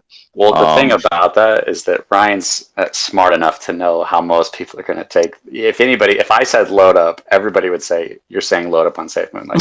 So even if he possibly meant it some way, because he put it out there and didn't clear it up, to me sends a pretty direct message. And I've talked about this. If you're part of a project and something's big is coming, maybe he was trying to send a hint, and he still seems to feel that Safemoon and what they're making, he's very confident in it, and he's emotionally tied to the products that he was making. Maybe he really did feel like we were going to see some big movement, and he was trying to give us a warning to load up. Now, that's speculation. He could have just literally meant information and not realized the implications of saying load up to thousands of people who are investors in your project, which I seriously doubt that. But yeah. I don't know the thing that broke the camel back. And I don't think none of us will. I don't think none of us know or will know. And that's fine. Maybe we'll know at the end, right? After Safemoon becomes a mature company, it's a household name. That's pretty much what we're all waiting for. And when they do the story about Safemoon and the struggles and a documentary or whatever, and the struggles during the time that it was developing, maybe we'll find out. Maybe you find out what took place in the office. But I encourage, everybody to, we can talk about this and let's continue to talk about this, but we're going to have to get back to work soon and put our heads down and keep spreading the good news and keep believing in John Crony and his team. And let's just, this loss is great, but I like to believe there's greater things in our future. So, this is still the beginning to something that the world haven't seen before, and I'm convinced of that. Yeah, I agree, and I think the power of the community working together. It only takes us all to donate $1, $10, and then we can be helping people across the world. And I think that'd be a great way to see the movement of Safemoon to move from the mindset of greed to like, hey, what can we actually do to help the world as a community while also trying to get our name out there? And Dogecoin kind of did that. Actually, they did pull together and donated to causes to help people and stuff, and that might have played a role in why Dogecoin did well. So we're all seeking self-gain, but we can do it in a right way that helps other people, and I'd love to see the community pull together and be used as a force. We just need someone to kind of direct us, and I tried to get Safemoon and Discord to do that, but they say, like, basically we can't do that, which is weird. You know, I would love to see some kind of person step up that we can all get behind, that we can all direct, you know, energy, time, money towards helping Safemoon grow apart from what the team is doing and helping our own investments. Oh yeah, there's you know, there's a few people in our community that's trying to do that. You know, you got Jeremy, who's trying to actually, you know, spread the love of Safemoon and to him. There's also other people that will want. And we talked about this some months ago about actually, you know, maybe getting involved with some charities or some missions that actually want to go over and help build homes in the Gambia, since there's a need there, obviously, in the other places throughout Africa or the world. And we did talk about. I think we did ask Safemoon at one point. You know, is there some type of wallet? But then again, they do have some partnerships that's what they do. They give back to charity. I think it was a Glow token that actually give back to charities and donate, and you know, they'll fly out, deliver the check. But yeah, and like I said, this to go back to Jeremy. Jeremy's a great asset to Safemoon. I mean, a picture says 1,000 words, right? Just taking pictures of this trailer that he created, and he's all over New York with it. I mean, at the end of the day, you know, these things cost money. These things cost. Gas prices are expensive. You know, wear and tear, people time. You know, he's not asking for money to actually pay him. He just need money to actually help him do the work that he feels in his heart that he's here to do. You know, this is his purpose. And you know, I'm 100% behind that. If anybody want to, be able to donate to get the message out. Yeah, and like, you know, the more, if we can get everybody who wants to do something on the same page, moving towards the same goal, that's when you can pull a lot of people together and have a huge effect. But we're so divided, and you only got a couple people here and a couple people there. It's really getting us all to come together to do things where we can make big things happen. And I've been saying that since the beginning, and I think everybody believes that. So we can go to Hop Farm and then Legion. What's up, everybody? I just want to give, I guess, my opinion on the situation, and then I also need to get something off my chest. Before I became a homesteader and went head first into growing my own food and that sort of thing, I was a restaurant manager, a GM for a restaurant for 20 years. So I understand when CEOs leave. I understand people leaving. I don't think a lot of people do understand that, but this is just part of the game. I just want to let everybody know it's sad that Ryan's leaving, but it's okay. We'll get through it. And just try not to make any nothing irrational just because someone left the company. It's not that big of a deal. The company I used to work for, CEOs left all the time, and you guys still got your food and you didn't know any better. So I just want to throw that out there first. And secondly, what I needed to get off my chest was with crypto control. I'm gonna be honest with you, brother. I was quite rude to you in the past, and I want to bring that up. I did it in a public forum, so I want to apologize to you in a public forum as well. It was when Jack and everybody was leaving. You were doing lives on YouTube, and I got kind of heated because I felt like you were beating a dead horse. You would make a video about something, then go live a week later, still talking about the same thing. So I came in hot. And this space right here proves to me that you weren't doing it for money. That's what I accused you of. I accused you of doing it just to make a few $100. You could have done this on YouTube and made $200, $300 a day, but you didn't. And I want to commend you for that. And I want to apologize for jumping down your throat at first. You probably don't remember it. I make content too on TikTok and YouTube, and I don't remember half the people that talk shit to me. But if you did, I just wanted to come out and offer that olive branch and just let you know that my opinion of you has completely changed, bro. Thanks, man. I really appreciate that, and I completely understand your mindset as well to what I was doing, and people are doing things, and I do things for views. I did want to stream this because I do need money because I'm not making money right now. So I even wanted to stream this, and I even thought about posting it. So I do things for money, but I wasn't covering the FUD for money. And I really appreciate you coming up and saying that, because a lot of people are willing to throw stones but not apologize when they threw the wrong stones for the wrong reason or something. So like, yeah, mad respect to you for doing that. Yeah, and I definitely did throw the stones at you, and apologize for that. And I also want to just kind of on beating the dead horse thing. Not only goes with negative things, it also goes with hopium. When you hear the same people keep throwing out the same hopium, the army sees that, the community sees that, and it's almost like beating a dead horse in the other direction. So just be careful both ways, whether it's negative or it's really positive. I know in some spaces when people come up to speak, I already know exactly what they're going to say. Those sort of things, I kind of tune out. So remember, it does go both ways. That's a good point, and it's also nice to know, like, what are the implications of beating a dead horse in a positive way. Sorry, you know what I'm trying to say, of like overhyping things too much. Does that lead to people being severely upset or underwhelmed when nothing happens at the time rate that they thought it would be? You know, that's why it has to be done realistically so that people have the right expectations, and the right expectations are we don't know and it's going to take time. So yeah. Were we going to go to Legion? Sorry, go ahead, Legion. Hey, good afternoon, guys. First, I want to preface this with thank God for Ryan, what he did. He saved us when we were at our lowest point. So much respect to Ryan. I wish him best in the future.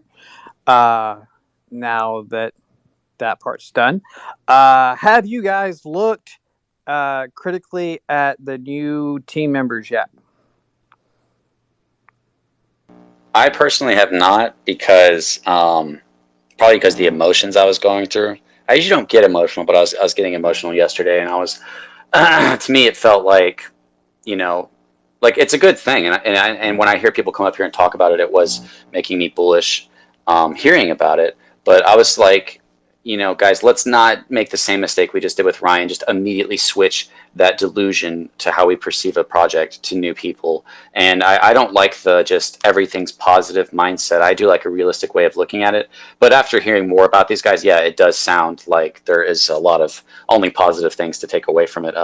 Did you, anybody else want to talk about that, or did you look at that, Legion? I've been spending all day Oh, I love researching it. these guys. I love it. Tell us about it, man. Okay, the Sprags, those two guys, it's really hard to find information on them. But from what I can tell, hold on, let me get my notes here. Which one is this? Lynn Sprags.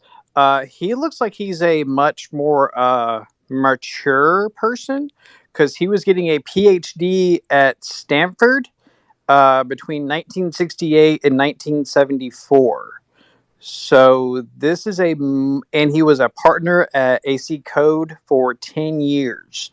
So this is a much, much older senior person.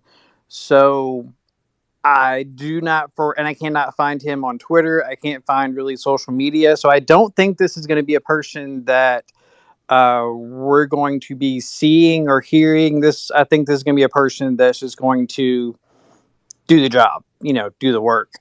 Then there's the other Sprag, which I think I'm guessing is going to be a Legion. brother. Yeah. Just real quick, I know you mentioned when he got his PhD, and to me, it seems like more of a seasoned a person, PhD holder.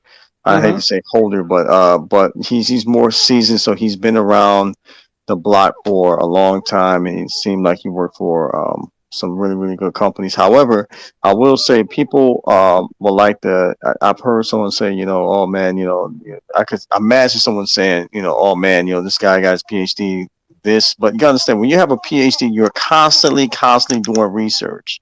that's your life. My brother is a PhD. He's a professor, and he has to constantly do research. So when you get into that lane, it's not like you just go to college and learn something like you get your MBA degree or some masters. You have to constantly do research to be on top of the newest and most valuable information on a regular basis. So I just want to add that those 2 cents in there. Oh yeah, I agree. People with PhDs are on like a whole nother level than the rest of us. Um, Robert, this is something I picked out specifically. This is him talking. I have made presentations to the White House Chief of Staff, Joint Chiefs of Staff, U.S. military divisions, and the Pentagon, various law enforcement agencies, and worked with the FAA on defining airport security procedures post 9/11. Good Lord. That's insane. Then we have Jake Hammock.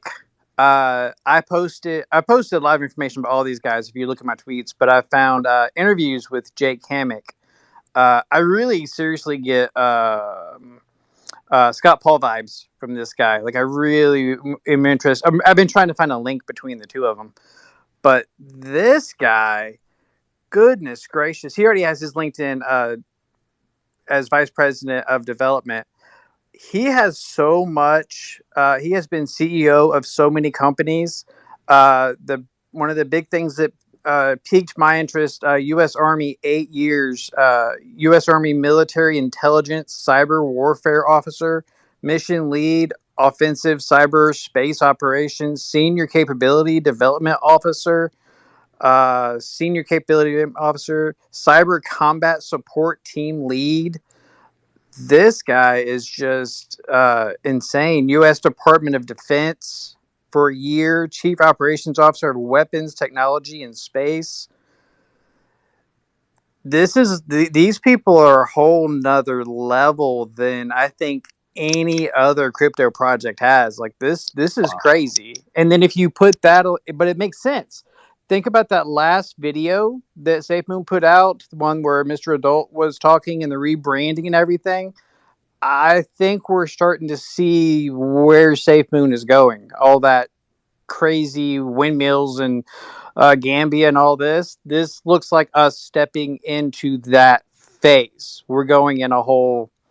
We're realizing that dream. It looks like. I hate to be like the Maxi Hopium person, but dude, these people are crazy legit people. And don't forget about the telecommunications area too as well. The mesh network and everything else. That's a whole other thing that people tend to forget.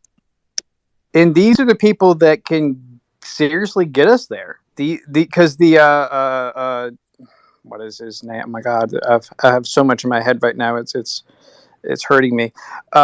Jake Hammock. His whole thing is completely aligns with Safemoon because his was about doing agriculture and farming in places that don't have water.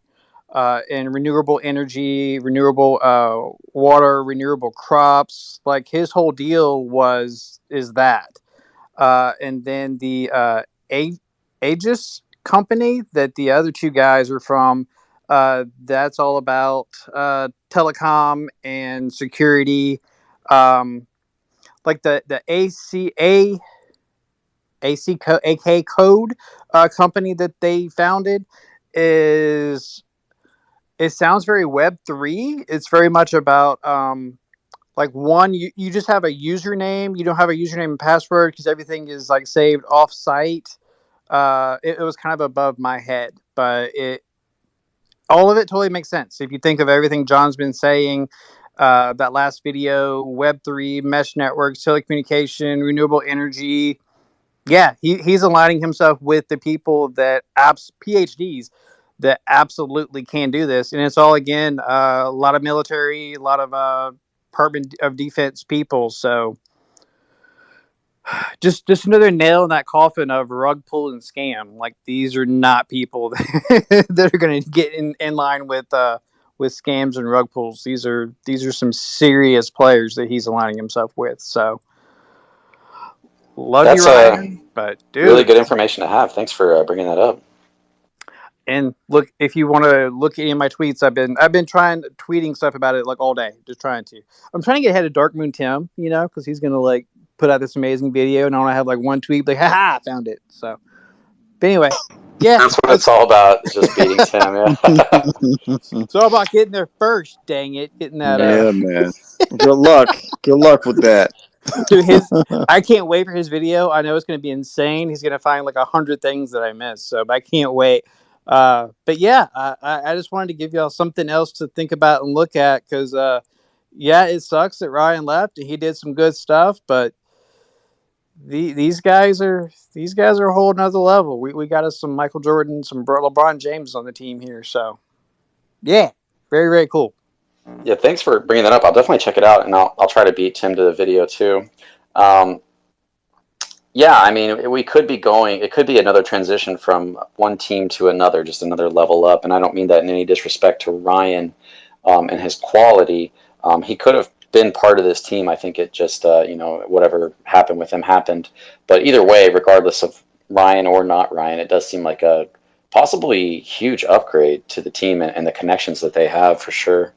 Am I breaking up for you? No, go ahead.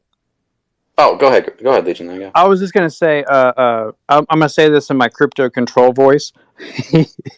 Do a compare and contrast between Ryan's LinkedIn and Jake's LinkedIn, and you'll see what I'm saying. No hate, love you, Ryan, but oh my god, it's a huge difference. Yeah, and we could have had that with Ryan on the team or not on the team, so it's not necessarily, doesn't have to be viewed as if we're getting better people. We're getting different people, and Ryan's going his way, and I'm definitely going to check out whatever it is that Ryan does in the space. So I guess we can go to, is it Big Bag? Finally, what's up, guys? Third time is the charm. I've been trying to get on here for a hot second. First of all, positive, guys. Love this community. Great space. We're in an unbelievable time right now. Crypto Control, I just want to thank you, man. I've been watching your videos for a very long time and not going to shill any other project, but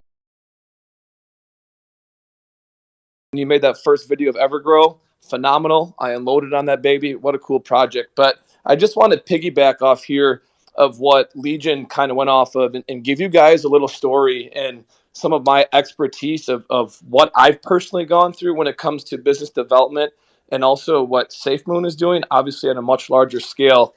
8 years ago, started a medical company. Still have it, own it, operate it in a couple states. 4 years ago, I started a tech company. Now, I don't know anything about tech. I had to learn. I had a partner who was mostly the tech guy. I was the bank that got this thing going. But we launched an app on the Apple Store and Google Play. We're still in operation today and growing. But my moral and what I want to talk about is I went through so many developers to get this done right, looking at wireframes, people not seeing vision, and change is absolutely okay. Ryan did a phenomenal job, and now guess what? Safemoon, that shuttle is fueled. And when they brought on these three big heavy hitters, you guys, this is what we need. And kind of what I'm alluding to, I was not the smartest guy on the block when it came to tech. However, I knew that I needed to hire very well educated people underneath me. And what John is doing with Safemoon right now, this is a pinnacle turning point, and we are so lucky that we are on the ground floor, you guys, of a tech company that's about to explode. And it is such a good feeling, and we need to take that and just cherish that. And I know it's tough to not want to become an emotional investor because all you YouTubers, Jeremiah, you're an awesome rad dude. You know what? And Ryan the Fud Hound, they get put on this pedestal as celebrities, but if you can take the emotion out of it and understand it's just business and this is calculated decisions as to why John is placing these people there, he is surrounding himself with a team that is going to ensure the safety of Safemoon. And this is so cool to witness this firsthand, you guys, and just, my God, man, enjoy the ride because it's going to be awesome. And keep doing what y'all are doing. You know, it was a shocker to everyone yesterday, but it seems like there's more positivity coming out of this, and that's how we need to continue this and grow as a community. So I appreciate you letting me get on here and give me my little spiel. You know, I only have a Twitter because I wanted to get more in depth on the DeFi space of crypto, and you know, it's I've been in Safemoon now for over a year, and man, I'm just I'm pumped to be a part of these awesome projects. So continue what you guys are doing. I appreciate it. Thanks a lot, man. I really appreciate that.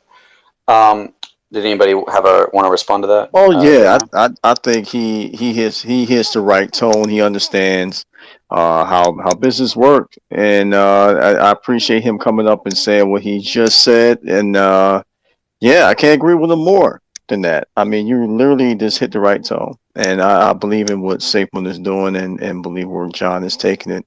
And again, at the end of the day, Ryan is still with us. He's with us, but he's a holder now. He's still the holder. So, so don't be surprised. You see him throughout the community and everything else like that. So he's not completely gone.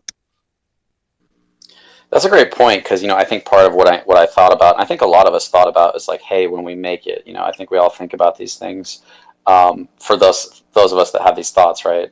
The Safemoon conventions, or some kind of crypto convention where we like start meeting each other and meeting the team.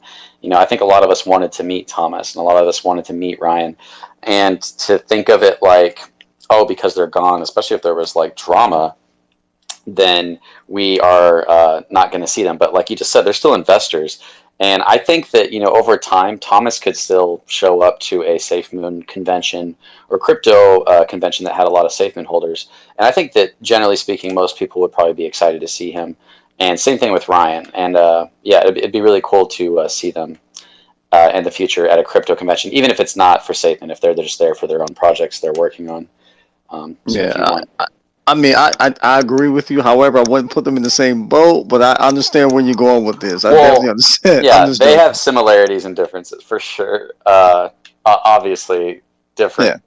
Yeah, 100%. Yeah, I'm not saying like they're the same. Yeah. No. I understand where you're going. That I was just speaking about as far as being people who were idolized, who you wanted to meet. I felt that way about both Thomas, and I still feel that way about John. Even knowing all these things about, you shouldn't have different standards of judgment in people. You still see John as this, a big force in Safemoon, and it's hard to not view people that way. I was just, yeah, I was just speaking. The only aspect I was speaking about was that people wanted to meet them. Yeah, no question. By the way, you might have to leave and come right back. I think you kind of starting to go back into the blockchain a little bit, so I'll definitely hold it down for you. I know Big want to come. He has his hand back up, and I hope Big start coming on these spaces and speaking again, man. Your energy, your knowledge, and your perspective is definitely something that's needed in these spaces. But go ahead, Big. Awesome. Yeah, Jeremiah, I appreciate that, man. And I was so carried away there. I was so hyped up, but I just wanted to add one more thing. When I started my tech company 4 years ago, I didn't realize, because again, I'm not a developer, I'm not a coder. That wasn't where my expertise came into play. My role came into play is because I had business experience. I knew the structure of business, and I'm more of the sales guy of what to do in a business and grow the company. And so one thing to also take away as a community, when these guys are doing their coding and yeah, they're building their stack, it takes time, and you have to understand that and be patient. And if you can be patient with it, because they want to do this right, and what they are doing as far as the security goes and building upon, and not just releasing a product into the market, I mean, they're going to set a huge foundation for what's to come in the future. And just be patient, everybody. It's going to happen. We're already well on our way. And, the shuttle's already fueled. It's going to launch. And in my opinion, it already has to. And, I'll probably get hate for saying this, but unfortunately, what happened yesterday with fortunately, when those three big hitters came and stepped in, that's huge for Safemoon. And that just goes to show that, these fudders can get this rug pull bullshit out of the way and show that these guys are legit going to make this company work. So thanks again, guys. I appreciate it. Yeah, I would love to come on more spaces. I kind of sit back and watch and listen, and I teeter back and forth between spaces, but again, this community needs positivity, and we need to help get Safemoon out there in a way that people are going to be excited about their investments. Thanks for your input, man. I appreciate that. Can I ask him a question? Him being a CEO of his own tech company, and you see what Safemoon is doing, and within the last year or so, and I don't know what type of tech you actually develop, but you see what Safemoon is doing and what they're actually doing and what they have done in the last year. What is your opinion as a person who produce, I'm assuming, items or tech? Have you seen another company do this type of work as fast? Like, you know, what's your overall opinion? I mean, obviously you're bullish on Safemoon. Um, you get where I'm coming from? Like, you know, Yeah, I do. Do you want my cutthroat actual my answer that I'll give in a truthful way? Sure.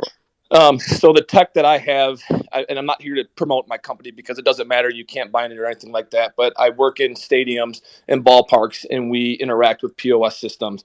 So it's a lot to build. But how I kind of want to talk about some other spaces when it comes to like getting APIs and understanding and adapting to different blocks. You have to understand the tech behind it. The developers really have to go on their way and make that happen. As far as Safemoon as a company goes, I mean, like I said, I've gone through so many developers that, well, not so many, really 3 development teams. And then this past year, my company got bought into by a much larger tech company that's on a global level. But what I've noticed with Safemoon and what John is doing, and like I said, this is what's important.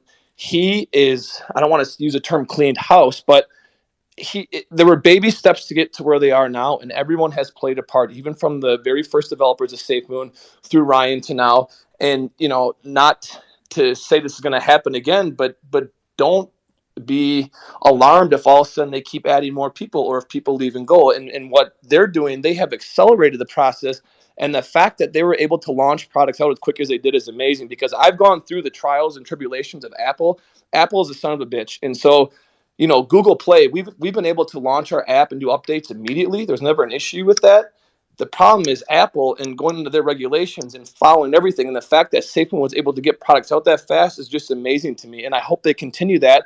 And now I feel like as a company, they are becoming a legit tech corporation with the people they're bringing on board. And this is what's so exciting to be a part of. And this is why I'm the most bullish I've ever been on Safemoon. I can tell you that right now. I hope somebody recorded that, man, because that needs to be on YouTube right there. And this is coming from another CEO of a tech company. So, and like I said, we're not a massive company, okay? But that's fine. But what That's fine. we did launch into the market, and we are available for download. But again, it's not going to matter unless you're in a ballpark. So I'm not even going to go on to talk about the product. This is a Safemoon space, and I'm going to keep it that way. Absolutely. I appreciate that. Absolutely. So, so yeah, thank you for that. Thank you for allowing me to ask that question, Crypto. Yeah, no problem. Who was next? I see 3 hands. I think it's Steve, right? Yeah, go ahead, Steve. And then if I can, apparently Tiberius has been trying to get up here for a long time, so I'm going to give him a chance to speak. Yeah, Tiberius is actually having connection issues. He typically have connection issues. I don't know if you want to go to him first and then maybe go to Steve. Sure, yeah. That's fine. Go ahead. Go ahead. Is that okay? Because he most likely is going to drop. Yeah, so. that's fine. Thank you, Steve. We'll come right back to you. Go ahead, Tiberius. Hey, how's it going, everyone?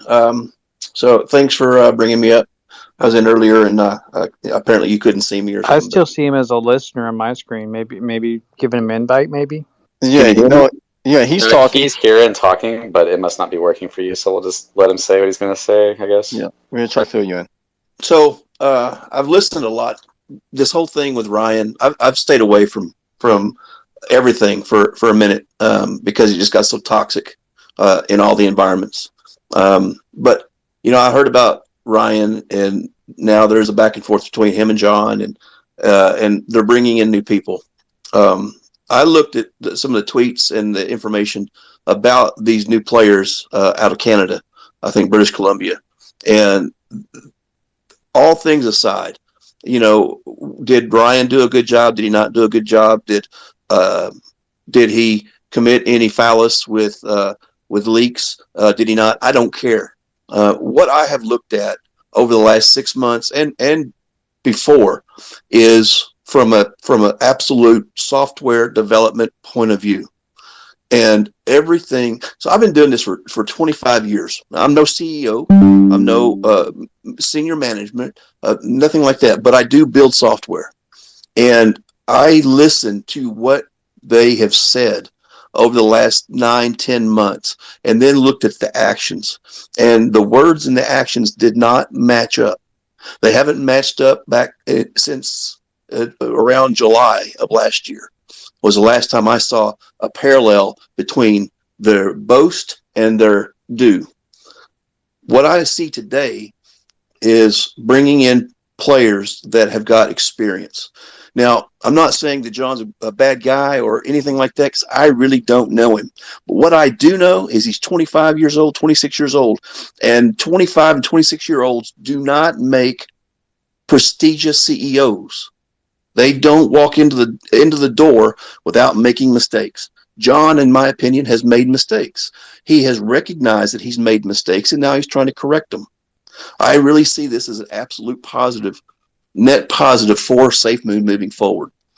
What happened in the past is in the past. But what I'm going to be looking for now is I'm going to be looking for the like say for the month of March. The month of March is supposed to be so great for us, and the gifts keep on giving. Honestly, I haven't seen a gift yet from March. Not anything has benefited me anyway, and I've been in this since March of last year. Your reflections have gone up, actually. My reflections have gone up, but my reflections went through the roof back in August of last year, and that's before the reflections and the change in these wallets being done. So reflections happen when people are buying. All right. So yeah, you're right. They have gone up, but my reflections in a holistic point of view have gone way down since last August, September. So it's not about how reflection. That's putting a pin on a bigger problem. What I want to see now from Safemoon is making a statement and then standing behind that statement and watching it through to fruition. You don't need a schedule. You don't need a release plan. You don't need any of these things, but you do need to be able to see proof that things are happening. And I haven't seen that. I've heard boast of it, but I've never seen actuals of things happening. And I hope that bringing in these new players that John can get experience from and that can stop saying I'm the best person in the world for Safemoon, or I'm the global head of whatever, and I'm going to make it happen, and it not happen. Let them show you that it's going to happen. Yeah, I respect your opinion, and hopefully I'm not in the blockchain. I'll be honest, I feel the same way when it comes to the blockchain and the exchange being promised by the end of last year. At the same time, I'm okay with giving them room to fail and room to grow. And, they have delivered on the wallet, they've delivered on the swap, we're crossing the chains today. And I do agree that, pretty much I think a lot of investors are getting to this point, I don't really want to see really any hype or really anything else except for the real products to finally come out. I think a lot of us are getting to that point. And I agree with you that these guys are hopefully going to help get that done in a real way. That was one thing about Ryan that I think we all felt was we finally had this feeling of man, things are getting done with Ryan here. So hopefully these guys maintain that same feeling for the Safemoon army. Go ahead, Jeremiah. I mean, Tiberius, I love Tiberius. He knows that. However, I do disagree with him wholeheartedly. We got the wallet. We can argue whether it's the best wallet on the marketplace in crypto. We have, we got V2. We got, advertising. Throughout the country, parts of the world, we have a great team. Not just to mention, we also got. Give me a second. I wish I wrote this down. We got is moving forward with the whole windmills and solar panels or whatever Safemoon is doing with that. I mean, we do have. They have delivered quite a few things, and also we got this router upgrade, and now we're going to move into the next level of the ecosystem, and we have to see what that's going to be. We have to be careful. I know we're holders, right? We have to be careful that we don't stand in the area we demand. This is what you better do for me, whatever. Keep in mind, this is a company that's been around for a year on the stage. You can poke holes in any company that only been around, especially a startup, only been around a year. You can poke holes and say they're doing this wrong, doing that wrong, and I totally get it. It might be fair, but you have to give them room to grow and to expand. They're not a full adult. They're not fully mature yet, right? A baby is gonna fall and fall and as they fall, they're gonna stop the fall with their hands and try to pop back up and start walking on their own. You have to give them time, and they're getting it, and we're seeing the improvement that they're doing. And right now, with this upgrade with the wallet, upgrade with the routers and everything with the systems, this is going to mature us to another level. Where we're no longer might be, falling over and everything else like that. We're start running as a toddler. We start, literally climbing things now. So there's you got to give them a little grace here. I get it. I totally get where you're coming from. However, I do disagree. There are some wonderful things that are happening here that I have not seen happen in other projects, and the things that I have seen happen here within the last year has been, has other projects that probably been here for 5 years have accomplished, but it took them 5 years to do what we have done in one. So I have to definitely disagree with you, but I respect your opinion. Hey, Jeremiah, do you mind if I say something, Tiberius, real quick? I think Jeremiah, I think what he's trying to say is he's looking forward to the growth and development of the company as a whole with what has happened, and so do I. And again, he said, one of the things he did say was, he said that, you don't need to have an AMA every weekend or every week or whatever. You just need to produce. And that's what I believe. They do produce. They have produced. They are continuing to produce. But I think as growth and development, as you continue to grow and you continue to develop the company, that's where they're at right now. And I give them a lot of respect for where they're at. Just give them time to get the products and services out. Once they have those out, Tiberius and Jeremiah and everybody else, then you're going to see all that happen, that growth and development. So I just want to say my piece on that. And so to clarify, and Jeremiah was absolutely right from his perspective. What he was saying, I agree 100% with you, and I agree with you. I didn't catch your name, and I don't mean disrespect by that, but I'm working at the same time I'm doing this. It's Crypto G. Yep. Okay, Crypto G. So what I'm saying is, I understand that we have products that we have received. What I'm saying is not that they did not deliver something. However, when and so I hear these things, what I'm about to say, I hear them as excuses. I don't hear these statements that I'm about to say as information or updates. I see excuses. When we are doing an upgrade on the wallet, and it takes, I'm going to be arbitrary and say 3 weeks to get Apple to agree to it, but Android can do it immediately. Now, I worked at a financial company. Now they are established, and they had a very established IT department, and I was part of that. We put out updates to Apple and to Android daily. We didn't go through back and forth about who is allowed to do what, because it's a financial company. You can say this, you can't say this on this platform or that platform. We did it daily. So when I hear, well, you can't do that because they have to go over and reevaluate your entire package every time you do it, that's an excuse. Now, if Apple's being a prick or prickly about something, then just don't even say it. I would rather receive the results than the hype before the results. And when they're talking about, like, say, you said the router, Jeremiah, great deal. But I remember back in September when Papa went out and bought brand new state-of-the-art blades that never were put in. And then there was discussion back in November about the same type of hardware upgrades that needed to be done, but Papa had already done it. I mean, these were state-of-the-art. So to put a new router in, granted, it takes some configuration, but that configuration with the team, and I don't know the size of the team, but listening to Ryan, listening to John, I don't know how many times that Ryan said, I'm managing 90 employees. Now that's across the entire company, but 90 employees.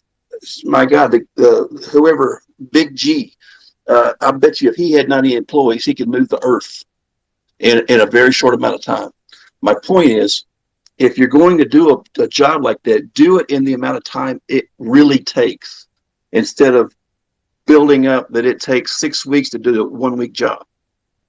That's Well, all I'm saying. I want to probably go to Big G about that. However, I hear what you're saying. And also, just to add to that, the EU license and also the amount of partnerships that we have gotten since since the swap and everything else like that. That's big news. That's big news. Now, and I agree 100%. And I don't mean, typically, I really don't like being cut off like I just did to you, Jeremiah, so I apologize. No I worries. am speaking strategically and specifically about software, not the licenses that go behind the software. I got you. I'm speaking about what I really know about, and that is how long does it take to build software and to implement it. Now, again, all of the red tape and the legal matters that John talks about, I have never once said anything negative about that, because first of all, it's out of my range. I don't know it, so I can't speak to it. And then second, I know, working with the government and the military, bureaucracy can be a bitch. So I'm speaking specifically about building and implementing. Okay, and I'm just going to take a little bit of control here. So Tiberius, just real, quickly, like, what is it that you would like to see them get done in like a timely fashion? We're doing it. They have brought in some experience, which I thought needed to be done back in September when Papa was being fired. Now, I know that he stuck around until November, but anybody that's really sat through this, Papa was fired at the same time the other two Tweedledorps were. But they should have brought in experience then. They didn't. That's okay. It's in the past, and those what I was talking about, John, learning.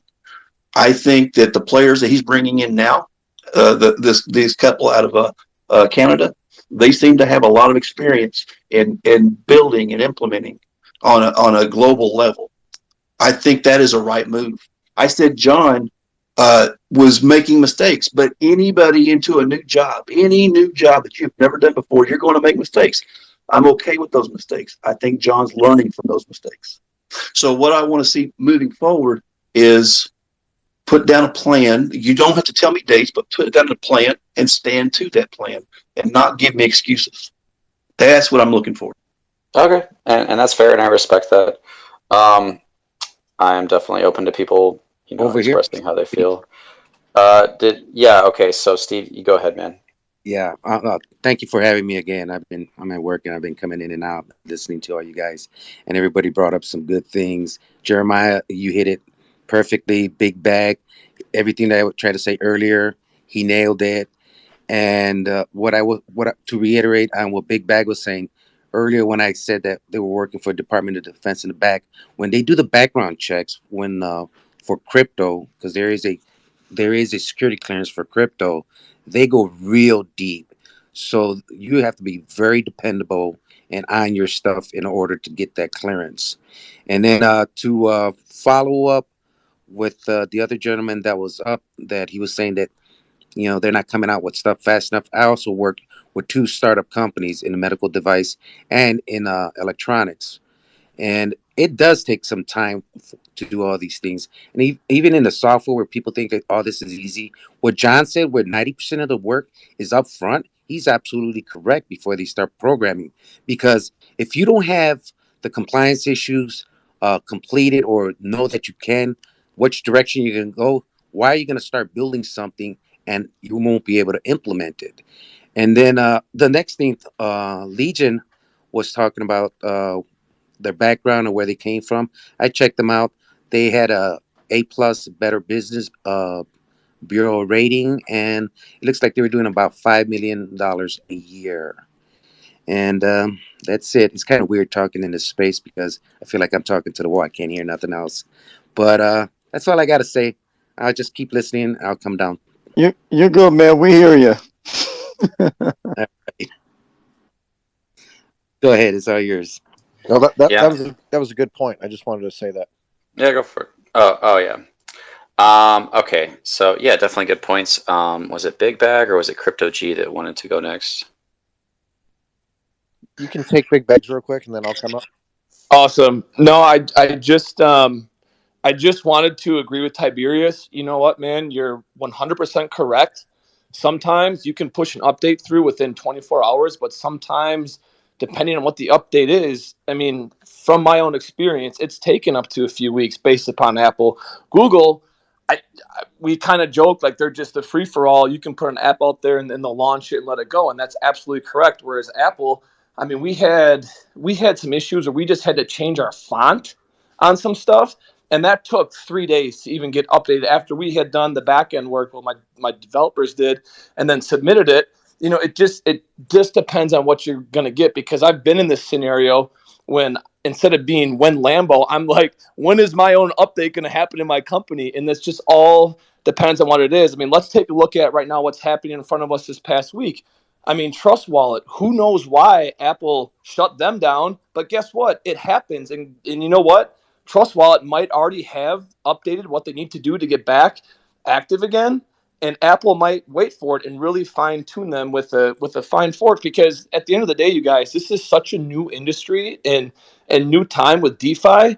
All these companies are going to make sure you have your I's dotted and your T's crossed, because it is, well, as funny as this is, the world wants crypto to stay, and this is the founding blocks of it. So again, everyone, we're in early, but you just have to be patient, and no one knows the size of what it is when it comes to development and get pushed through. But again, Apple is the biggest, prick on the planet when it comes to pushing apps through. And I, again, firsthand experience, have dealt with that. I've had where it's been days and I've had where it's been weeks, and that's just what it is, and that is something you can't control. So that's all I want to go off that. But you're right, you're correct. It can go both ways. So you know your stuff. Okay, Crypto G, were you wanting to go again, or is your hand just still up? Yeah, no, I just wanted to bring up a point. Jeremiah, and you guys said something earlier. I just want to say this. Listen, when I was 26, I started my own company. It was in 1997. So I was the CEO of a corporation. I started my company. I had a small office at the time, and then we grew over time. I want to say this. I just want people to realize at 26, that's, in my opinion, the perfect age to start something. It's either you work for somebody or you start something. And usually by then you have some experience in what you have done. Maybe not a lot, but you have some. And, with cryptography, with engineering, with all these different, avenues, science, technology, all these things, right, that we have options to choose from. I think that, he chose to go into the Marines to get, some, the Marine Corps basically ethics behind him, because his parents were, in another field. And I think by him doing that and then coming out and then learning from that experience and then persevering through what he has to push through as a ex-Marine, and what he had to deal with, moving into a company, learning, what he knows how to run, and to hire and fire people, basically all that stuff as a CEO. I think it's a good time to learn, if you don't have experience, and grow from that. And again, he's got advisors that probably help him. These people who, just so you guys know, I'm not going to spit anything out, but I've read some things from past where these people were already in, probably as consultants, to help him move forward. I don't know if you guys have seen those tweets, about Papa talking about, one of the people that were consultants from Canada that worked for Aegis. So that was back then. The question is, as a 26-year-old, can he run the company? In my opinion, yes, he can run the company. You don't have to be 50 to run a company and be a CEO, with gray hair and older. I think that being younger, in my opinion, is better, because he'll have the drive. I had the drive when I was the same age. You have this driven thing inside you to push your company, your products and services forward. And that's what I did for 20 plus years. Okay. Then I retired. I retired because I had kids and I wanted to be with my kids and to be part of their development. So I just wanted to state that I do believe he, if I don't know his education background, but if he's got a bachelor's, great. If he's got a master's, great. I don't think he has a PhD. That's why he's hired a PhD to come on board as a cryptographer to help with all these things that he wants them to get done and to get the right people in and to develop and grow that company in the way that he sees fit. So, because he took it from something where it was, possibly not going to, develop this way, and he made it into something better. And you said it right, Jeremiah. They have done is produced everything that has been on their list has either happened or is in the blockchain to be happening. So I do agree with you. I think that they are on the right path. It just takes time. And again, when people expect sometimes too much. So I think that sometimes you have to just let them do their job. When products and services come out, you get to see it, and then you get to see the volume, and then you get to see everything else happen within the ecosystem of what's happening. So I just wanted to say my piece on that. You guys should have some other people up, and I just wanted to say thank you again for having me up. Hey, really, real quick, can you repeat what you just said? No, I'm just playing. The whole thing? Are you kidding me? I think he's right. To prove his point, Zuckerberg, look at Zuckerberg, man. He was a young CEO, started right out of his college dorm room, and he created this, regardless of how people may feel about Facebook,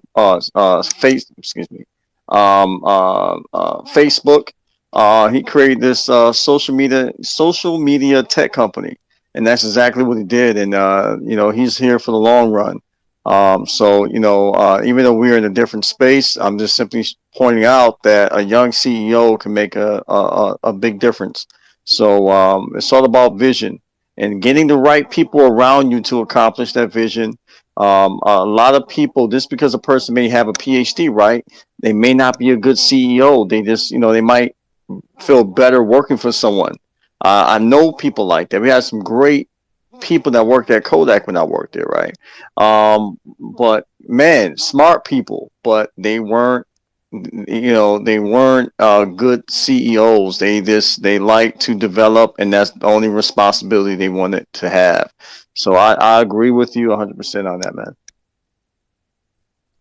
Yeah, I appreciate you saying that. It's a great point that, well, for one, yeah, not every successful company is made by someone who's in their, 30s, 40s, 50s. A lot of times it is the young, driven person that's making a big difference in the world. Even like Bill Gates, I think, was super young, and a lot of these, entrepreneurs who've had big effects have been young.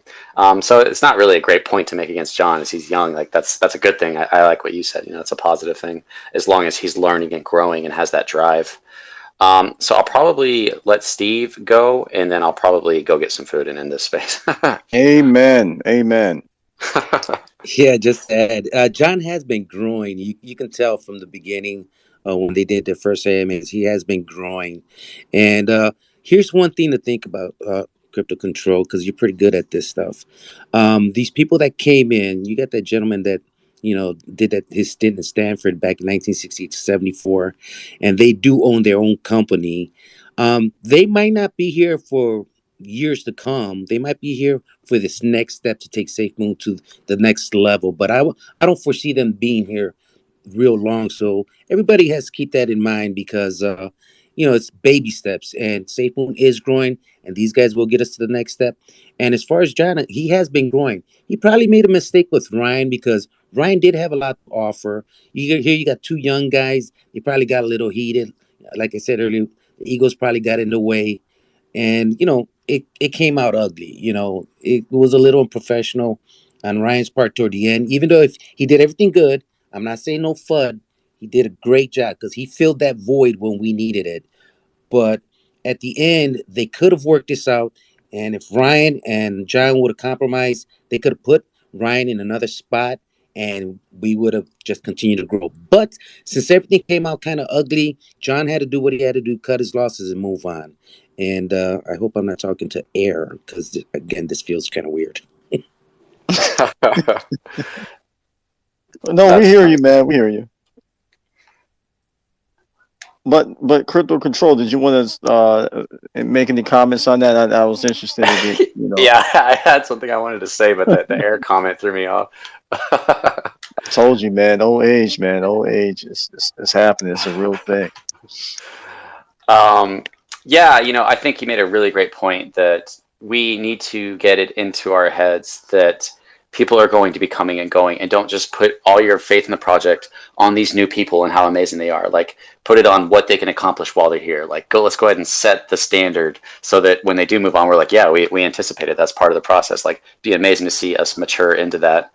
So if anybody else has anything they want to say, I'm going to go ahead and probably end this. I'll let you, anybody who is up here can say something if they want. I just want to say real quick, Crypto Control, thank you for listening to me, and thank you so much for giving me the tip on Evergrow. It really helped me a few months ago, and I just want to thank you for that, man. Awesome, man. Yeah, you're definitely welcome. I'm glad that I could help you make that choice that had a positive impact on your life. I want to second that on the Evergrowth thing, because I didn't know about it, but it was your video that I saw that let me know about it, and I was able to get in. So thanks. Okay, now you guys owe me money. This is too much, man. You know how many people I say told them about Evergrow now? Well, Yeah, hey, they are a partner. We're safe. Yeah. We're good because they are partners. So it's okay to talk about. We want to make sure our partners are successful too as well. So I think we're good. I didn't mean to throw my hand up. I don't know why I did that. Oh, okay. Well, hi, Hot Farm. How you doing? All right, is everybody, or does anybody else want to say something? Go ahead. Sorry, man. Sorry, guys. I want to give my closing speech, but you know what, you guys, thank you for having awesome, positive spaces. The water cooler every morning when I'm on the treadmill. Health is wealth. I'm listening to you guys. Maybe one of these days I'll come up and share some insight. But my thing to everyone in the community is, you know what? Be patient. Hold strong. Change isn't always bad, especially when it's positive like this. And again, I just want to remind you, you guys are on the ground floor of a tech company. That's massive. Hold that to your heart and cherish that, man. All right. Peace out. That's a great point. Really, really great point, actually. Go ahead, Jeremiah. Yeah, I'm just gonna end my closing statements. Thank you so much for hosting the space. Thank you for allowing me to be a part of it. Man, I love the Army. Guys, I can't stress it enough. Again, we're gonna see people come and go. That's just the nature of the beast. Please, if I could shift your mindset to focus on Safemoon as a tech company, believing in Safemoon as a tech company. Now, rather if it's Fudhound, or if it's John, whoever is here or not here in the future, whatever happens, remember you're invested in the company itself. All right. So, we love the Safemoon family. We love John, what he's doing and everything. He's a great guy. And I don't doubt neither of these guys' integrity and who they are. They just, real good. They're good at what they do, and they're good at having the vision and executing that vision. But let's just keep in mind we are invested in the company, the tech company, the crypto itself. So I hope all of you guys will become massively rich. Some of you probably won't, but that's okay. We'll be eating up those reflections. However, I'm just joking. It's always a pleasure to have the opportunity to speak to you, and just know that we love you. No, Crypto Control loves you guys too as well. And this continue doing what you do, and continue. I hope all is well this wonderful day. And you guys just stay blessed. Thank you for allowing me to come up here. Wonderful to meet a lot of these wonderful people for the first time. Came up and spoke. Thanks for coming up, man. I really could use someone like you to be here. So thank you so much for helping me. And I always appreciate your perspective. I feel like you're pretty honest in the way your approach to most things. If there's nobody else that wants to say anything, then I'll go ahead and just say, like, hey, thanks for hanging out today. And, for me personally, from this space, I feel like resolved from yesterday with a new perspective towards Safemoon and towards the future of Safemoon. And there's probably a lot of people out there who might not feel that way. So as we interact with each other, I think we can encourage each other in that mindset of the future of Safemoon regarding, like, hey, these guys are amazing. They're probably going to do big things, but just know that it's a part of the process for things to come and go. And if hopefully you guys enjoyed this space, and I'll probably host another one the next time I feel like I want to talk about something with you guys. So thanks for being here, guys, and I'll catch you guys later. Crypto Control, you should definitely host more space. I think you have a very good demeanor in what you're talking about when you're elaborating on what your what your passion is. So I appreciate it. Thank you very much. Thanks, man. Yeah, I'll. I need to do it on YouTube though, so I can get some kind of money for it. I know what you're talking about, sir. Trust me. People don't understand, man. This time is money, and it takes a lot of time and unfortunately out of our pockets. And it'd be nice if we get paid for something like this. But man, till that happens, I guess we just gotta keep doing what we're doing. So I understand what you mean. Crypto Control, can I say this too? Shout outs to Jeremy and G Rod. We wanted to try to get you guys up here, but we literally got to shut down the show. So I just want to acknowledge you guys. Thank you so much for all that you do. We love you and appreciate you. Oh yeah, sorry guys. I'm sure there'll be another space happening soon. But yep, thanks for hanging out, everybody. I'm gonna go get some food. You guys have a great whatever today is. Is it Thursday? Is today Thursday? Okay. All right. Have a good one, guys.